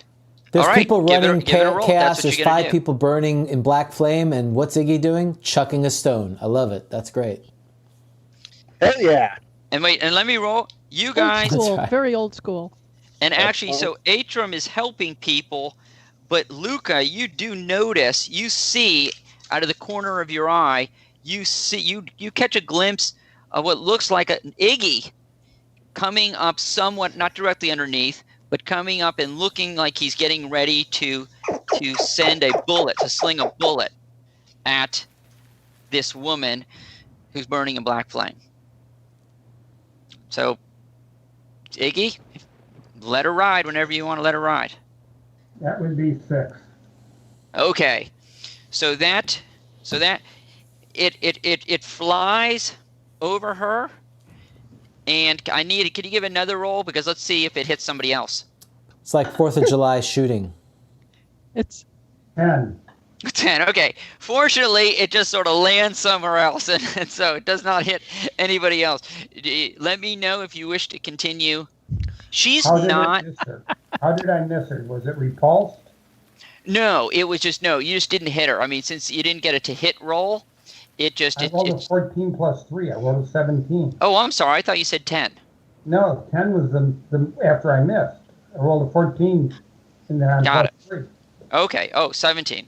Got it. Okay. So yes, no, that would be yes. So no, that would hit, and the minute that bullet comes and strikes her, all of a sudden you notice Iggy is engulfed in black flame. I am. Iggy. You are Iggy, yes, Iggy, and so now standing on the ground is Iggy, motionless, engulfed in black flame. Ah, Iggy. all right. And it's quite painful, Iggy. Ouch, ouch, ouch, ouch, Well- ouch, ouch, ouch, ouch. So this and you guys, the three of you definitely would have noticed this at this point. You know, I don't have a Dispel Magic spell available. I don't think I was given the option. The Not on my list. no, the cleric. So I can. I Yes. have a Dispel Magic scroll. Okay. Okay, so is that you're gonna head on over? Can I cast it at distance? What's think the it's range on this? 60 It might be feet. touch. Let me see. But Oh, is it? Yeah, it's I'll check. close. I got it. It's the range 60 is feet, 60 yards outside. Yeah, you could 60 very good. yards. Yeah, 60 yes, yards. yes, you Great. can. All right, then I'm going to keep my arms linked with the others and pull out the scroll and cast the Dispel Magic on Iggy. Okay. All right, so people are still kind of running by you. It's starting to settle down, though, because everyone's pretty much fleed at this point. So you get up there and you do an incantation, and I think this light flows from your fingertips, washes over Iggy, and all of a sudden the flame dissipates. But Iggy, Okay. I probably won't do that again then. you took, yes, and Iggy, you took 6 hit points of damage. Ow. Youch. Well, I do have a heal. I did call for what did I say I had? We can just go to When the you asked, Venice and I can be healed. Yes, when and also, you asked me what spells I called to have in my my arsenal. Mm-hmm. Yep. And I did say I had a Dispel Evil, a Heal, and a Purify Food and Water, which is not going to do us any goddamn good. But that's just, you said I Well, had in this 5, town? 5, and 2. I said I had 5, 5, and 2. So I have Purified food and water. They're worth How your far weight by in gold from this Abby? town. That'll make you really I have- nice mud. Abby. I have two Purify Food and Waters. I have 5 Dispel Evils, and I have 5 Heal, Cure, whatever you're going to give me. Mm. So I'm Dispel gonna or let detect? in Okay. my arsenal of spells that I had 5, 5, and 2 that he did not specify. right, you can pick what, I right, because that's, specified. yep, you can specify anything you want of those 5, 5, 2. So, Okay. So I have 5 of some kind of heal, 5 of a Dispel Evil, and 2 of Purify Food and Water. And I'm going to fire off a cure on go up to Iggy and fire off a heal, cure, whatever it is on him. got it. That'd be a cure light wounds. CLW. Yep, exactly. What is that, CLW. James? 2 to 7? What's cure light wounds? 1 to 8. But 1 to 8. Bill's got a question. What's going on, Bill? Bill's I'm maybe saying, gone. why bother? I can just walk 2 blocks to the convent and be cured by her like she volunteered. That's true. No? Okay. Well, if that's what you want, Well, you may we might not need live that. long enough. You may not live long enough to get to the convent. I'm That's only true. down You're to on fire. 15 hit points left. I'm still over 50%. I'm functional. So let's go to the Okay. convent and get me cured. Right now, Yeah, we're in the middle of Be there, back in 20 battling minutes. people, dude. there's nothing we can do about him, dude. Can't touch him. Let's Hammer want time. to or dispel evil or dispel magic. I have protection from evil, but I'd just as soon save that until we're actually confronted by something. Yeah, that's what I'm trying We weren't picked out. Well, You did, I'll go. you They threw. can deal with it. I'm going to the convent to get healed. Then I'll Okay. come back. Okay, you go to the convent to get healed. Abby. I'm considering, since I happen to have,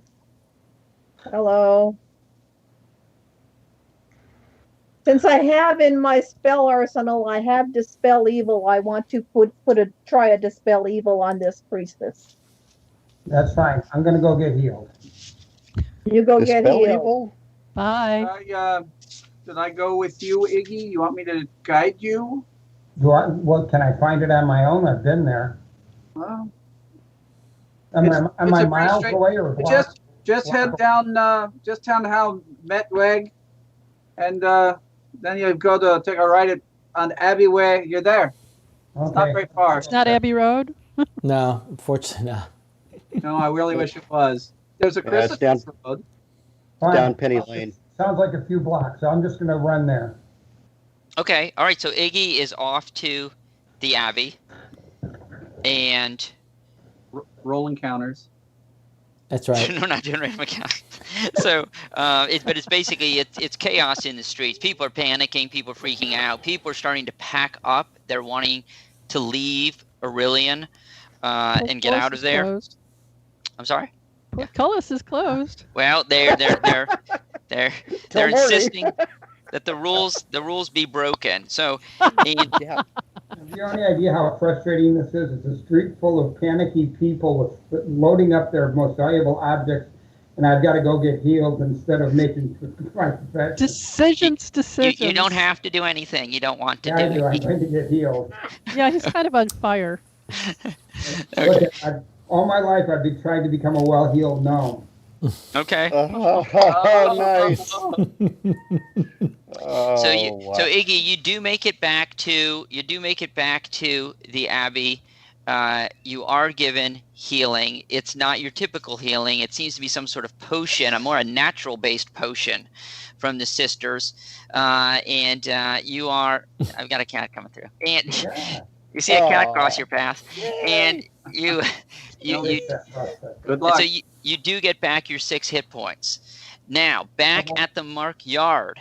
So Luca, I'm not seeing a dispel evil spell that you would have available to you. That's a mage spell. It's It's a protection detect. from evil for cleric. Yes, you could do right. So you could do. I'm not seeing anything that would look like. Protection from evil, Misty, which prevents evil from hitting the person until they try to hit. Well, that seems inappropriate at this point. So That's I right. guess I won't do anything. No, we'll try to just ease our way to the side of the street so that the mobs don't run over us. Okay. I'm back. Torchy points towards the temple and says, maybe, I should tell you, she's never said anything like that before. Usually her sermons are about not drinking too much and being kind to kittens and small children. I can't believe she was spilling all that stuff. Something's clearly happened to her. She said something about You a book. think? Yeah. I think maybe we need to get this book and get you it all, and you already destroy it. figured that out. I'm sorry. We need to destroy this book. She mentioned a book. It's time to destroy the book. What book? She said she read from the book.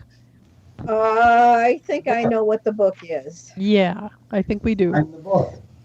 This is the book that started all the trouble way back when. Yeah. So if it's here, we should destroy it. But it's a first edition. It's Atlas Shrugged. What is this book of which you speak? It's by Ayn Rand. It's a thing that contains words, Okay, skip ink ahead, brother. marks. Ink marks. Do you think that she has things full of little marks of black ink? I know what a book is, ma'am. You're In that talking case- about a specific. In that case, what's the problem here? Well, I'm just wondering, as someone who's new to the situation and doesn't know your elaborate backstory, what book you're talking about? Okay, now I I like have to him. tell you that my knowledge of Elven history is that there's a great deal going on, and this particular town has been at the epicenter of a good deal of trouble. Oh, that's true. I mean, somebody said that we've reached peak mud, that the price is going to drop from here on out. Oh, well. Oh, and I'm You know, dead. You think that mud is we're all as gonna common as die. blood. We're all gonna die. Oh, I see. Somebody just passed through. Never mind. It's just a random street loony. So there you stand. You got a pentagram of 5 people burning in the Mark Yard. He came out of the temple. Hey, Dan, maybe a dispel magic is a third. I level don't have a cleric dispel spell. magic. Well, since I don't have a Just throwing dispel, water on them. There's dispel Scroll. magic. To use a dispel magic. I used a dispel magic scroll, which of course I can't use again because now it's gone. Right? Correct. You could use levitate on me and let me just go punch her in the face. That didn't go so well for me. I can do. Since I don't have a dispel evil, could I specify that 5 of my things are a dispel magic as well? You don't have them. You have protection from evil. Dispel magic. Okay. Dispel I have magic is a third evil. level spell. So you could have a second. You have 2 third-level spells. So if you'd like to use those slots for dispel magic. Let's use them for dispel magic, and I'll try it on her. Okay. All right. So you cast. I'll cover you. So you do your incantation. Light shoots from your fingers. It washes over this woman. Nothing. No effect. Okay, well, I tried. How about the obedient hourglass? Can I? What happens if I operate it? Does it just change time? No, it just will drain at whatever rate you think at it that you want it to. It's how to win bets. It's got nothing to do with manipulating time. Bummer. Take it out. I bet I can drink 4 steins before this sand runs out. It's for winning bar bets. I see. Right. Bet you get enough magic missiles on her to fuck her. It's making your turn in the game twice as long as the other guy. Exactly. They're short if they're winning. I suggest what we do is ignore her. You're gone. In trouble right now, and get to the source. Let's get the book get that and book. destroy it or something. I preferably not open it and read it again. Okay, we're retreating over to the Abbey then. Yep. Not the Abbey, to the cathedral. What was she coming out The temple. The temple. Temple? We've been in the Abbey. Oh, okay. It's right there. We're a very religious It's town. right there. We have an Is abbey. it Downton? Is it Downton Abbey? It's Uptown Abbey. Yes, it's the Downton Thomas Abbey. And I don't was think there's any sex going on in this Abbey. She was an uptown. Well, that's no fun. I love your Depends who you're boy. having sex with. Okay, so there's the temple. We should go there. So I assume, Iggy, you return, I assume, at some point, because they've been debating, and you're surprised to find them still standing there. We've been waiting for you to come back. Okay, so, all right, so what's the plan? The plan is? Going to the temple. I hear we've got a booking there. Exactly. Okay, heading into the temple, okay? So you find the doors are open, and what you find, and you notice, just like everything else, this temple on the outside, the mosaics, they're falling off, it's decrepit. Inside is not much better. So 2 large double doors lead into the temple. You notice that there is, on the outside of it, you would have noticed that there's a large gong tower on the outside of it, and attached to the temple, you would have also noticed is what looks like a little temple house. Inside the temple, you are under a large windowless hall. The roof is about 40 feet above, and it's supported by these massive wooden pillars, each carved with what you get the sense is probably some sort of Irilian deity. And there is a high altar at the far end, raised above the ground level, and it appears to be encrusted with gems. And there's peeling frescoes depicting what clearly at one point was Irilian's wealth and power all over the roof. And you see 3 doors in this place. You see one which would be going to the gong tower, one which seems to be going out into the street, and one which would seem to be going to these living quarters that are attached to the outside of the temple. So there you stand. Just you and the temple. Well, let's see. She was on the roof, so she went up to the gong tower, right? So And stepped out and into infinity and is burning in the street. And beyond. Where would Definitely. a book be? So we retrace her steps. I think that I would check the living quarters or the vestry, because that is much more likely where the book is. If it's not on the altar, we should check the altar, actually. Okay. All right. You go up to the altar, and you upon closer inspection, it becomes pretty clear they're not gems. They're glass. Yeah. Okay. Because of course they are. Because of course Sure. they have become poor. Yes. Not going to have the Yeah. good I am stuff so out here. disappointed. It ruined Iggy's day. Yeah, The good but- news, no, there's no blood on the altar or anything like that. Oh, good. Whew. So no book either, obviously. There's no book. No book. Okay, let's try the vestry and let's Is there try the living anyone quarters. else alive in the temple? Are we seeing it? Only go. I'm sorry? Is there anyone in the temple we can talk to? No, that place is cleared out. No, there's no one in there right now. I think people were probably fleeing when all this started. You know, the boss is in a bad mood. Yeah, it's like ground zero. Yeah. Okay, so you think you said you're going into the living quarters area? Yes. Okay, so you open this door and you notice two doors, and then you notice some steps heading up. So you can either try Egon, where do these stairs go? I'm sorry. Is that Come on, This is gaming. A car door. I quoted That's right, Ghostbusters, honestly. Oh. Are we gamers or not? I didn't hear you. Yeah, it's He Egon, where do these slimed stairs me. go? Yes. Up. Okay, I'm ready to. I'm ready to start kicking stuff. It's time to start breaking down doors. Okay. Stairway up in the direction. Can we take a quick glance at both doors, people, and then go up the stairway where it's probably likely where you would have more privacy and look at something like that? Mm-hmm. Yeah, sure. So you open both doors, and one room appears to be a parlor, and the other area seems to be a kitchen. No book laying around. Okay. Kitchen. Is there a library, a treasure room?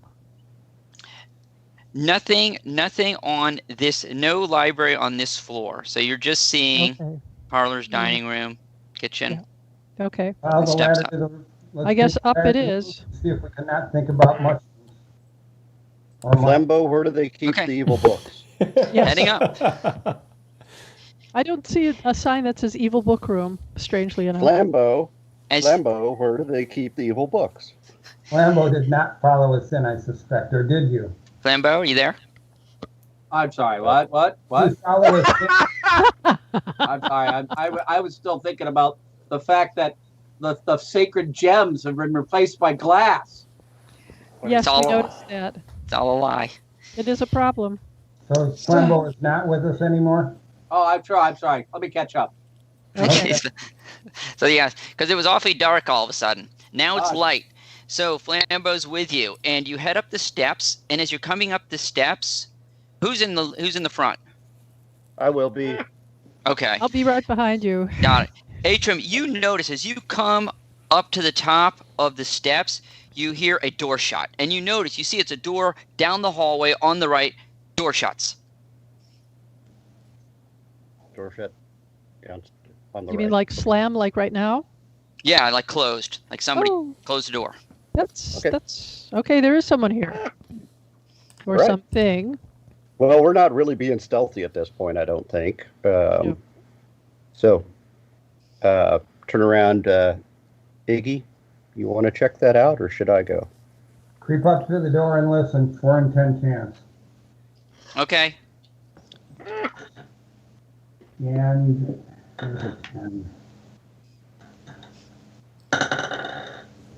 3. No. Okay. Right. Yeah, I'm shocked. So Iggy takes off his headgear. Did you roll for earwigs? I'm going to roll for earwigs, and you hear like some heavy breathing. No talking. That kind of temple. Okay. Mm-hmm. How many? Hey, my body's a How temple many fail. breathers? One, as best you can tell. They go like this and point at the door. Okay. All right. And I back off it to the side. Okay. I don't kick through doors. Is it locked? I do. Why don't you try the knob first? You know, Locked. Is it the kind that can lock? you can try. It looks like it looks like it. There's no lock on this door. And I'm not going to play with it. Traps. So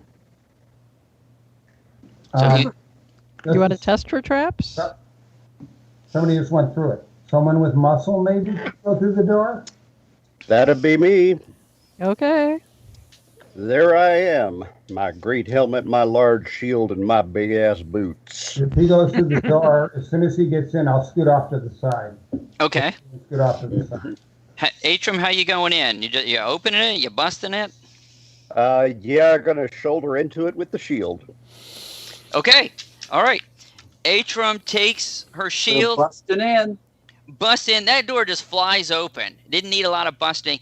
And you see then cowering on the ground looks like about a 30-year-old woman wearing leaf green robes, and she's puts her hands up and says, yes, yeah, what? Who are you? Oh dear. I'll go over to her and kneel beside her. Are you all right? I think so. Yes. Who are you? My name is Dire Prophecies. Don't let the name fool you. I was named after a relative, Dire Straits, and we just saw the high priestess of this temple. She seems to have gone mad. Aslis. Yes. Aslis, yes. Yes. Oh my God. What has she done? Who would do such a thing? Well, what she was appears wrong? to have set herself on fire. She said that she read from a book and now she knows the truth. Yes. What book is that? Who would ever read from such a book? Well, It's where is Apparently it? she did. Yes. Where would the book be? It's and she points out her door Yes. to a door across the hall. Okay, guys. That way. Wait. No. She I'm grabs not it. What are you doing? I'm not leaving you. What's wrong? Hey, Tell me you what's don't wrong. understand that that's something not right with that. A man in armor, a knight. He came several weeks ago Yes. to deliver the book, and she chose to read it, and My ex. and that's all I know. She seemed to become more and more obsessed with the book. Don't go in there. Don't go near it. Don't you see what has happened? That's fine. I can throw a torch in. We think that it needs to be destroyed. Yeah, I don't have to go in there. I have flaming oil if you need it, ma'am. How? I'm liking you more and more, Flambeau. You don't. What happened to that guy in armor? Did he leave again? I'm sorry? The guy in armor. Is he still in town? He just, not to my knowledge, he came late at night and delivered the book. Yes. And said it was for Aslan. And she said it was the Zuthi Ag Necros, the book of the dead. And she said it would hold all the secrets, and she read it. I blame myself for not speaking out, but you understand. She is the primate Irilian. I didn't think it was my place. How could you destroy such a thing? Well, we're going to do our best. Well, we can try setting it on fire. Let's start with that. I expect you're going to need to do more than that. Fire. Yeah. I think was just prayer. say, First, we got to get. How about birds that sound like car alarms? I'll say to her, I have a little experience with this. I think that by reading the book, she was disavowed by her deity. You're not to blame. Her decision, all right? You're not to blame. It's and fine. I look at her and reassure her and say loudly, nobody would be stupid enough to open up the books, really. So don't worry about it, ma'am. We'll be careful.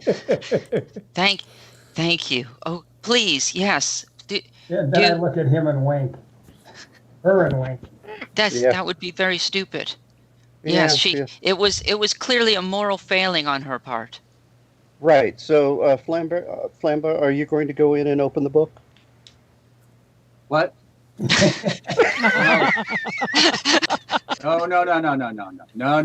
I'll be happy to give you my 2 flasks of oil that you can then dump on the book.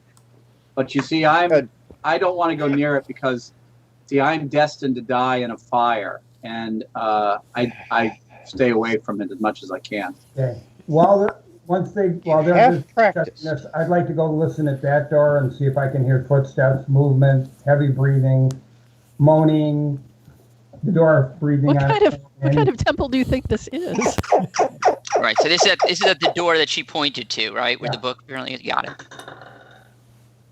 Another 3. Okay. All silent. Okay. Like a tomb. So I go,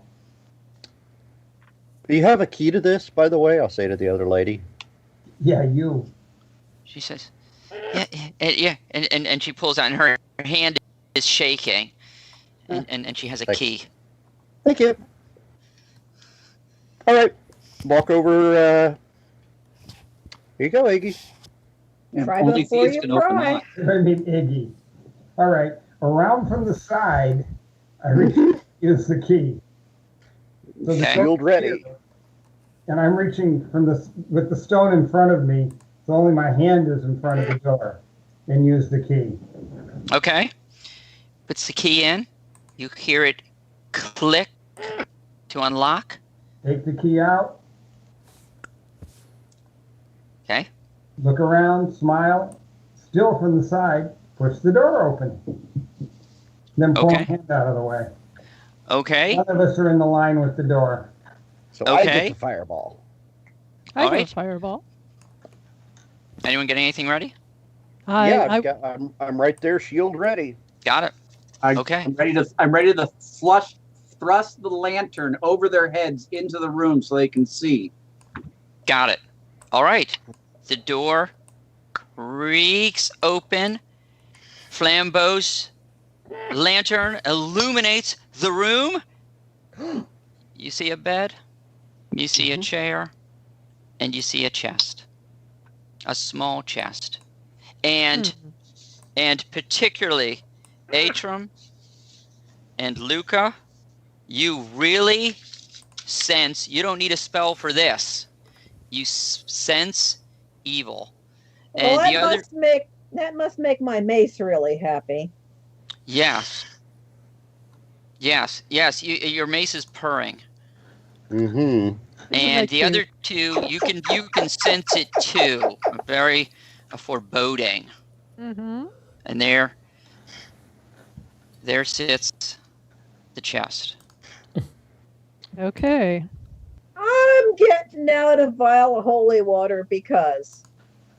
Okay. And I'm readying my protection from evil spell, Okay. because we may need it. Okay. Whoever's going to get near it or handle it needs. That won't be me, by the way. This place got a fireplace. It does not have a... Wait, no, my apologies. Hang on, let me look at the map. It almost certainly has to. It does. Yes, There was a kitchen. it is. On the map. And her room has a fireplace. Well, good. Good. That means Now, there may be I assume that won't be tongs. I assume that won't be enough. Well, there may be fireplace tongs, though. Ah. So, Okay, I'm fireplace certainly tools, not then? going to handle the thing, Oh, no. but I will get the fireplace tools and coordinate with... See if the chest is locked or not. See if the Yeah. Luca, let's move this into the fireplace, shall we? So you're sliding the chest into the fireplace? Using the tools, yeah. Right, I understand. Not touching it. Mm-hmm. Mm-hmm. Okay, all right. Yeah, it's a small chest. So, so you're able to slide it into. So, all right. So it's in the fireplace, Mm-hmm. but there's no fire. Well, we can work on that. We have flambeau. Yes. That's true, actually. No, he's going to stay out of the room if there's fire. We can ask him to go in. Well, Yeah. I can certainly set a fire. I mean, I don't get me wrong, but I don't want to be where there's any explosions or anything. Yeah. Mm-hmm. Or the fireplace. My feeling is we should just set up some kindling and burn the entire chest. Okay. Which All may of us not have affect- tinder and kindling and flint and steel. So I presume. But allow me, ma'am. I am trained. Please do. I trust you. So, Go ahead. Wait a minute! I very thought expertly you and wanted to quickly. stay away from fire. What's that? I thought you wanted to stay away from fire. Well, it's kind of a what's the word I'm looking for? A professional hazard. I know that I am destined to die in a fire, but I nevertheless have to do it every day in my daily life. And I can make a fire. I just don't want to be around a kind of explosion. I'll set the fire expertly, but then I'll come back out of the room and let you guys watch it in case it blows up. Okay. Is that okay? Yes. I will let you know if I have to throw a fireball so you can get well away from here. I really appreciate that. Yeah. Thank you. I don't want anything bad to happen to you. That would be, I'm gonna. I can't tell you, I'm very sick since a child. So Dan Flambeau very expertly sets the flue, make sure there's plenty of draw, and in just minutes there is the firewood is catching, and the flames are starting to lick around the outside of the small chest, and Flambeau puts his lantern down in the door inside the room so that it's still illuminated, and he goes down the hall, and he goes over and talks and hides in the other room with Meryl. Okay, I rolled an 18, so yes, I will accept your description of your ability to start that fire. So yes, it was as Flambeau described it, and so yeah, so it is engulfed, and you can hear sort of that the iron starting to melt in there, and it destroys the entire chest, and there sits in the fireplace a book you've seen before, undamaged. Really would have expected that. Who'd have thought it? And the evil that you're sensing seems to be even greater now. So now that it seems to be out of the chest, you're getting a real sense of evil. Well, I'm going to lob my vial of holy water at it. Presumably this is a one that breaks. Okay. All right. So you toss some holy water on it, and it crashes and breaks on the book and immediately just simply dissipates. Nothing being done to the book. Well, that seems bad to me. Yeah. All right. And then you hear somebody from the other room saying, "There might be something, maybe." I'm Like Who's saying what? It's the woman in the other. I'm all ears. We're listening. Say, could you enlighten me, please, kind lady? And she looks at Flambeau, and she says, "Well, the scepter? The scepter. The scepter? The scepter? Of Lau. Scepter? The scepter of Lau. The scepter of law. The artifact. The artifact. Perhaps the artifact could be of use." It could well be, dear lady. Where is such a thing? Well, the monastery, of course. It's kept in the monastery. This town is very well fixed for holy places, isn't it? Well, when we were rich, we had all sorts of people come here. Okay. There's not much monastery. Okay. Monastery it is. We need the There's scepter. just not a lot of mud tourism these days. Not as much as there used to be. Well, secret's out. We lock the door, tell the woman to not let anyone in. If we're leaving Us. Shouldn't you take the book? Yeah, I'm Yes. thinking about this. Yes. I'm thinking about this. Well, All right. It's got to be in a bag or something then. Mm-hmm. So it can't fall open. I've got just the thing. What's that? I have a bag of holding. Oh boy. You can't put it that powerful. If you put, it's like dividing by zero. It's crossing the streams. That's never you a can't good cross thing. the streams. That would be terrible. Yes, you wanted Ghostbusters. Yeah. It does solve the problem, though. Maybe not in a good way. Kind of catastrophically. Yeah. Everyone's a critic here. I mean, so we Everyone's take a cricket. prongs, take a sheet, dump the book on it, wrap the sheet up into a back thing we carry on our carry without touching or opening the book and leave. Okay. All right. Okay. And she gives a blessing to you as you Oh, leave. thank you. That's very Bye. kind. Do you want to come along? Oh, no. I'm leaving, and you see, she's starting to pack up Can we things. escort you somewhere safe? Um, Not while we're carrying the book. just yes, yes, you go your way. I appreciate it. Go ahead. I'm fine. All right. All right. Hey, good flambeau. Blessing. Good work on the Be fire. safe. Be safe. Oh, thank you, sir. It's Thank nice. It's nice. You know, I try to do a professional job. It's nice to have your work appreciated. Oh, yes. Oh, Absolutely. Further guide us to the monastery and tell us about it. Oh, 5 sure. Well, stars. follow me. Yeah. We'll go right along. I'll show you all about it.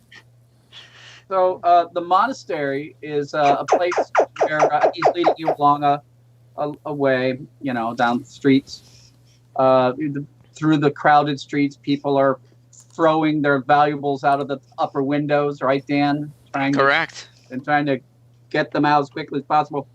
He says, the scepter of Lau is a very powerful artifact that's been kept in the monastery for years and years and years. They take it on processions through the city on holy days. And it's very, very powerful. Something I don't really know too much about it. I'm not of that religion, but they seem really, really interested in it. And he takes you to the south, and we go through some hallways or alleyways. He points out some notable landmarks along the way. Mhm. And ultimately, we come to a very large, another gigantic block building, which I will turn over to Dan to describe. Yes. So Uh-huh. you come to a gatehouse, and there you find standing at the gatehouse a someone dressed in plate mail. Good heavens. It's a monastery dressed in plate mail, has a long sword, and it has gold robes, and says, you know, and keep in mind, people are like rushing by. There's panic on the streets, and he says, "Yes."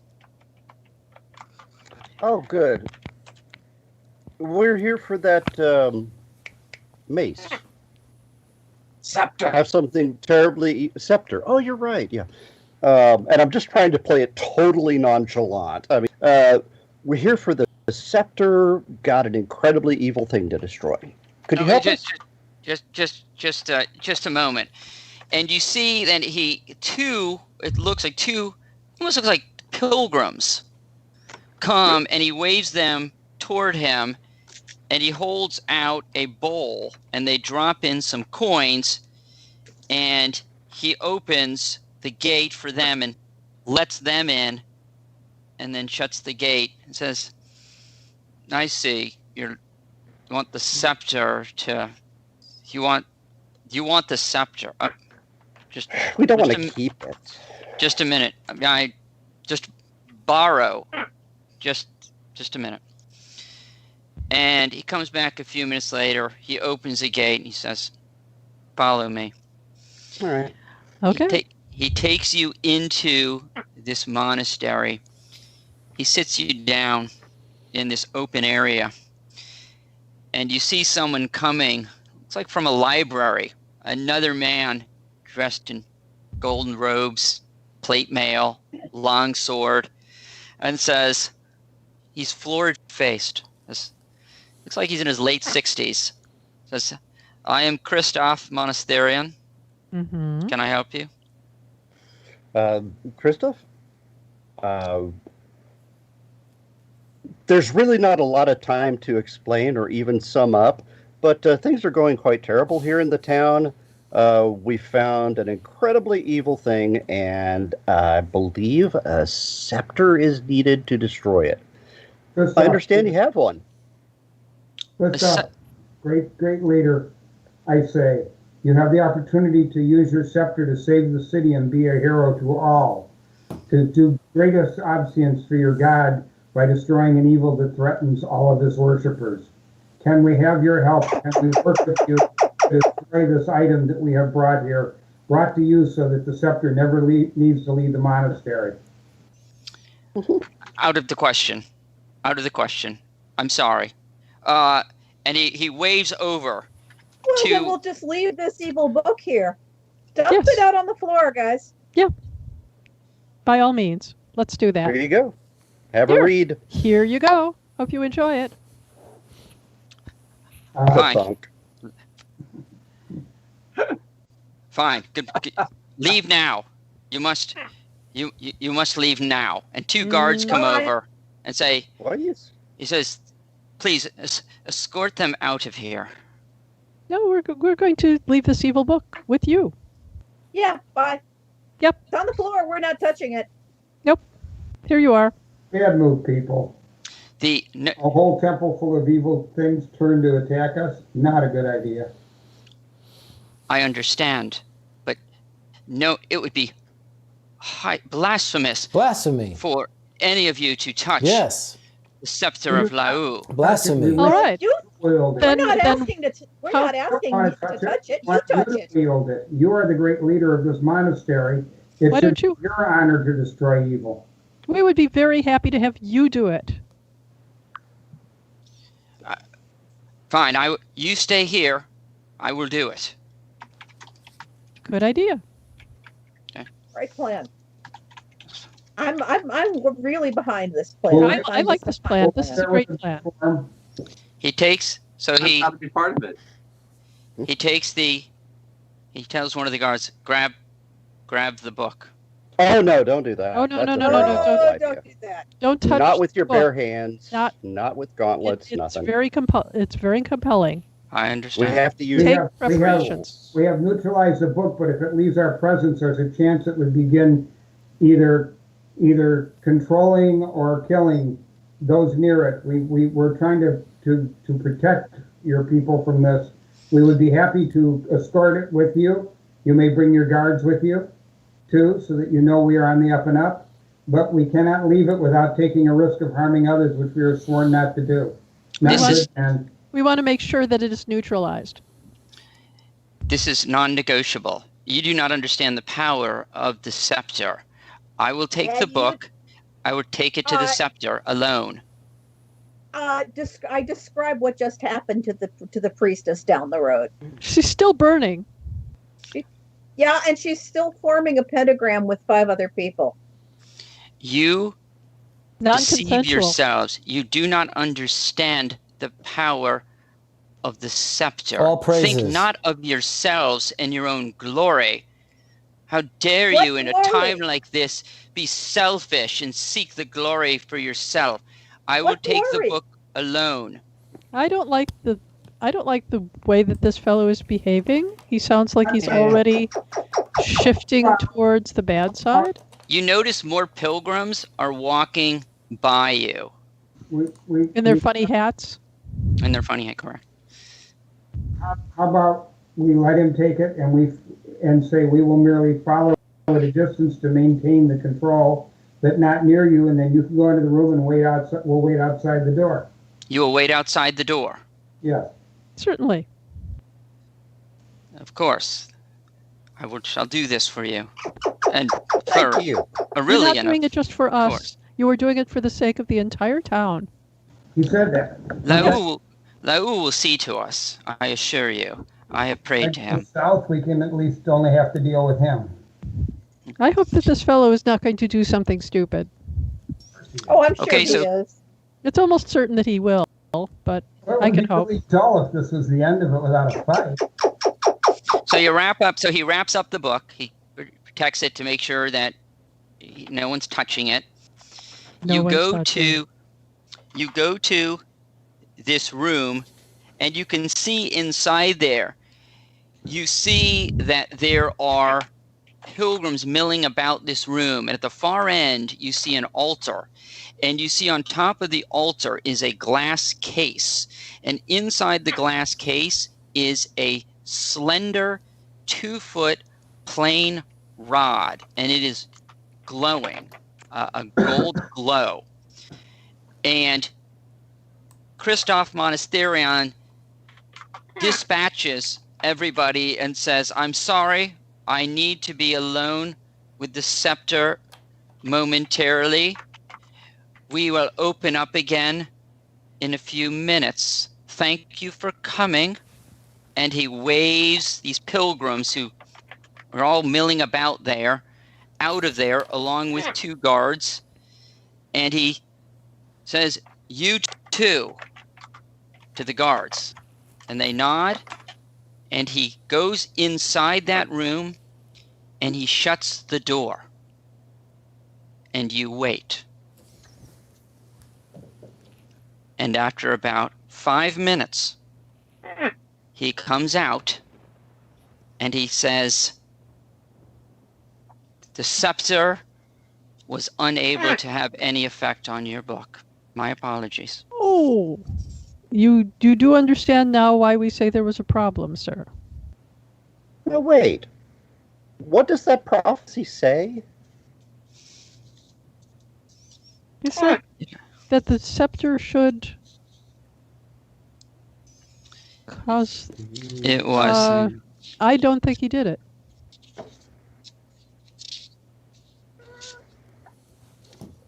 Well, the prophecy is out of the west. The dark comes crawling higher and higher till it touched the sky, while in the east, the light still burning sends the hero to the funeral pyre. sends the hero to the funeral. You feel heroic right now, Flambeau? Flambeau? What? I don't like the sound of that. I don't like the way you're all looking at me. Well, you are the most experienced at being on fire. It did give me most of my experience points that allow me to level up. Third wall. Well, leveling up is good. Okay. That doesn't say the scepter can do it. It just says that there will be a funeral pyre. Well, if someone burns to death, technically it is. Well, the question is, what will do it? The wrong person burning isn't going to do any good. Well, right now he's what we got. And this, Chris says, I told you, I tried it, it didn't work. You have no business here anymore with the scepter. I told you, it didn't work. Well, may I ask what you did? I of course it's professional curiosity, but I hope that you would share the process by which you arrived at this. I don't like. Did you touch the book to the scepter, or the scepter to the book? Oh, all of those, of course. Yes, you please. It's time for you to go. We have a showing coming soon. He's These pilgrims through his teeth. These pilgrims have been waiting. You did nothing of the sort. I have a sleep spell. Yeah, we're going to need some positioning. I have a sleep spell. I think that I should use it on him. Sleep. Okay. All right. So Ka-ting. Dyer starts waving her hands, and these little sheep flow from her fingertips as they jump over and envelop Christoph Monasterian. And he says, I think, so James, it's going to catch a few people in the area, isn't it? Yeah. We won't have to catch any party members, but yeah. So a couple of the guards go down. A pilgrim. They all just go against the dirt. And good night. There's a pile. Roses bedight. So yeah. So there's. Tagline besteckt. And these pilgrims, the remaining pilgrims, panic. When she starts singing in German, she can't be stopped. Go to sleep, Kristoff dear, so we can steal your scepter. And the remaining pilgrims just panic. They see this happen, and it is magic. They panic, and they go running out screaming. So they're heading back now toward the entrance, screaming. What do you do? It's thematic. Let them go. I'm slipping into the room. And grab All right. the Assyrian with us and go in the room. All right, and take his Which weapon. one's that, Larry? Okay, so there you stand. It's just you, and you've got this glass case with this rod, and it is glowing. Don't you hate when that happens? If the glow lasts longer than 4 hours. Yeah, you definitely need to call a chirurgeon. Yeah. So, let me have the wrapped book, will you? You think any of us are going to Alright. touch it? Yeah. I've Well, got you it, know, all right. I'm kind of the one that got us into this in the first place. Kind of the cleric to handle a sacred object too. Yeah, I better deal with this. Well, how about if we do it? Yeah. Okay. Good. I wish Here's I the brought thing. levitate. I thought about it. I just didn't do it. Sorry, Sydney's all over the keyboard. Okay. Oh, is Hello, that Sydney? Sydney. Okay. Yeah, I'm it's with you. Sydney. Yep. Yeah, That's Sydney, you asshole. that's his name. That's actually his registered name at the vets. Is Sydney, you asshole. I want to see the vet tech lean into the waiting room and say, "Sydney, you asshole." Yep. Yep. Okay. Hey, Time for us Jody, to do something, gentlemen, ladies. Luca's got a potion of levitation, just to let you know. Okay. Mhm. She got all the Oh, I stuff. do. Yes. I You do. got all the good And stuff. set the fall. Okay. Well, all right. Who needs the potion of levitation? I'm not sure. Are we going to levitate the book? No, that's for people. Okay. If we're trying to Who's gonna escape be- with it, we might want it. Okay. I mean, why would we take just the book? I don't know. Hey, DM. Yes. It's Larry. So I'd like to take the wrapped book and move it closer to the scepter. Okay. Does the scepter change in any way? So, how close are you getting to the scepter, would you say? It's hard to determine what explosion range would be, but I'll certainly put it within a couple of feet. Okay. I need you, as you start inching toward the scepter, I need you to make a save for me. So, could you please roll a die 20 against spell? And you'll see your saving throws are at the bottom of your first page, what you need. I rolled a 3. So, I rolled a 20. well, you know, I guess you can save that roll. So, Atrum, as Atrum is bringing this toward the scepter, all of a sudden Atrum seems to panic, drops the book, and goes running out of the room screaming. The hell? I follow. I guess I better go bring the scepter to the book. Flambeau chases after. Okay. So, Luca, you're heading toward the scepter too? I'm heading towards the scepter and praying as I do. Okay, Luca, you know the story. Basically, Suze, I'm sorry. You know, I know I'm of mixed nature, and I'm really trying to be good. And Roll D20. Yes, what Bless Bill me, God, said. for I have sinned. What Bill That's very said. good. Roll D20.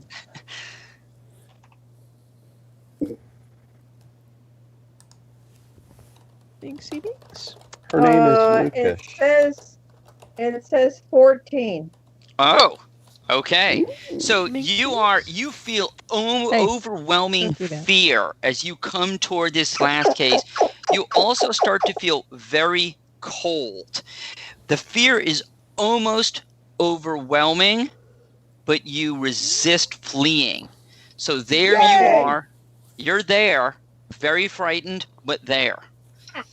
Okay, and I'm going to attempt to pick up the scepter. Still praying. It's under a glass case, mind you. Right. You're going to try to Open lift the the glass glass. case. Yep.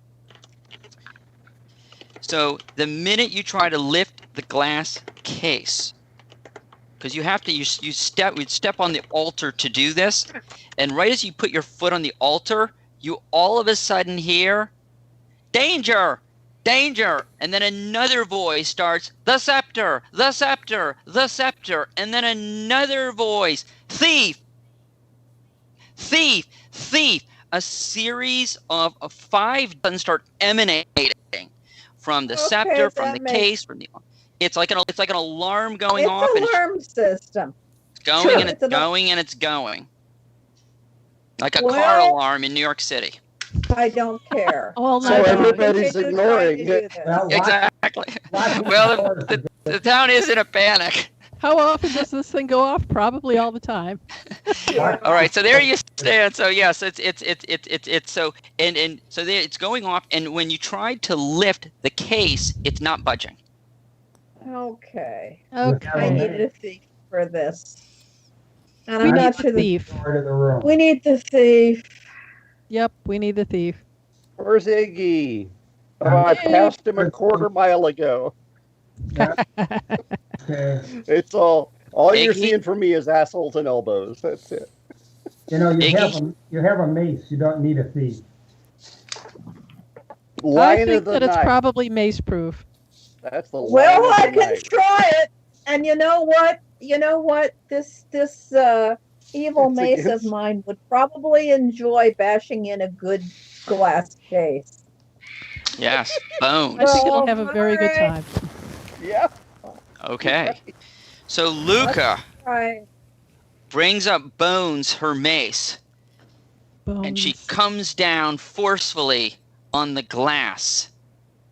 And you do sense a little chip in the glass. So you sense that if you kept doing this enough times, eventually it would crack. I'm going to do it. Okay. And you're getting very cold. Because, you know, Bones is icy to the touch. So you've got a very cold mace in your hand, and it's this aura of cold, and you're still very frightened by what you're doing. Yeah, Okay. but I'm fortifying myself by singing a grazing mace. I love it. Oh, grazing, yes. I remember that from Ska. What if you pulled the Monasterian over and used his hands to open it and not your own? Ooh, that's a good idea. Oh. Okay. Is that what you... All right, Iggy, you're bringing over... She's already safe by it. I'm not getting close. Got it. What if she takes the Monasterian, you push him to her, she lifts him up onto the arms, goes over. Misty? Yep, I'll do that. All right. Okay, so Luca, she's struggling a little. She's a strength of 10, not bad. I know it's average. And so she's lifting up. All of you are scared to come near, so she's pulling and puts the arms around. And as you put both of his hands on the glass, you can sense that it can slide off now. Okay. Okay, so you have removed the glass case, and this poor man is just sleeping away. And there it is. there it is. A gold glowing rod, slim, about 2 feet. There it is. What are you gonna do? I'm going to attempt to pick it up, of course. Luca takes her hand, grabs the rod. Wait. Yeah. Yes? Yeah, I'm going to try it. Yeah. Grabs the rod. It's... Iggy tries to say, don't do that. Very, very cold. But you are holding it. Now I'm going to take it to the book. Okay. Okay. There you stand over the book. What do you do? I'm going to touch it to the book. All right, you touch it, and you notice that as you put it down, you're getting a sense, maybe more force. Something seems to be telling you more force. Hit it. Hit it. Okay, I'm going to smack it. So Luca lifts this up, takes like this glow stick, whacks this book. The rod splits in two, and out comes a little roll of parchment. It has split in two, and a little parchment pops out. Boing. This out of the book or out of the maze? Out of the rod. The book. Nothing's happened. Yeah. Nothing's happened to the book. The rod is split in two, and my a God. little parchment, bing, just sort of sprung out. Parchment. I will pick up the parchment and see what's on it. It's a fortune. Probably. You're all going to die. No, so it says it is. You can tell it looks like a magic user spell, but you would need to cast read magic to know what it says. If we only had a magic user. Wow. Yeah. This looks like it's your ballywick there, Dyer. I feel Yep. so And bad. I have a scroll to read magic, so I'm going to read the scroll, Okay. and I need with it a tuft of fluff, and probably some mystical passes. Yeah. Yeah. So, yes. Here we go. Yeah. All right. We are assuming you got your components. All right. I've So got my components. you got your components. So I appreciate someone who pays attention to components. So you got your components. You do these incantations, and all of a sudden, this little parchment seems to alight, and you can read it. Cool. And it is a spell that you're not familiar with, but you can tell what it is. It is a create false relic spell, and it is signed Zotakan Af Tor Wizard. It's signed, apparently by the wizard who That created the false relic. You mean the You rod? mean we went to the store and it was closed. Well, it was closed. Yep. Yep. Yep. I didn't write it. I gotta like it though. That is so cheesy. That's Yeah, it's like that's something we very would have funny. pulled. But it is signed. We'll let Daniel know that. So Yeah, that's Beautiful. really helpful. That's That's cheesy. I like it. Get out of there. I like it. It's deranged. We need to get out of here before this guy wakes up. Okay. Why did it make Outram What fearful? floor are we on? Well, it's so there's a spell there, right? So it's you would know that it's the spell does something. It creates false relic. Okay. What floor of the So- building are we on? second floor. Second? So it's easy for us to get out of a window or something. Are there any? Why Yeah. should we go out the window? Her name is Think Luca. we- She's on the second That's floor. right. We're sort of into 80s rock music or pop music right now. Okay. Well, I suggest we have better figure out some other way to get rid of it. But right now, the whole damn place is about to descend on our ears. Let's get the hell out of here. Did you say Good that plan. scroll was signed?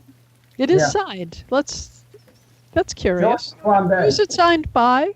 It is signed by Zotakan Af Tor Wizard. And you would have heard enough about Irilian language at this point. You know, Af means of, Afadaf orc, head of orc, and Tor Wizard, as Sir Flambeau could tell you. Well, you can ask Flambeau. It's the wizard Okay, I tower. will ask him. What does it mean? Well, Zotakan is the name of the wizard that's in the wizard tower, the Tor Wizard. I have a feeling that we're about to go see the wizard. Wait, Oh, for crying out okay, loud. Are we off? but it's I I've got think we are. I've got good news for you. Yes, It's right next door. the wizard tower is next to. The monastery. Yeah, well, it's fun. I'll tell you on the way. It's fun, actually, because Gotcha. the monastery was built many years ago, and about 100 years ago, this wizard came to town and he bought like a block of property, and the next day his tower was there. It was pretty amazing. I mean, I wasn't around. Obviously, it was my great aunt's time when this happened. But anyway, everyone talks about it. This guy's kind of a weirdo. You'll have fun meeting him. I collect weirdos. Well, It would appear. actually, I've come to that conclusion. Okay, well, let's leave the red herring behind with the monastery. We're going to leave the relic. We're going to leave the fake relic behind. I'm going to take the scroll. I'm going to take the scroll with me because this could be useful. well, go Okay. by way of the gift shop and get some snacks on the No, way. no, I've got a better idea. Let's be fair to these people. Take the helmet off the monasterian and cast a spell on it and leave them with a relic. And when they come to the door, we'll say, miraculous. He fell asleep, he fell off, and his helmet became the new possessor of the power. Now we'll get out without a fight. Wow. Very meta. Now All we right. are at the cheese What's the factory. plan? Now Sounds like a good use to me. What It's are we- important. You save it in case you want to create a false relic? Let's create a false relic that'll be useful. That's Okay. right. Hey, what- wait. What? You can take a second and scribe that into your spell book. That I'm going to. Are you kidding? This is too useful. Now that I have the scroll in front of me, I'm going to keep this. You're Okay. set for life. Oh. Put in the spell book and then just not, Exactly, because it will disappear don't from the make it as- scroll. Make it as gauntlet. Oh, well, and you have some explaining to do to Atrum. You find Atrum cowering in a corner in the monastery. We'll Oh, catch yeah, up I'm with a- him just as soon as I finish writing, and I'm going to. And Do I casting. have the components necessary to cast this spell? Let's say yes. Okay. All right. So it's pocket lint and a couple of verses of 100 bottles of beer on the wall, and we're And in a, business. and a stolen copper piece, which you can And a get from stolen Iggy. copper piece, which I can take out of anybody's. And a copy of the Watchtower. Yeah. Okay. Okay. What do I get? What kind of relic? It's a gauntlet. Steel Shush. gauntlet. Well, it's whatever you want to cast it on. You cast it on an object. Get it on the case. gauntlet. And then open the door, and when they come, because no one's seen what's happened, when he went to try to destroy the book, Behold the wonder of it! Look, I it's glowing. raised the wand, and he was so blessed so that his gauntlet became a magic relic instead. He is a saint. Wait until he comes to and tell him. Yeah, tell him that he has become the Yeah. Holy One. Okay. Bill, I love you. Okay, so you. I'll leave you two Never, alone. It's got a new religion. We'll call it. it's, We'll call it it is the temple of Unscientology. love. So there you go. Yes, I love it's the it. Church of Christoph. No, it'll never catch on. See, I was being so much more practical. Christophianity. I was like, cast it onto a piece of wood, and we've got an ever-burning torch. You know, So- I'm very No, no. practical. We But that's a don't fake do no relic. damage. We don't have to, and don't have to fight or sneak our way out this way. So, Hey, I'm Yep. Good I'm point. chaotic good. Good point. so Works here, for We me. love you, Bill. So here, Jody, here it is. It's not that long. Just if you're curious, it gives the object the appearance of a relic or artifact, and depending upon the spell stored inside it, either rewards or punishes those who invoke it. It can be cast upon any object which is smaller. It's got to be smaller than 2 feet in Okay. its largest dimension, and it has the following effects. So long as its general shape does not alter substantially, the object may take on the appearance the caster wishes. A 15-foot zone around the relic may be set to radiate one from each of the following pairs. You can choose. So you get a choice. It's like a menu. It's like a price-fixed menu. Cool. First, you get light or darkness. What would you like? Light. Got it. Then you get heat or cold. Let there be. Well, we've had cold. Actually, they may be coming to expect that, because anytime they approach the rod, it was going to be cold. Oh my God! So let's go with this is- cold. Okay. And then it can fear or well-being. For well-being. Or well-being this time. Okay. They And make the pilgrimage for air conditioning. Yes. smell? A smell of perfume or rot. Oh, some perfume. Oh, perfume. course. Yeah. Okay. Chanel then number you- 5. And then up to 10 each of up to 3 spells may be stored in the relic to trigger. So you can put upon... Oh, this is where panic came in. Ha-ha. Yes, combination. Okay. Yes. So you can store... Let's see. How about heal light wounds? Sure. I think Sure. that would be awesome. Purify water. Purify water is good, but I am chaotic good. By George, we're going to have a fun one in there someplace. Make Uh, it Stinking cloud. What about those fancy lights you did? dancing lights, yeah, or something like that. Prismatic. You've Prismatic rainbow. You've created a healing, magical, air-conditioned disco. Exactly. You're getting You've got dancing lights. Oh, all we Oh, need. sound! Yes! I'm Yes! so Wait, tempted to add forget. wait, no, make it sing Chiquita by ABBA. It doesn't have a vocal component. Ventriloquism? Is that what you want? Audible Actually, glamour? hear voices. Audible glamour would do that. Audible glamour, sure, okay. Yeah, and make it sing something by ABBA. Okay, Dancing Queen, Something nice. definitely. Yes! Dancing Queen. Yes! Okay, and it sings Dancing Queen, but it makes you feel really good about it. Okay. And now, just Okay. to let you know, so the Yes. fear was one of the price fix choices. These only work one time in 100,000 times. So what was happening is, so people would pray to this, the pilgrims would come, and 1 in 100,000 times, what was put in this one was, I think, a wish spell, or like a limited wish spell. So it would work just enough times that people believed it. So there you go. Casting the spell requires that the closing incantation must somehow be permanently associated with the relic. Since inscribing it on the outside of the object makes it much more likely that it could be discovered as a fake, the more usual practice is to write it on a sheet of vellum, which is then secreted inside the item. This spell counts as a permanency spell if anyone casts a dispel magic upon it. Oh gosh. Here are the material components. Well, we're going to waive this one away. I'm the DM. I can do whatever I want. 2,000 gold pieces. 2,000 gold pieces. Yeah, because it's meant to be That's carried an with you. expensive spell. That is. All right. So Well, it's awesome. Right on the back of the one that was there, shove it back in a finger.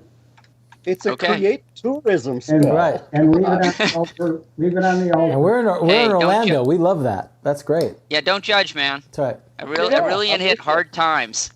I'm with Yeah. you. Okay. In that case, we have created a new relic, and it's glowing. So let me see And- if I understand this. And we point it The out to gems everyone and we say are it's glass. the Monasterian handled it, and because he tried to destroy the book, he failed, but for his courage, and because the rod was destroyed, because he was so brave, and it was on his hand when he did it, it became a magic object. Okay. Assuming anyone lives to tell the tale. Right. We're All right. hoping that they do. So if Okay. let me see if I understand this. You're telling me that the sacred gems in the temple were glass, Yes. and the holy scepter of Lao was a fake. Yeah. Yep. Fake. Okay. Yep. Okay, that's great. That expression on my face is my whole world crumbling around me. Where do you want to go next? Well, look at it this way, Let's go to the Flambeau. Wizard Tower and find out that he's a fake too. Flambeau. All right. Yes. Look at it this way.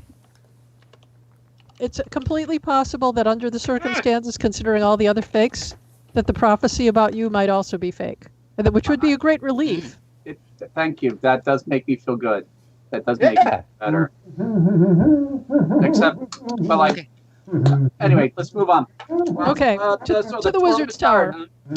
And I can tell you, The wizard. while you guys We're are off. on your way to the We've got a wizard, munchkin with us too. I am.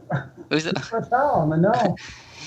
you hear in the streets, you hear that people are saying that people who fled the city, their heads have been seen on spikes just outside the city. That their heads have been Oh, we haven't impaled gotten on rid of the crude problem. stakes Just Just a- outside. just a couple 100 feet away from Irilian's walls. And you also hear someone Sounds saying, like the orc. Terrible what that happened to those dwarves too. That caravan returning home, and so there's panic in the streets. So you see ahead of you what clearly is the Tor Wizard. It's easily visible. It's spell-lit form towering into a lowering storm-lashed sky. It is a towering spike of glassy green rock. It appears to be 12 stories high. How could we miss this thing? Yeah, right. You never looked up. You know, it was there all along. This is first edition. You got to say, I look for a wizard tower. Then I would have told you. I look for a wizard tower. You see it right in front of you. Okay. It's a towering spike of glassy green rock, about 12 stories high. Its outer surface is clear of decoration, but for an unprotected stair that winds its spell-lit way up the tower, passing as needed through passages bored into the supporting buttresses. At the tower's apex, these buttresses peel away to form 3 5-foot pinnacles. So that's pinnacles. So that's what you've got. You've got the only way it seems to ascend this thing is to traverse this spell-lit path that winds its way around the outside to the top. Before we go in, I warn the people that there are groups of orcs out there that have made a deal with the devil. And if they go outside, they're doomed because the orcs are covered.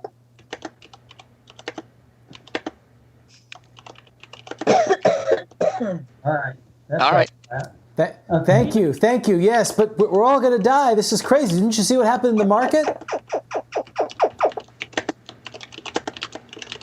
Yeah, I never could deliver the joke. I just write them.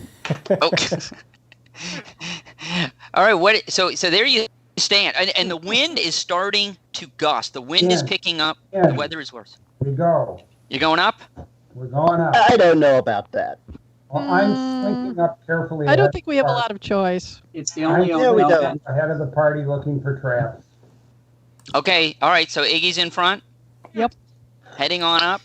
Okay. Distance enough they can see me, but not so that something that happens to me happens to them. I'm so brave and sacrificing. Okay. All right. I'm walking around the bottom like this in case Iggy falls. I can grab him. Okay. All right. So Atrim's at the bottom, waiting to see if Iggy falls.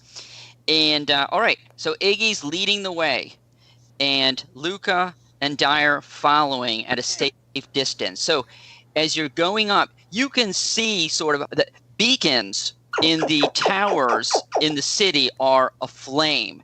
And you can see now rising a darkness seems to be creeping up the outer walls and just panic below. The mob is out. So the higher and higher you get, Iggy, it's getting windier and windier. You're getting close to the top, and the wind is almost reaching hurricane force. Do you continue on? Yes, staying very close to the wall so that I'll be pushed against the wall by the wind and not off the stairs. Okay.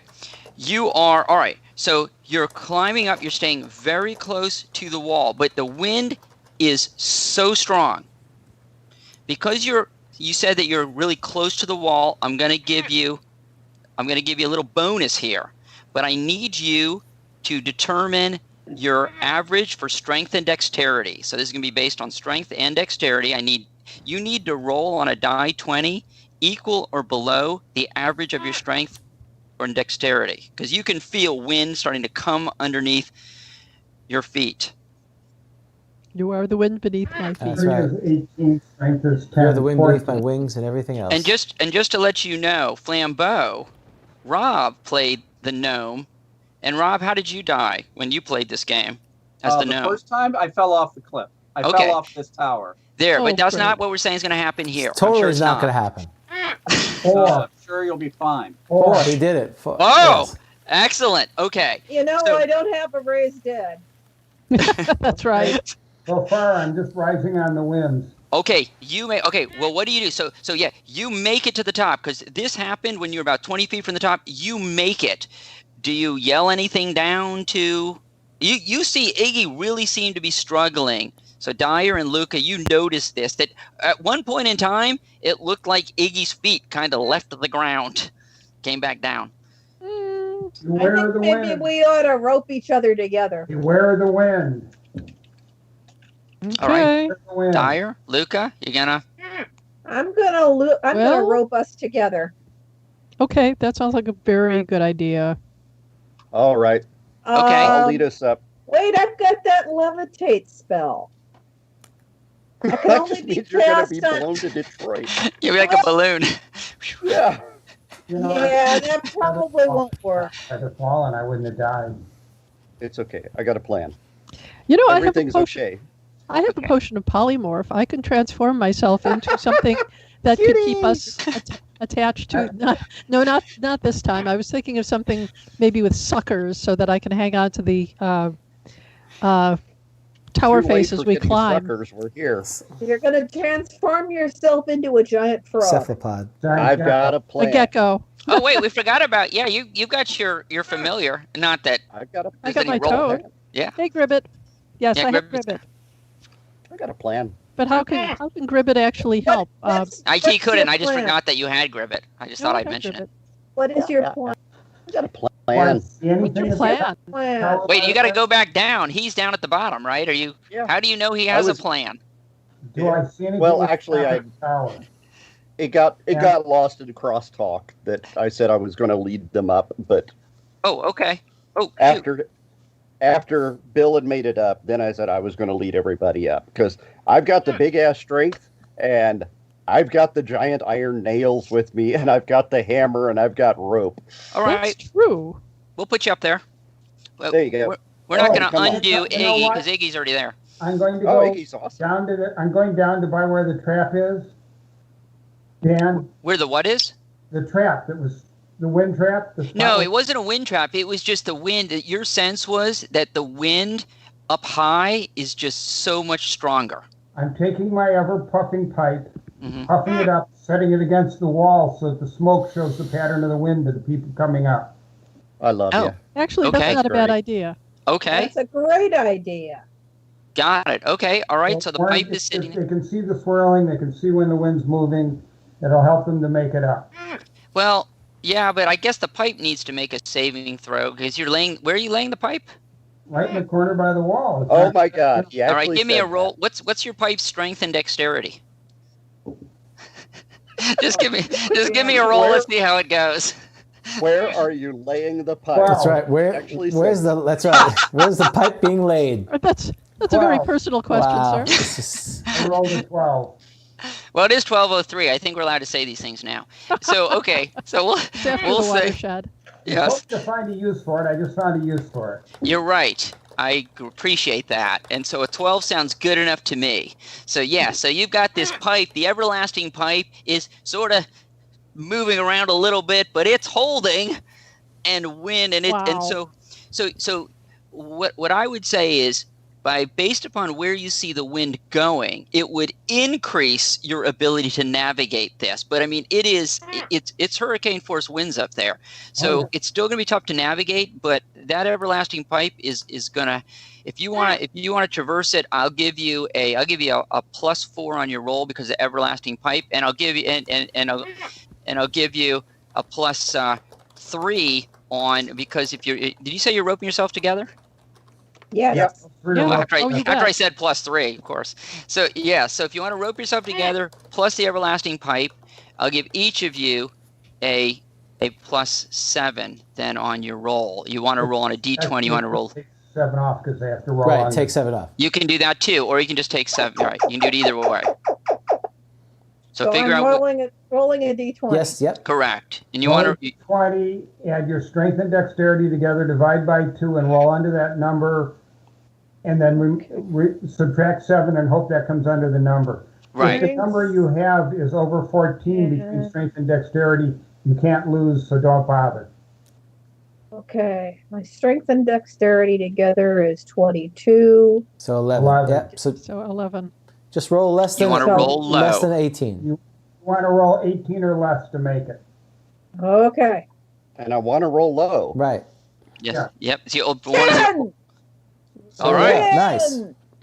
So this natural one is handy for That's once. right. Yeah. That's what we love about Very first good. edition. You don't know if you're supposed to roll low or high. That's why we don't have to worry about cheating. Yep. We just make it up. So How about? Yep. How did everyone else do? Oh, 18, 1. Yeah, we're good. Okay, so I think we're just down to Dyer, right? right. Dyer, I'm trying what to did you read. roll? Trying to read these numbers. Oh, I can Stretch help you. I prediction, know they're very small. You 8 are and... a 8 and a 15.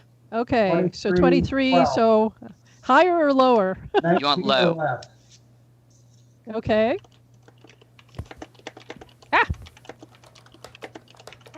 7. perfect. Okay. They all make it. Did anyone grab the pipe? All right. You take the pipe.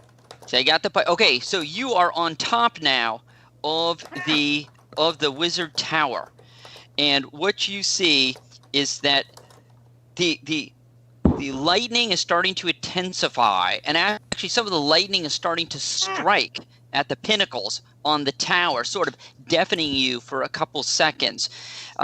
The beacons on the towers are flaming, and you can hear alarm bells in the city. The smooth roof of the tower has inscribed into it a pentacle surrounded by the following message. It's Spook Central. To enter, stand inside the pentacle and state your business. Well, that seems fair. I think being on top of a tall tower in a lightning storm is a great idea. Oh, yeah. How about we get into it and get our out of here before we get hit? And I recommend our business is we need to destroy the book to save the city. We come for the wizard's help. That's perfect. Yep. And I that's need it. to go away a minute. Okay, so that's you're going to stand in the pentacle and state Yes. that. Yes. Okay, so all of you stand there. There's lightning crashing around you. You say that, and all of a sudden, you find that you have arrived in a hall. You arrive with a thunderclap of displaced air. You see featureless stone green walls and black floors, a roof about 50 feet above you supported by massive buttresses. Golden pentacles, circles of conjuration, and wards are inlaid into the black floor. Smoking braziers, guttering candles, and strangely shaped and inscribed instruments litter the whole area. Lighting comes from the ceiling, but you don't see a light source. The walls between the buttresses are covered with dull black cloth embroidered in white with Kabbalistic symbols.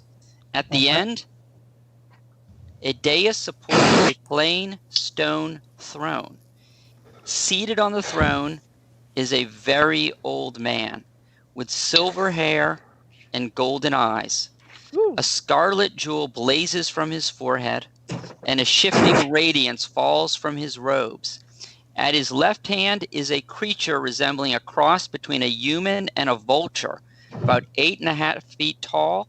At his right is a 7-foot-tall devil-like creature with horns and barbed hands. A 12-foot-tall iron statue stands behind him. On his lap, a black cat sits. In his hand is a wand, and on his fingers, 2 rings. A force wall clearly shimmers in front of him. And he says, and I turn it over to James. James? He stares at you. Ah, that's why we didn't hear anything. Mm-hmm. Just give a wave and look around and notice there's no mud.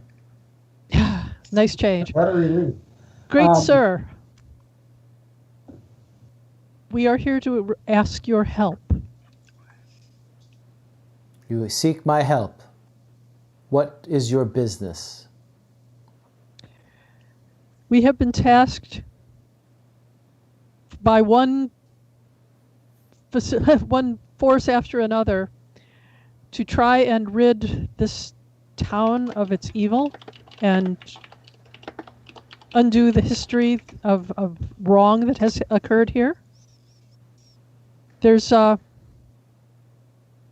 we have with us this terrible book that has caused so much grief There's a priestess of the temple down in town who is still burning, and five innocent people from the street along with her. And no one seems to be able to undo its evil. And we hear that there are sacrifices going on outside the town that may be tied to this. And we have heard that you are so powerful and so wonderful that you are the last hope for the city and the area. And we have risked all to bring to you because the whole city has faith that you can help. The last hope. He stands. He waves his hand, and the shimmer in front of him dissipates. I am truly sorry that you have to suffer such inconveniences. I apologize, especially to Raz. He seems to talk past you. Although for reasons I cannot explain, I am not entirely to blame. Don't you find it amusing that the brothers of Lagou, such fine upholders of law, should guard a fake relic? Irony isn't half of it, sir. Well. That was a great gag. Yeah, very amusing. We left a new one in its place. And it sings ABBA. He looks, kind of tilts his head slightly and looks at his companions, these abyssal and demonic creatures next to him, and they both kind of shrug at, not sure what ABBA is, but no, well, perhaps not. Still allow me to make some small reparation. Perhaps I can gain some information. He walks down. He summons his pets. Bring them food and refreshments. You are parched. He seems oblivious to the din of the screams and the sound of chaos that you hear faintly rising from the streets. Well, that's what you get for having a 12-story tower. Yeah. Do we want to remind him about the book? We'll remind him after the goodies come, because I have a feeling that he's playing for time. I'd like to know why. So you see, you basically see a creature see basically a creature like this come forth you. You would know it as a demon that comes towards you. Oh, and has refreshments, has tea, nice scones, and then the next creature looks like this guy. Not that guy. He's a demon prince. That would be bad. This guy, and oh joy! And he has other refreshments and brings it down, and he's slowly petting his cat, kind of like what? Yes. Kind of like a Bond villain. Yeah. This isn't the book. Is him. Oh. No. Well, we've risen to the sky. You confuse this. It is so terrible what you have gone through. I understand you are confused. I am confused myself. Perhaps I can get you the answers. Isn't it strange that you have not been consumed by the dark yet? If it's so powerful? Yeah, I'll bet that. Yeah. Yeah, I'm checking for exits. Oh. You see, I just figured it had good taste. Oh, damn it. I'm trying so hard to be good. I confess exactly what I did. It is okay, dear Luca? Yes? My mind, between traveling the planes and thinking of multiple dimensions, it is clouded in my age. Unfortunately, my magic has not prevented the ultimate truth from coming to me. But yet, perhaps I can get you information that you need. And you see him recline back, his eyes roll in the back of his head, and he starts murmuring and muttering in incantations. He attempts to be. You hear names. Dyer, you know these names are of celestial and infernal beings from other planes, and Luca, you would know this as well. Oh. He is trying. Okay. Speak to me. Speak. Provide me the wisdom, the insight to help these who have come. He kind of sits there for a couple of minutes as you guys are consuming a lovely tea, maybe a slight Earl Grey with a little mud in it, and the cakes are earthy. The condiment of the town. These are fine, almost a fudge of mud. It's satiating, and he kind of quickly steps up again, and he kind of looks around and, did I reveal something? Did I say something that has helped you? I don't think you said anything particular Are you sure? at all, sir. Did I say anything? Yeah. No. We heard nothing. You muttered, but... You muttered to whom you called for assistance, but you said nothing further. Okay. I will try again. Perhaps this will work this time. So he relaxes in his chair. Again, he sits contemplatively. His eyes begin to roll back out of his head. He starts pronouncing profane words, holy words, names of beings that you've never heard. And he after a couple of minutes, he looks up, he stares past you. He then stiffens, almost like a paralysis comes across him, then relax. And blackness starts pouring out of his eyes, his ears, his nose. And he looks and he says, it comes, and a breath of darkness comes out of his mouth. Leave. And now his body becomes enveloped with this darkness that comes upon him. And it starts enveloping his whole area. What do you do? I'm going to cast protection from evil on him. Okay. I'm checking for exits. Oh, okay. Well, there's definitely exits here. The challenge, of course, is how to use them, because it's not clear how to get out of here.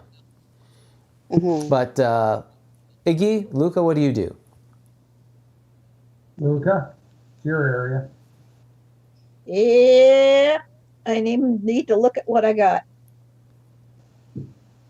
Oh crap! I closed it again. Okay. Sorry, I need to open the. Okay, there it is.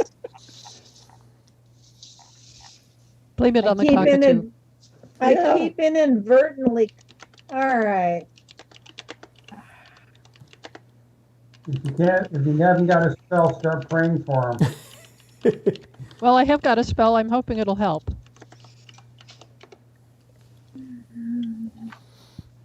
Holy water. And those tried assistants... holy water. That hasn't worked. They see the assistants next to them. They seem to be starting to be enveloped with the darkness as well.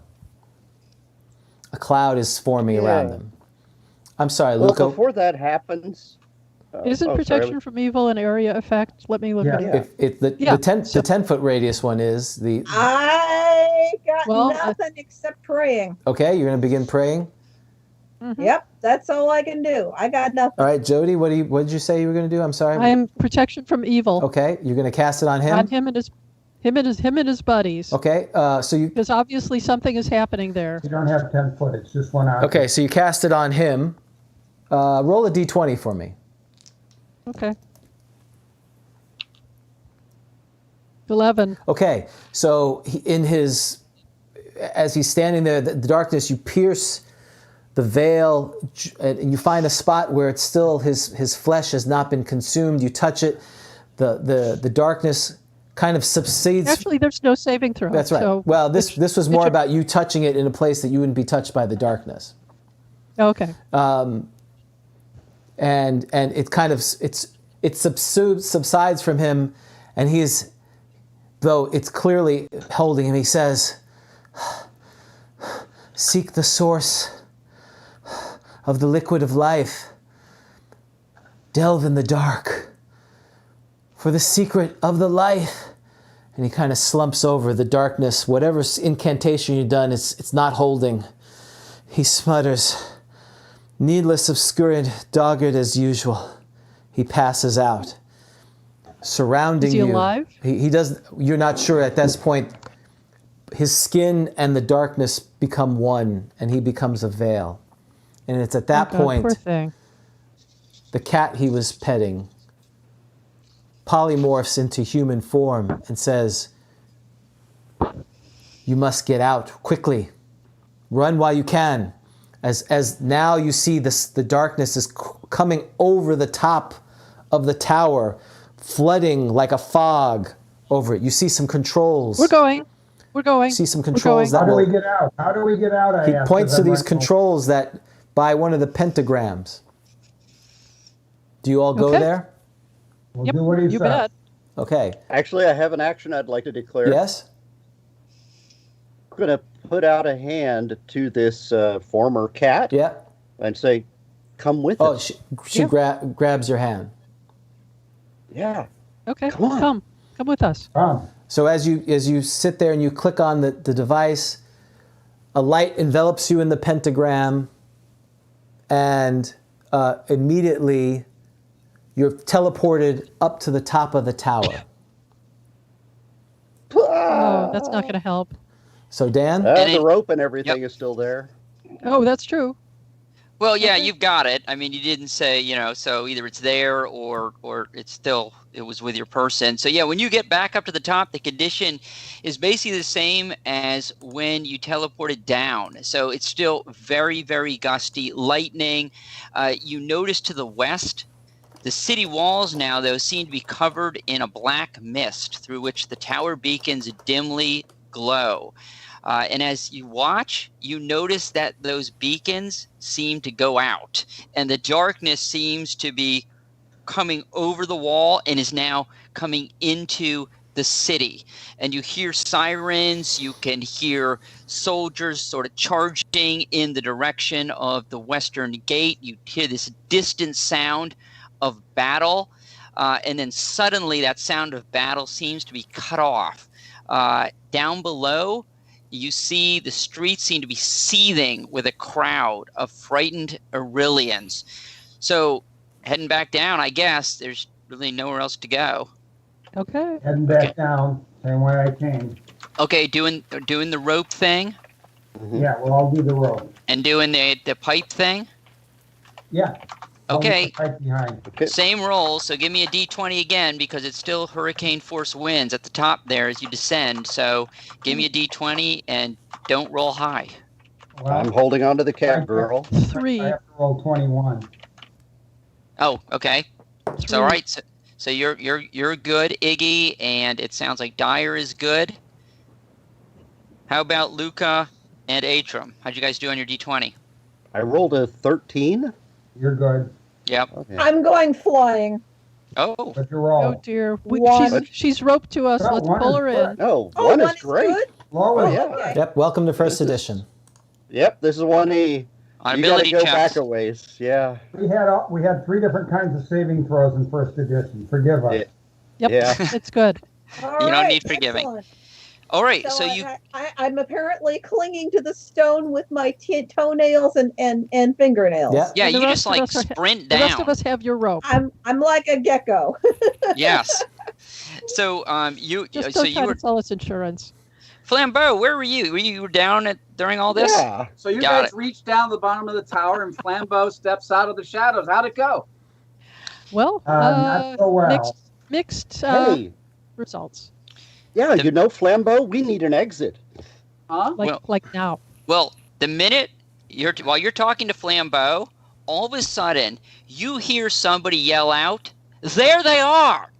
There they are! Ever since they showed up, this is what they brought the dark."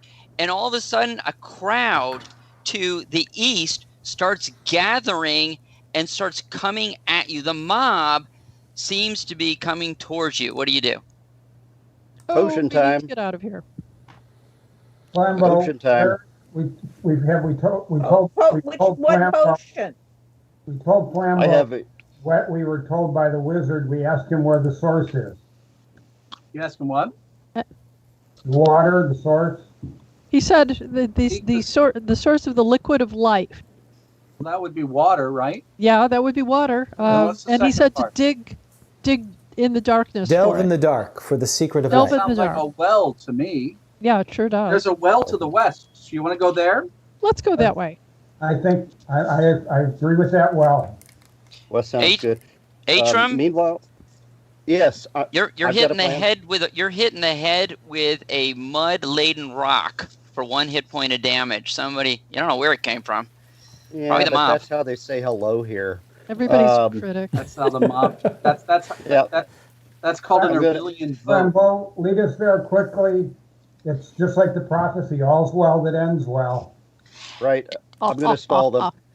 All right, and and I'll That's say a to wet the rest joke. of the group, I need some light so they can see me clearly, and I am quaffing the filter of persuasiveness. ah, I have charm person also. very Oh, good. except That that, one's the whole mob. yeah, that would help. Okay. All right. So yeah, all right. So you down the filter persuasiveness, and Flambeau, I assume you're taking them off to the west. Atrum, it is, so what are you saying to the crowd? Making sure I've got some clear light, and I'm saying, we understand. We are the heroes of the land, and we know that you are frightened by this. But slow yourselves and consider, if you don't fight us, but instead help us, we will be able to save all of you and even more. So don't be angry at us. Help us. Follow us as we go, and we will be able to lead you to a safer place. Okay, so as you say this, so it's more charismatic, so what you gain persuasive, you gain a bonus of 25% on reaction rolls, and is also able to suggest once per turn to as many creatures within the range of 30 feet. So you're saying this, and what's happening as you're saying this is the people immediately in your area seem to turn and say, hey, what he's saying makes sense. That's we should help him. That makes sense. They're not the problem. People further back are like, wait, what are you saying up there? And they're sort of now like these two groups. The one group that was close to you is turning to the people further away and are starting to explain exactly what you said and that they should follow. And there seems to be bickering between these two groups, and they start sort of fighting. So a tumult is breaking out, and right as this is happening, as this now crowd, the pro-Atrum crowd, is sort of tussling with the anti-Atrum crowd, the Tor Wizard bursts into black flame. All 12 stories burst into black flame. What do you do? Run! And that's your signal to take the rest of your possessions and follow me. Run, run, run. And off we go. All right, so you're all running. I'm going to need you to roll. Give me a die 20. Don't roll too low. I just want to make sure you don't get trampled. I'm just assuming that I've lost the horse at this point. So Yeah, I can't remember where that. I think he's tied to 7. He's tied at the monasterium or whatever. So You fell off the steps. Let's go. yeah. and All right. I rolled. Wow, how average! I rolled an 11. Okay, good. So you are not. Yeah. So you're like running with the bulls at this Hell yeah. point. You're all just where Flambeau. Can you see them? What? There's like yeah, exactly. There's like a mob is running like the bulls coming at you guys, and so Flambeau, lead them away. Try to keep sight of them. All right. Well, I rolled a 16. I'm doing okay. Okay. Well, you guys, I got to catch up with them. I'm supposed to be leading. Yeah, just Follow lead me, us to man. the well. So Flambeau leads them to the west through the crossing the Damon Road and down to the Ruby's Way, and we find ourselves in a broad square, or not really a square, more like a plaza between 4 big tenement blocks of buildings, and in the middle of the square is kind of a big well. There's water troughs there where animals are watered, and there's also a big place where people draw water out of the well for their for the purposes of bathing and drinking And making mud. Well, of course. and mud. Oh yeah, well that's Yes. also Well, that's remember, part it's a of the secret. The industrial- recipe is a part of the secret. industrial light industry area of Irilian. And as you are standing there, and keep in mind that this mob, which is now divided, half the mob was following you, the other half was chasing you. So they're standing behind you, and these fights are breaking out behind you between these two groups. All of a sudden, you hear horses. You hear horse steps coming at you down the Rubus Way, the Ruby Way. Two riders, clearly of the guard, ride up right to you, and you notice behind them, slowly coming down the Ruby Way, is the darkness, the dark wall. And he looks over at the four of you and says, we tried to battle them. We tried to make a stand at the gate. Too many of us were killed. In the mist, there's large numbers of humanoids of all times, all types. Orcs, goblins, bugbears. We fought a delaying action, but too many of our troops have fled. And the one guard looks at the other one, and they just sort of nod, and they just go racing back down the Ruby Way, heading toward the darkness, which is slowly coming down the street. What do you do? Into the well. Time to go down. Into the well. Okay, how you getting it? It is about into the muds. All right, so Flambeau puts his lantern over the well, and you would estimate it's about 100 feet deep. It's about 9 foot diameter, 100 feet deep, and you see it's just some water down there. Its walls are smooth and covered with slimy moss. It looks. And there's a structure above it with a rope and a bucket, right? There is. That goes all the way to the water, right? Otherwise, it would be useless. Correct. That's a rope. That's a rope. Well, we need to Okay. send a lightweight person down there.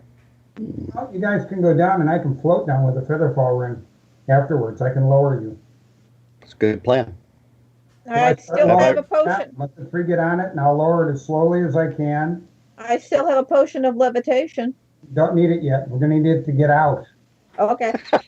Yeah, That's I'm going to keep my optimistic. spider climb available. I thought this is a one-way trip. Yeah, really. I'm being melodramatic. If I thought that, I Me wouldn't too. think at all. I'm a gnome. Oh, kitten, cat. My middle name is Quark. Anyhow. So I'm lowering them down as quickly as I can. When I see Okay. them reach the bottom, I'll have my featherfall ring, I'll invoke it, and I'll drift down to join them. Okay, well, I can tell you, and who, Flambeau, what are you doing? And I got a cat girl. What am I doing? Are you going down too? Of course I'm going down. Okay. I mean, I've only got one good arm, but I'll do my best. As you are heading down, Atrum, you notice that a side of the well appears somewhat different from the rest of the well. The moss is a slightly different color. About 50 feet down, the moss is a slightly different color When he from yells, I the stop rest of it. lowering.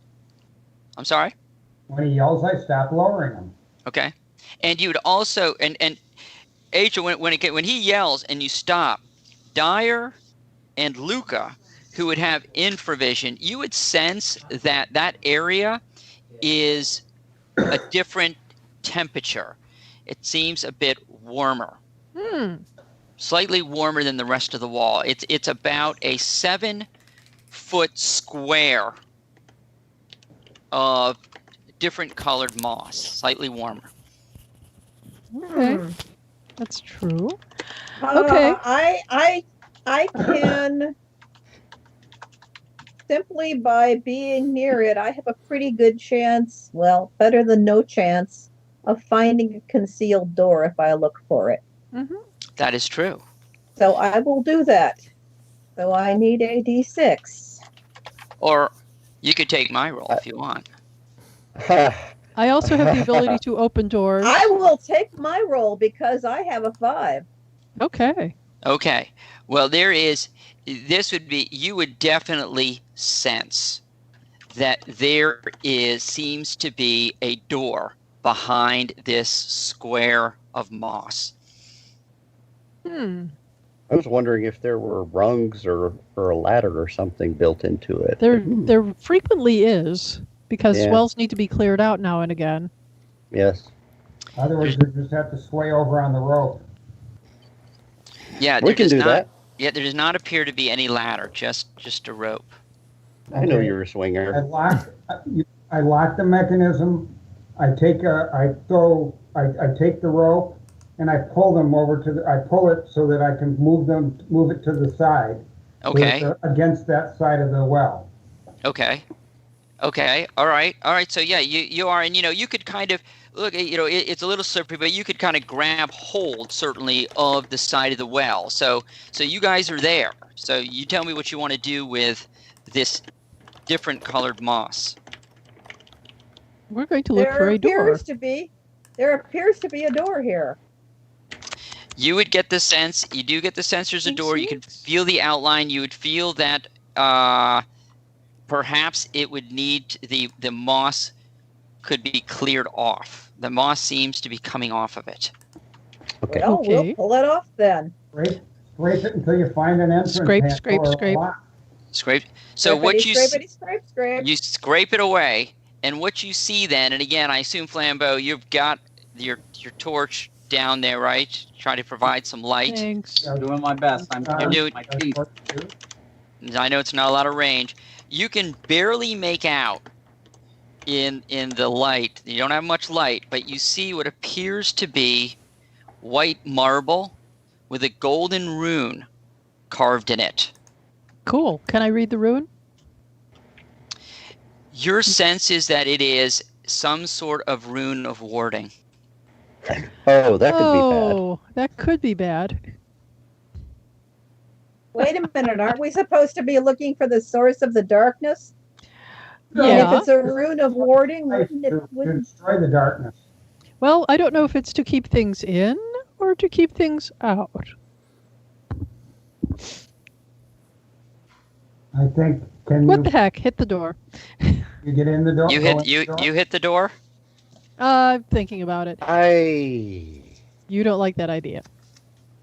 Well, I should probably take the hit if anybody wants to. Wouldn't dispel magic make more sense? Yeah, you'd think that. She took 2. You only used 1. That's true. Yes, Steve, you've got a dispel magic left. Do you want to use it? What do you think? I do. Let's go ahead and do it. Okay. All right. So Luca is casting a dispel magic on it. From a scroll, I believe. Okay. From a scroll. Light flows. Yes. Light flows from the scroll, illuminating all of the well. It encompasses this door, and immediately the door simply disappears. Oh, I was afraid because I didn't know friend in Elvish, so. Yes. And you notice it reveals a long, square passage that shrinks to a point of light. Hard to tell how far away. Maybe about a quarter of a mile. And in what direction does it go? Dig deep in darkness until you find the light, said the prophecy. Yes. So it is heading toward the east. Okay. Oh, okay. This is where I'll go down the rope. Where the death is. Yeah, Iggy, the darkness is crawling. It's getting very close to you. I'm down the rope. Use my feather fall, one hand. When I get to where the door is, jump inside the door and keep going with them. Catch up. Put the parties together. I was going to wait to pull you in, so good. That's fine. So you notice, so when you guys are down there and you see Iggy coming down, the dark reaches the well, and as you see Iggy usually coming on down, The dark is coming quickly and comes over all of you, and you feel very cold. And you can hear crackling, and you can sense, you don't know how you know this, but you can sense the crackling is the dark going through the houses in Irilian, one by one. And there you stand. You've got this little point of light, and the darkness has washed over you. It's silent. Now you've got Flambeau, you got a little bit of light, but not much. Maybe like about a 15-foot radius at this point. There you hang. Flambeau points out that his lantern normally casts a much greater diameter. There's something here that's pushing back against the light. Enough talk. Let's go down. I didn't hear you, Bill. They went into the entranceway. It has washed into the entranceway. Yeah, so it has the dark. We're in the corridor. You are in you are in this tunnel now. Okay. Yep. Okay. Deo Yep. Christ. That's what you hear chanting. Light Deo up. Christ as it pours, echoes into the realm. Exactly. All right. I'll light up a torch off of that lantern. Flint and steel. Or just go poke. Yeah. Okay. So I got a torch now? Yep. So you've got it. It doesn't give off a lot of light. The dark really seems to stifle the light, and the walls had a light glow to them, but as the darkness washes over you, it starts to darken the walls as well, and so you can't see very far. And as James said, We're moving. Okay. In the direction that went, and we saw an empty corridor, so we can go quickly. Yes, you saw a light at the end. Go very quickly. Try and get that light. Okay. Right Flambeau? Yes. Yes. You have the cat girl in your possession? The cat girl? Oh, yes. She's right here. Yeah. I'll offer a hand to her and say, would you carry a torch for me? Sure. I'll be happy to. Of course. She hisses at you. Oh, come on. There's a torch you can have. Flambeau elbows Luca. Says that's an old torchbearer joke. That's a classic. An oldie but a good. It is. It is. You hear that all the time. I'm so sorry. No, seriously, I can carry a torch or I can carry a sword. Can you come out here and carry a torch? But can you carry a tune? All right. Are you're heading in? We're going. Ignoring Lothario here, we're moving as quickly as we can down the hallway. Okay. But can she carry a tin? That's what I want to know. I'm trying to get the cat girl to carry the torch so I can carry a sword. We don't need a sword. We need to move quickly. Down the hall, let's get to the light. Let's turn out on this darkness. Flambeau keeps up and casts light for you. Oh, good, thank you. He's been wonderful. You hear coming ahead of you hooves approaching. Ahead of us. Coming close. Yes. Down the tunnel. Coming toward you. Tunnel. Closer and closer. I will call out. We can hear you. We're getting close to each other. We don't mean any harm. So standing as you call that, and remember the darkness you're barely keeping at bay behind you as Flambeau and the rest of you are racing towards the light. The darkness is biting at your feet as you're running. It's enveloping, it's crawling across. It seems to overtake you. The light is still ahead of you. Flambeau's light continues to provide some sense of direction. And you hear in the distance, now coming closer and closer, the light that you are going towards is obscured. You see a giant creature. Actually, as you're looking, as as Larry's character says, we mean you no harm. Who are you? You realize it's not one creature, it is two. You see a man, or maybe a man on a horse in this portal. He comes towards you. His visage is silhouetted by the light behind him. Flambeau's light flickers, and you see he is a skeletal knight, in full plate mail. He sheaths his sword. It is time for you to be claimed by the dark. He speaks in an ancient tone that you barely understand, but it is common. The time is now. And he points, the light will be snuffed out, and he points at Flambeau, and he utters a word that you've not heard, and you see Flambeau, make a D20, Flambeau. I'm sorry, I can't hear you, you're muted. 12. How many hit points do you have? 9. Okay, you took 27 hit points of damage, and you see him erupt in flame as he screams in agony, and he becomes cinder. What do you do? Larry, you're in the box. That's horrible. And you see now the I ain't got a resurrected. No, don't get well, front that's row. that's clearly very upsetting. Turn undead. That's horrible. Try to turn undead while the rest of us react. Okay. Yeah, I think I gotta return. Clerics get I gotta speak with Dad. Yeah, it's a natural ability of clerics to repel the undead. So. Oh, okay. So I'm gonna try to turn the undead. And. Yeah, there it is. If that doesn't work, I'm going to use the fireball on them. Okay. It is a very cramped. You'll have to target it very carefully. Yeah, in an enclosed. Because it's enclosed space. If you don't do, it's. Well. Just be careful. I'm angry.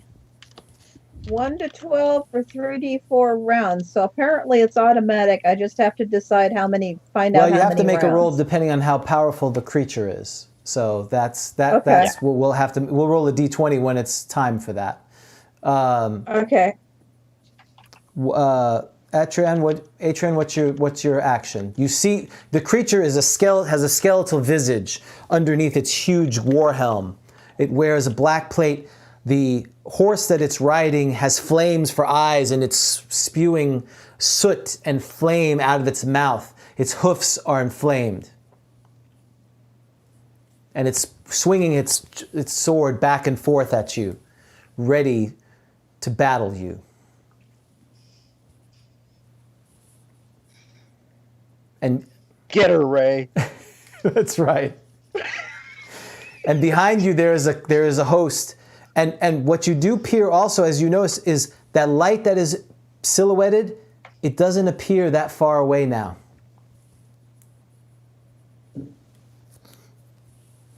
It may be 20 yards past this creature and his steed. May I ask how wide the corridor is right now? It's about 10 feet. Okay. It's basically a 10 feet diameter. All right. I'll take point. Okay. Yeah. Big time. It's time for a potion of superheroism, friends. Okay, you're gonna consume that and then take the point. Luca's gonna try to turn undead. Iggy, what are you doing? I'm drinking a potion too. Okay. I'm going to start reading magic missiles. Which one? Okay, so the creature sees that and starts moving towards you. Basically stride. He's not charging. It's striding towards you, ready to strike at Atrium as you finish quaffing your potion. So, Larry, you're in the box. Let's roll initiative. Right on. I got a 4. On a D6. D10, is that right? D6, okay. I have rolled a 3. 3, okay. So as you finish quaffing your potion, he and the horse neighs at you and he swings in a perfect unison. These creatures are well trained. He hits you, strikes you with his long sword. The creature actually was attempting to hit you with its hoofs, but the blow that you suffered from the great sword, its flame going off of it, was unable to strike you. But you do take 12 points of damage. Okay. I get 3d10 plus 2 temporary hit dice. That's is that correct. right? Yep. Okay. So I need to roll that. You could. While you do that, Luca, you're going to attempt to turn undead. Roll a d20 for me. You need to roll high as you can. 17. That's pretty high. Let's see. I don't think it says, James. 20. Doesn't say. Nice. I think they're turnable. Well, I'm going to check. They're lich like. I think it'd have to be a lich roll. Yeah. Don't you think? I would say so. Well, that sucks. So you invoke your deity's name, and he kind of stares at you and sneers with his snarled grin. He's not impressed with the power of your deity. Refresh me. How many hit points of damage did I 12. take? 12. Thank you. Okay. And Bill, Iggy's quaffed his potion. What potion did he take? Remind me, can I get out of gaseous form if I drink gaseous form anytime I choose, or am I stuck in it for a limited time? Well, technically, you're supposed to be in gaseous form until the potion ends. And how long does it last? 5 to 20 rounds, so 5 to 20 minutes. That's a little long. Then I won't take that Okay. one. Do you want to take? I'm going to slink along the dark wall so I can get a backstab. Okay, well, you're going to probably have to climb a wall and jump on him because he's on his horse and you're a gnome. Yeah. Okay, so you're going to try to sneak around, climb up the wall, and then try to jump and stab him kind of deal. Okay, give me a percentage to move silently. While you do that, your magic missiles, you're going to attempt to use your magic missiles? Dyer? Yeah. 46. Okay. If he hadn't jumped on the creature, I was going to use my ring of shooting stars and throw ball lightning at the son of a gun. But since Iggy has involved himself, I'm not on him yet. Yeah, he's creeping across the side. He's doing move side. So, Dyer, roll percentages for me. You sense a great aura of power that this creature has. All right. 77. 77. You didn't say whether I'm supposed to roll high or low. The only thing you notice that the power of your spell, once it shoots off, it seems to be just consumed as soon as it hits him. He seems to have taken no effect, and he kind of his confidence. He stands even straighter in his saddle, mocking your feeble attempts to assault him. The magic arrows, the missiles appear to have no effect.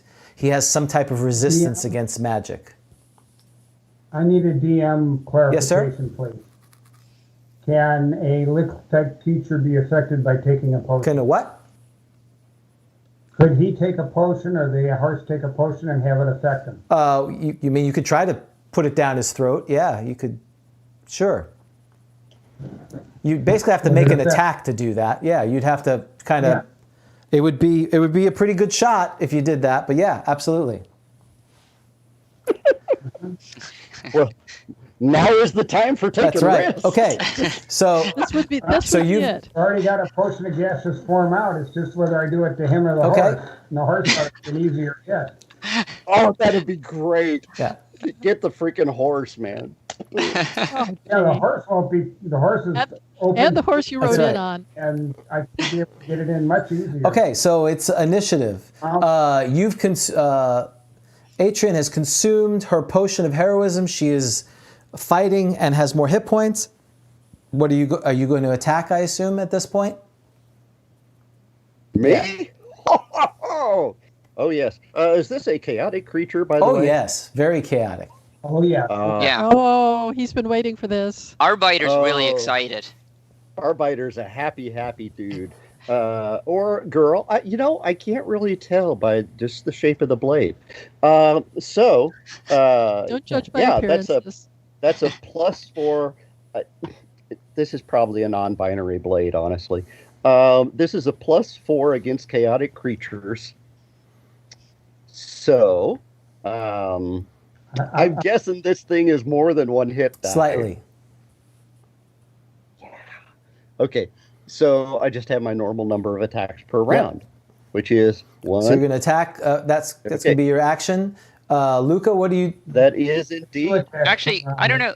James, I may not have put that. At 5th level, does he get an extra attack It's at that 7th point as level a in fighter? the first edition. Unless you allow from the book that shall not be named, which we don't do. I don't.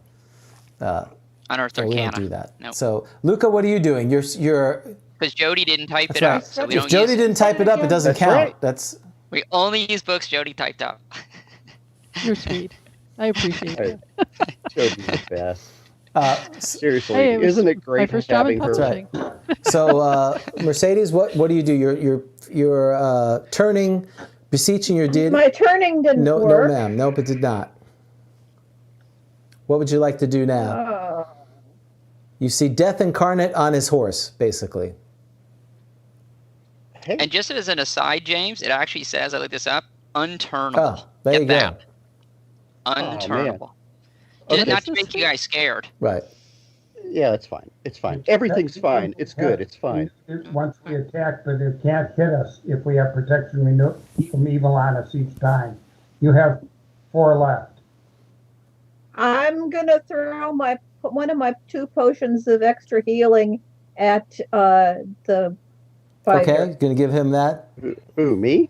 Yeah, you. Slip it in my back pocket or something, right? Yeah, Yeah, I'm wearing plate that's mail, what but I- I've got that's what I solid got, steel man. back pockets. That's what It's I like got, the bat man. nipples, yeah. Hey, you've got holy water. You know. I Why could would try to anyone bother to put that on armor? The holy water didn't work on the darkness before. It sure as hell isn't going to work on the incarnation of darkness. Hang on, guys. I just had a crash. Let me fix this. But keep going. I'll be Okay. back. He's been covered in So, darkness. Bill, you're gonna try to chuck the potion at the horse.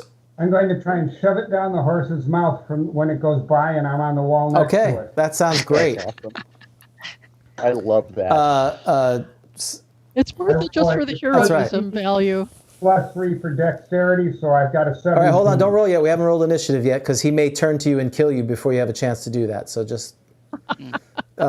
Nice. I hope this works for gnomes Right. everywhere. Now you are a gnome, so you do This is an know example for gnomes I everywhere. despise them, and the fact that you've lasted Maybe I should 5 hours, James, I think 5 I and a should half hours, handle and this. not been killed has really been killing me. So I'm just saying, it's Yeah. really not your play, Bill. It may just be the fact that now I'm running this. Okay. So, but I hear your action. But it's Bill, so you gotta love him. That's true. So, +2 for Bill. Dyer, what are you doing after you try your magic missiles? Oh, I am furious. I all I've got in the way of a big spell after this is fireball, and I want everyone out of the way. Okay. Yeah, fricassee is not going to... Wait! I have also got, like I said, the Ring of Shooting Stars. Can I ball lightning this guy? You can certainly. You think you can. It really depends when Iggy attempts his chucking of a glass into a demonic beast. Is he going to strike first, and can I see him there? And if I can see him, I don't want him in the blast. Well, you could wait till the very end of the round and then do that if you'd like. I will wait. Okay. I will wait. I will be the last to go. Let him go Okay, first. excellent. So the knight and his steed won initiative last time. So actually, you can roll, Jody, for initiative if you'd like. D6, please. Okay. The creature and his steed rolled a 4. 2. Okay, so he's going to attack yet again, Atrim. Your fall will be complete now. What's your armor class, Atrim? That's just insulting. Yeah, let me look it up here. I got it. -1. I'm sorry, -1? -1. Yes. Oh, yeah. He swings and misses at you. He's frustrated with the fact that he missed. But the horse does strike you for 1 point, a whopping 1 point of damage.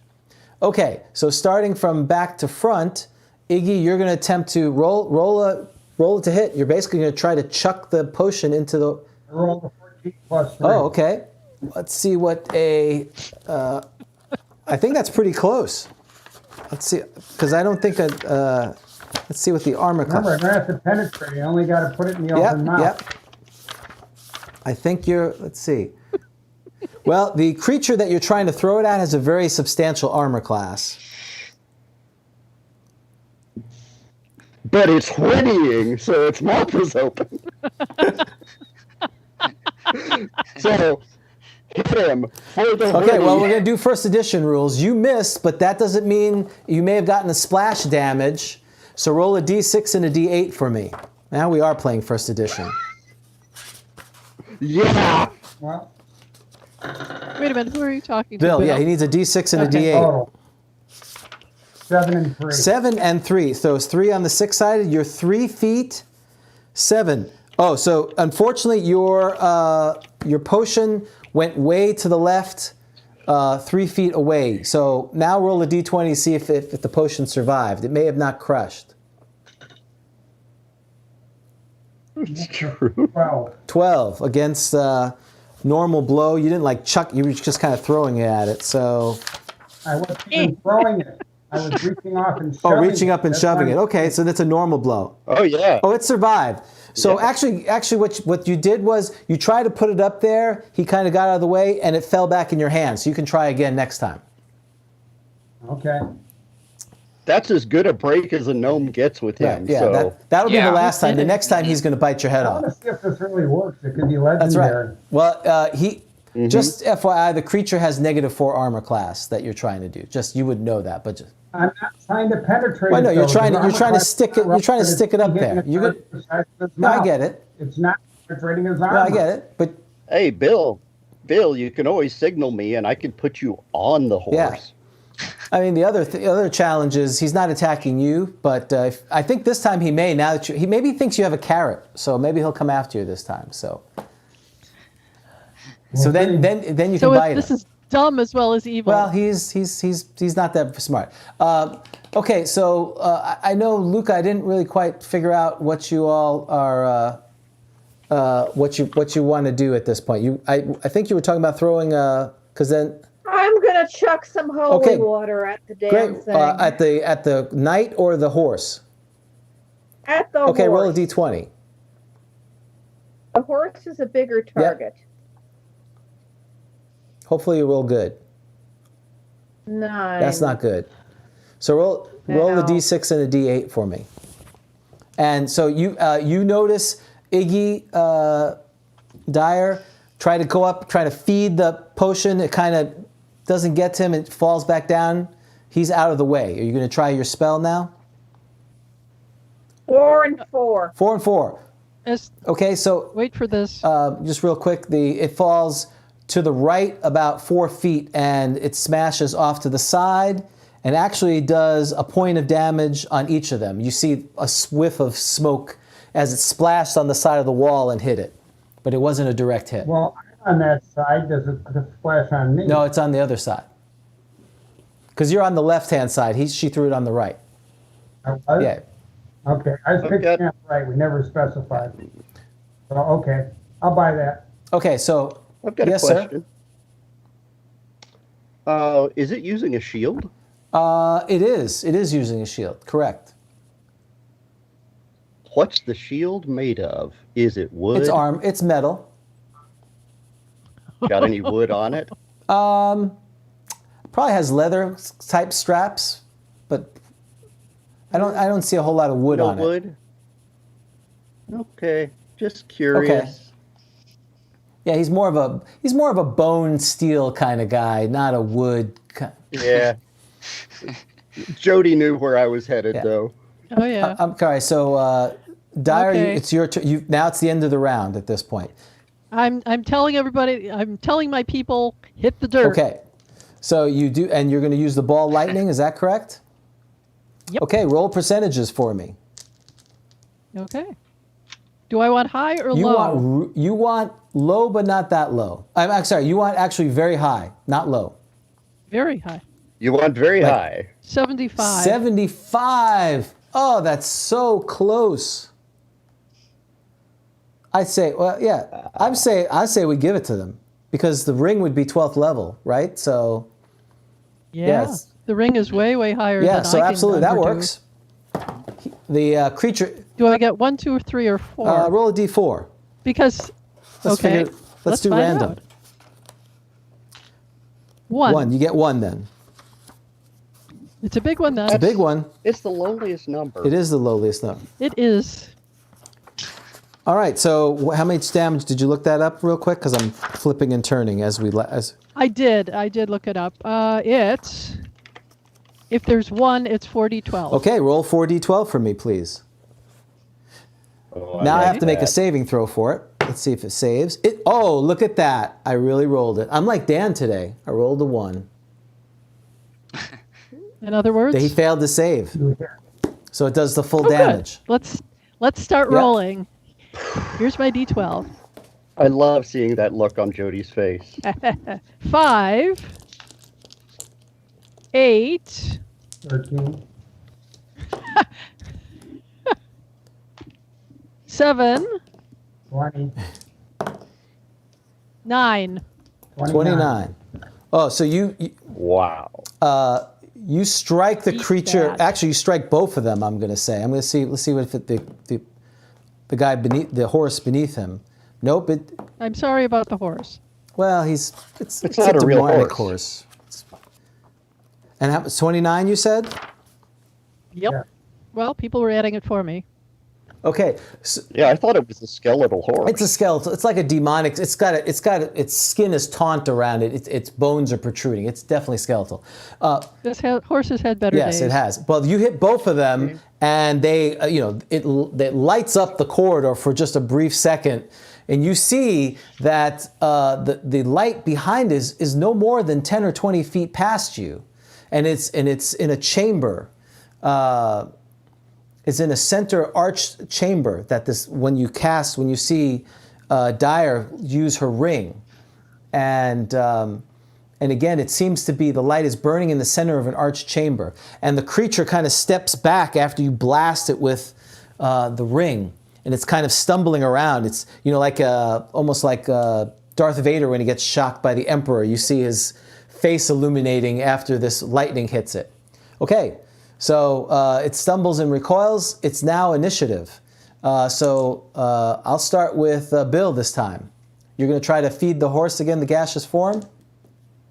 Who stumbled and recoiled? The knight and the horse after being blasted by this giant lightning ball that hit it. Which is closer to me? I'm sorry? Which is closer The horse to is me? closer to you. All right, the horse is blinded, stumbled. Yeah. I got to have some big Oh bonuses yeah. on If this you one. roll a 14 or higher, don't roll it yet because we're rolling initiative. You would work. Larry, what are you doing? I think I may have missed Yeah, an you need attack. on it, You need an actually. attack. I'm sorry. Go ahead. Go get your attack in. Roll a d20. I'm sorry. Okay. Well, it's staggering. Do it. Are you attacking the horse or the knight? I was attacking the knight, but that's a no-go. I rolled a 3 3. is not going to work. Okay, so you're going to attack him again next round or this round coming up? Okay. Yep. Luca, what's your plan? Another holy water? Gonna try another holy Okay, water. great. And Dyer, Jody, what's your action? I guess I was waiting to see if I took him down enough. How often can I use the ring? It's a good question. It doesn't. I think it's just once a round at this point. I think. Once every time you have initiative. Yeah. Until it runs out. Yeah, of I think turn. I'm not sure if it's charged or not, but we're going to say it is because it sounds fun. So we're going to let it go. I see Dan looking up. Well, when my friends are out of the way, and not engaged with it because I don't want them to get electrocuted. I'll try it again if you let me. Sure, sounds good. What? Okay. I'm sure. I don't see. The good news is everyone who's watching, only 2 or 3 are first edition people. They're not screaming, so it's okay. It's all good. So, actually, Jody, you typed this. You don't remember exactly how many? I'm just kidding. My darling. That's right. That's what. Well, if you didn't listen, that's what Dan would ask. Dan would ask, "Don't you remember that?" Oh my God. Exactly. Yes. All right. Well, let's see. Mercedes, roll me a d6. We'll roll initiative. I rolled a 2. You rolled a d6. Yeah, right? roll a d6. First, I have to tell it I'm rolling a 6. I rolled a 5. All right, you guys got it. So, Larry, get your attack in. Here we go. Rolling a d20, and it is a 6 plus 4 plus strength is a 3. 6 plus 4. 6 plus 4 plus 3 plus 3 for surprise because he's off balance. So what is that? So I think that might 16. So Your net is 16. A 16. Oh wow, that actually hits. You barely just did it. He hit with Now- Arbiter? Yes, he hit with Arbiter. Yep, Because a hit causes blindness for 2 to 12 rounds unless there's a save. Right. that's right. Yay, Way to Arbiter. go. Thank you, Daniel. Well, I rolled You're a 2, welcome. so 2 to 12 rounds. 9. You don't know that. Oop, you didn't hear that. What? I didn't Exactly. hear that. So roll your damage. He's a normal sized creature, D8. Okay. Normal sized creature, D8 plus 4 damage, right? Plus 3 for Yeah, strength. plus 7 total. Yeah. If you roll well. Hang on, I just moved the wrong screen. Sorry about that. Little delay there. The roll is a 7. 7 plus 7 is 14 plus 29, right? That's what 43. is 43. So Arbiter, as you swing the sword, Arbiter, excuse me, when you swing the sword, Because he Arbiting. you feel a power that you have not felt in such a long time. This surge. My arm is whole again. You swing through the creature. In his vain attempt to put his shield up, he glances off, and you strike the creature in the head. He falls over, and collapses, and appears to be and starts to meld into the darkness. But yet the darkness. Help me with the horse. While the horse remains there, the darkness is still coming towards you. Could you help me go. with the pronunciation on Diansesh, the Celtic deity of healing?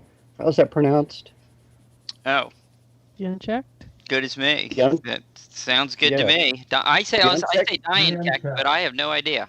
Yeah, I'd be yelling in Diansech's name as I'm doing it. The end check. Diansech.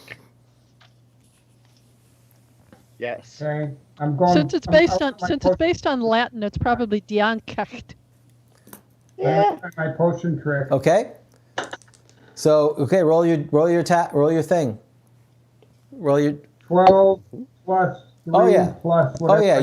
yeah. You like a carrot, like some kind of weird cylindrical carrot. You shove it in there, and now that the other creature is gone. Rob is laughing.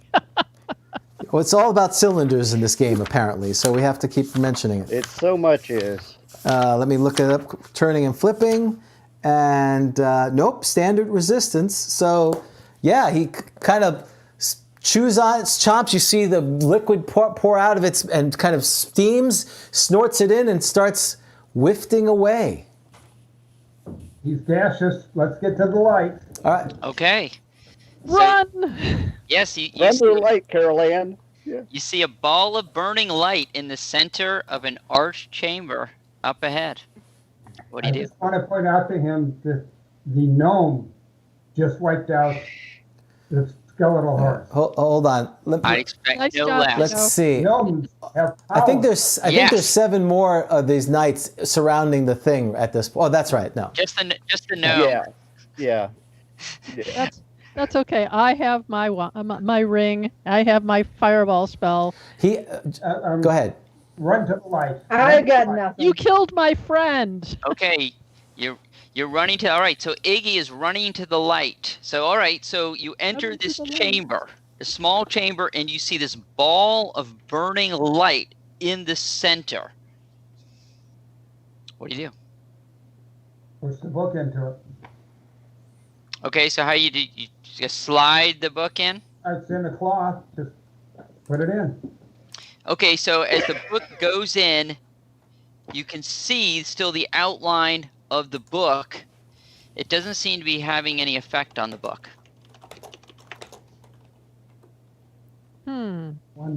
It's not overdrawn. Okay.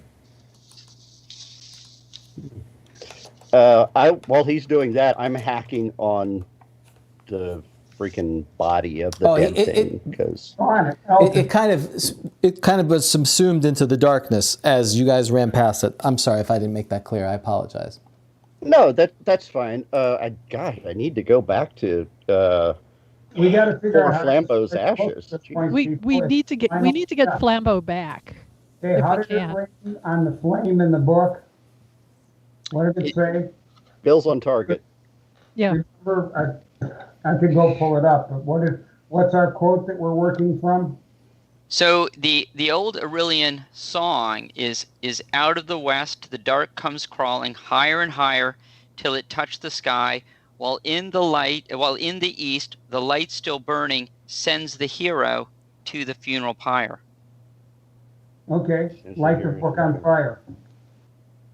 All right, sends the hero to the funeral pyre. So yeah, what are you gonna? Our hero. Hey. Flambeau was brave, so. Now we need to get. Okay, I'm going to say to everybody, remember the cat girl is in Flambeau's. Yeah, she's not around portable anymore. hole. Yeah, that was only for your amusement. She was a scaredy cat. So no red shirts. She fled. Well, she died horribly after being immolated through the thing. So it's a shame. All right.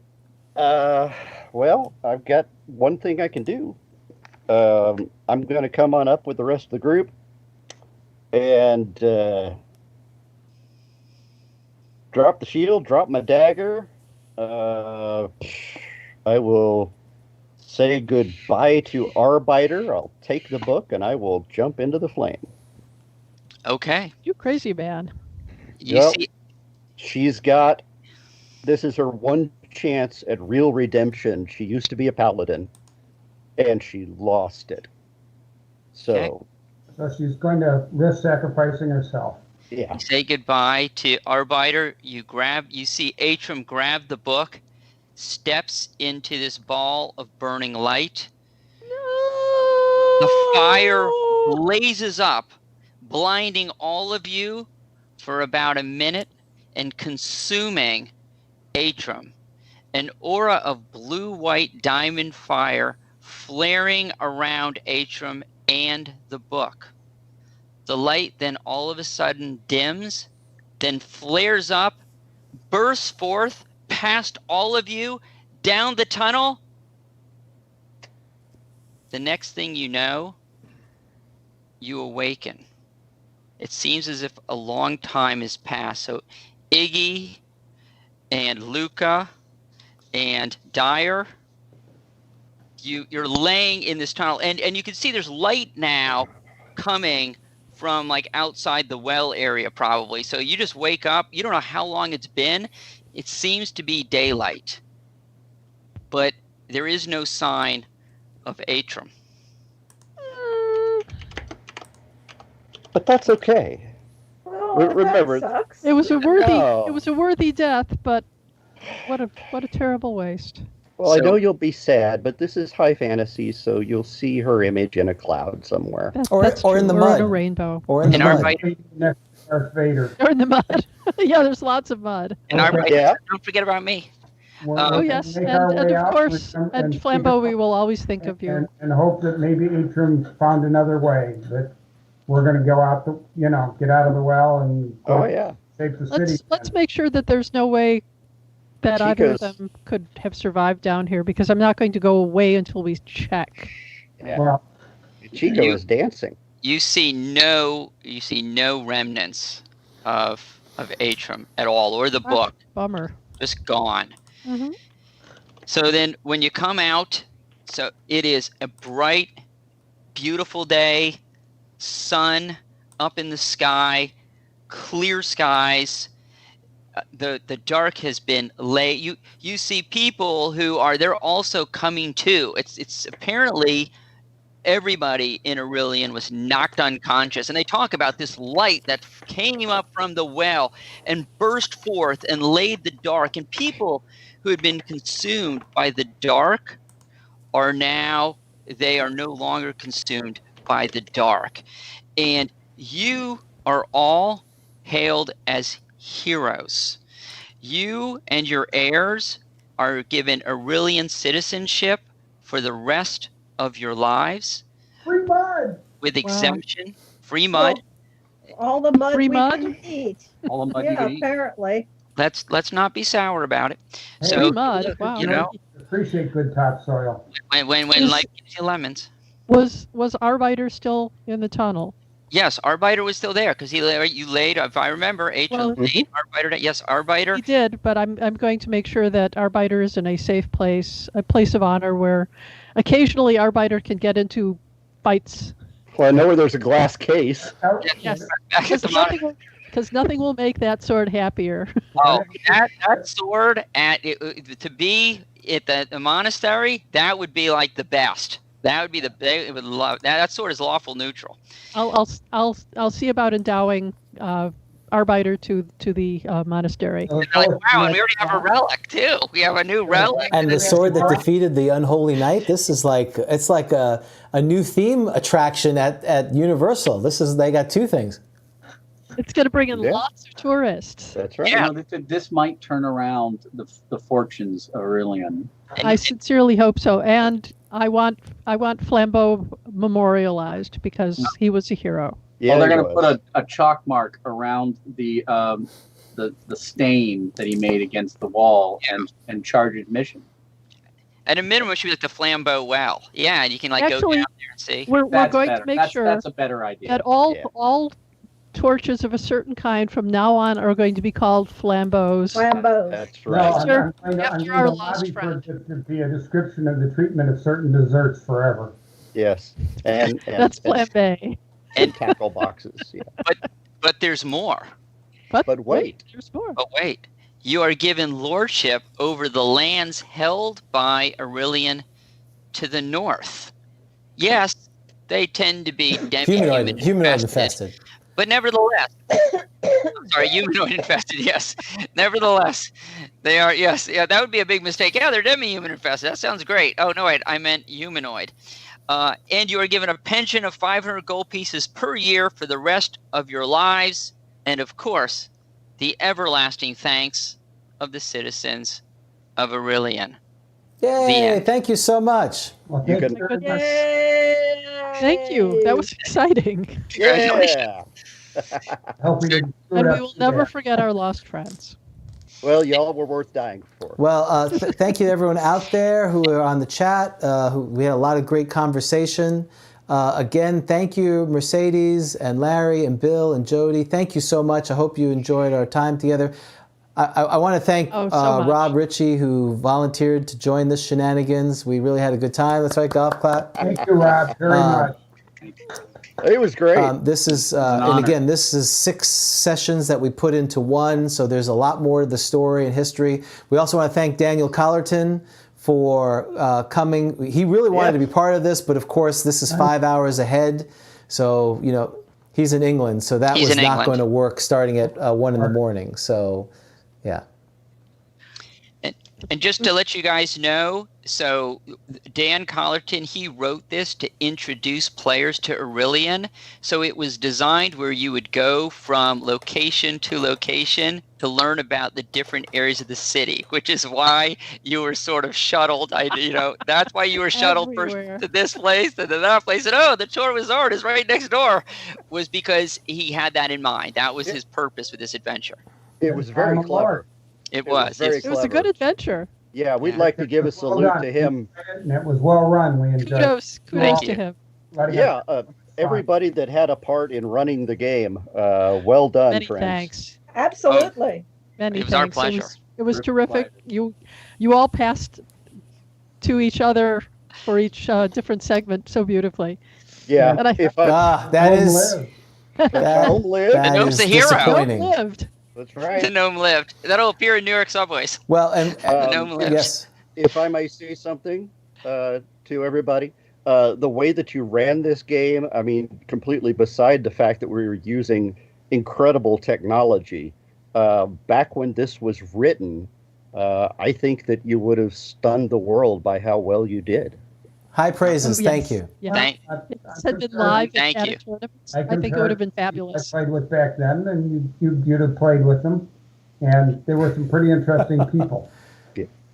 Thank you, and credit to James. James gets all the credit for the technology, and he had a tough job because there were some glitches. So kudos to James for You working made it on that. work, and Robert, you except for the Irish brogue you two had for Irilian, it was great.